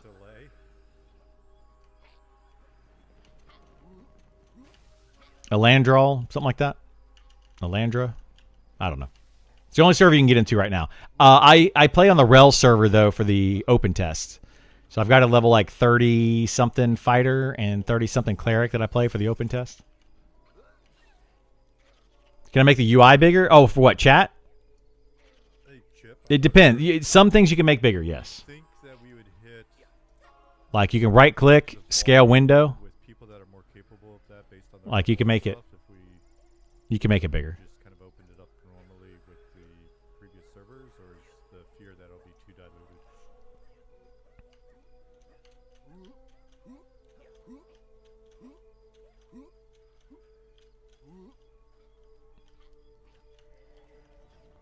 Creeping up on 11,000 or 1,100 gamers. Uh-oh.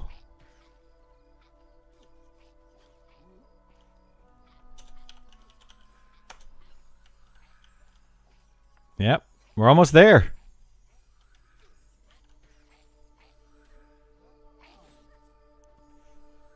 Almost there.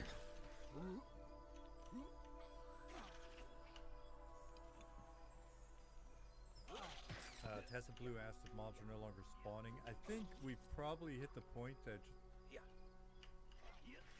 with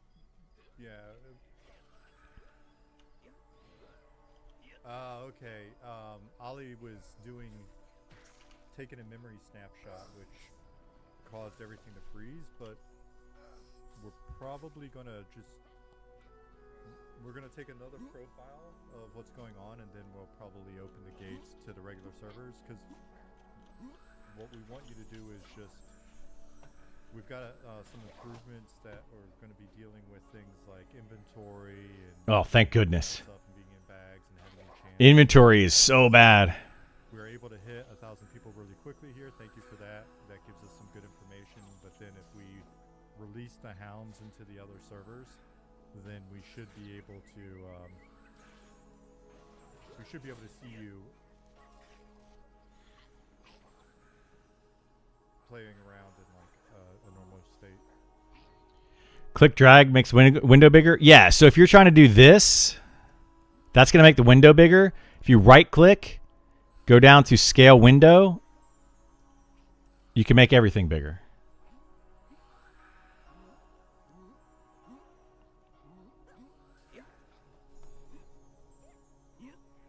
Well, 1,088 ghastly.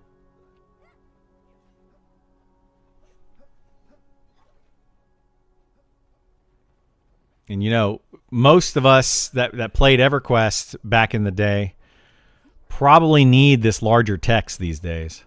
Like we're all going to walk around with like 5 different text windows open just so we can read everything. Yeah, we've basically trapped you in Night Harbor for now, so that we can make sure that we have the population we need. If you hit F11, you should be able to see your ping.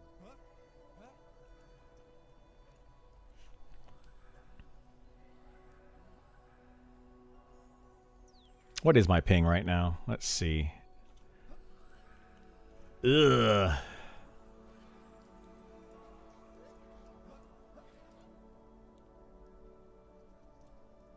Why can't I move this? There we go. Yeah, So 60 millisecond ping is not too bad. I noticed that my ping Only 25 frames. 122, 113, 110. That's terrible. Hey, Byro, I saw you waving. That is terrible. I don't think I have frames limited, do I? Yeah, I got frame rate -1. No, characters start with spells. So if you hit I, go to your inventory, every class in the game is going to start with a couple of scrolls. So if you want to go in here, right click, and it'll memorize the scroll, or put it into your book like this. Or alternatively, we'll let that one go in. Alternatively, you can pick up a spell like this one right here.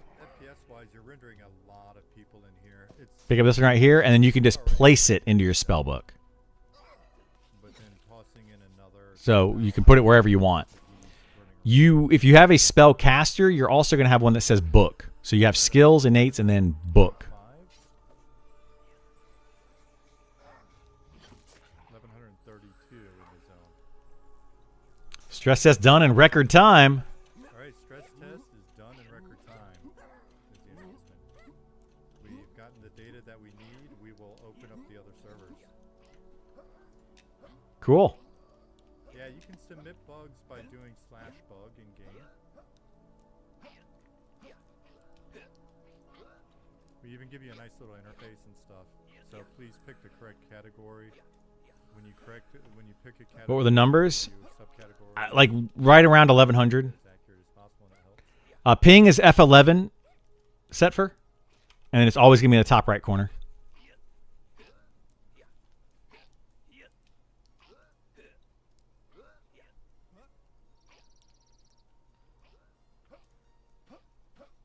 So 1140. Is EQ? Yep. players Same in thing. the zone in about 20 minutes. That's very, very cool of you guys, especially it's a work day, we know.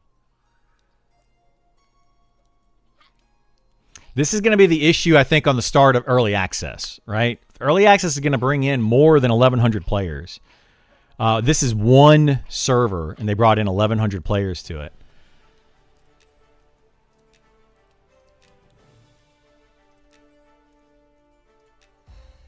Not allowed in this world. What? Alright, so the server's going to come down in 60 seconds, 30 seconds.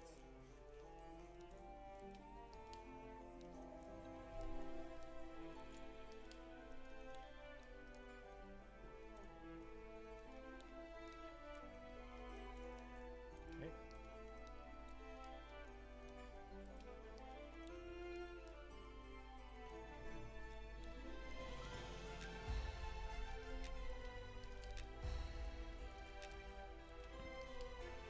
Do do do do. Naked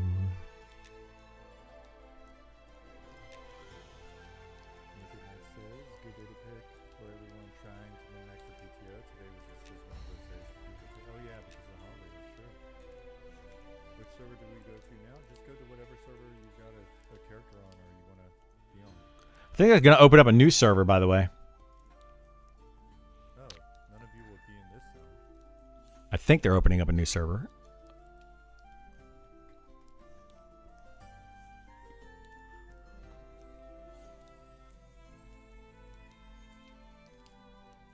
D's almonds.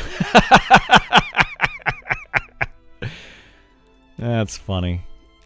That's pretty funny.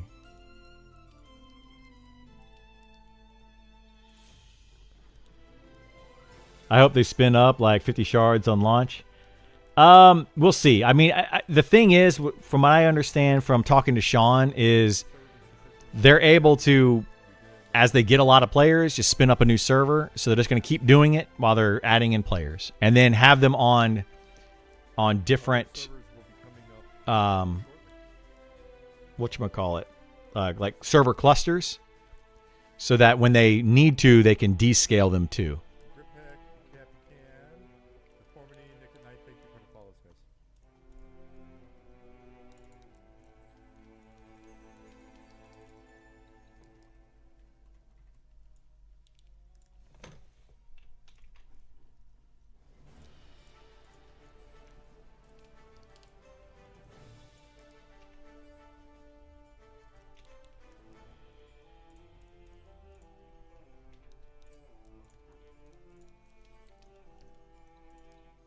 long will the regular servers be up?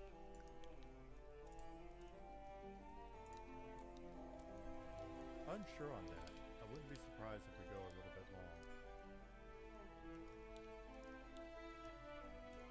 long. Wouldn't be surprised if they go a little bit long. Fresh server's up. The new one is. There's the PvE Fresh Start server. I recommend if you're brand new to the game, just go here to the Fresh Start server and start playing. Prism 1385. Thank you for the follow. Calif 125. Fung of War. I probably won't be on super long today because I don't have much reason to play on the open servers. Mr. Woogums. And I've got some things I need to do today. But we'll see. We'll see. If you guys want to hang out and chat, we can do that. Oh, it started to let me in and then it didn't. Set for what server are you on? Are you on did you start on Rel? What's up, Quatos? Liz Biscuit said Krivia is the nicest server. It's true. Good people on Krivia. Synexus said servers. Woohoo! I made it. I'm in, boys. What do they mean by fresh start server term? So it basically means that everybody on that server is brand new level 1. Oh, I missed Goblin's request. He was going to see if everybody could run to one game. Yeah, Sever, I was just curious what server you're on. Are you on Rel?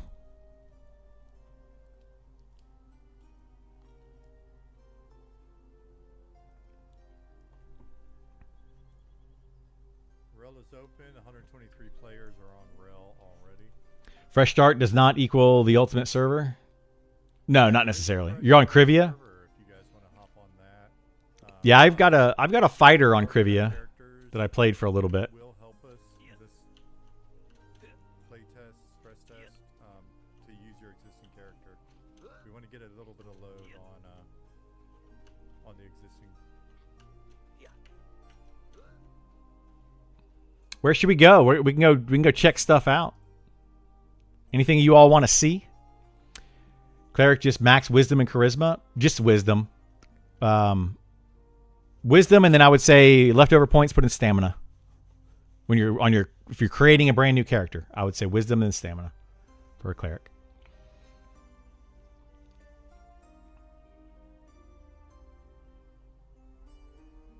What I need to do is the Undead Parade. That's what I was working on last time, is I was trying to... The heck? Why do I have all these bags in here? I was trying to do the thing for the Undead Parade.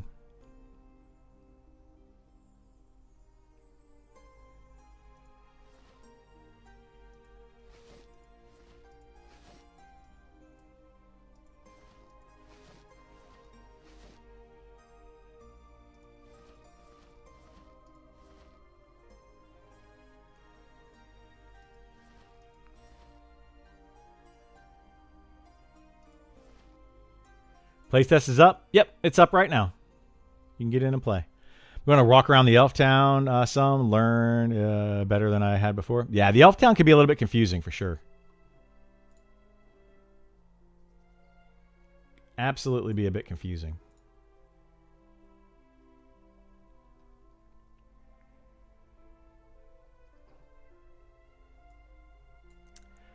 But it is 1:30.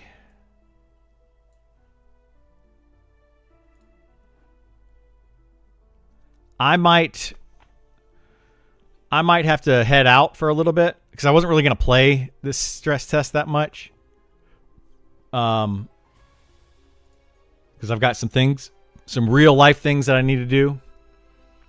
So I might actually head out since we've been streaming since 9 a.m. anyway. So what I'll probably do is just go drop you all off over with Sean. And you all can hang out with him. I can figure out how to do that.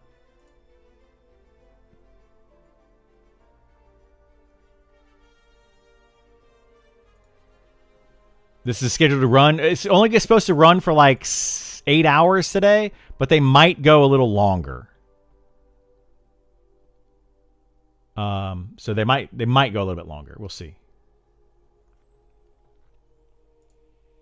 But Sean will have that information for you. So I'm going to go ahead and raid Sean, ask him about that. I've got some things that I got to do because if I'm going to be able to play this game very hard in beta and then definitely very hard in early access, there's things that I need to do between now and when those actually come out. So I need to make sure I'm getting those done while I can. So I'm going to go ahead and do that. But I appreciate everybody being here today. It's been fun. It's been awesome. Thanks all for the questions and having a good chat. And hopefully I will be back on here Monday morning around 9 a.m. streaming. Excuse me. Streaming more content for Monsters and Memories and all that kind of stuff. Don't you burn yourself out before the game comes out? Oh, don't worry. I don't have any chance of that happening. Not going to happen, bud. I'll be here. But yeah, let's go raid Loving Robot.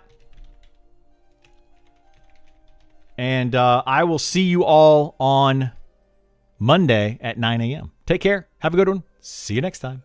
Bye.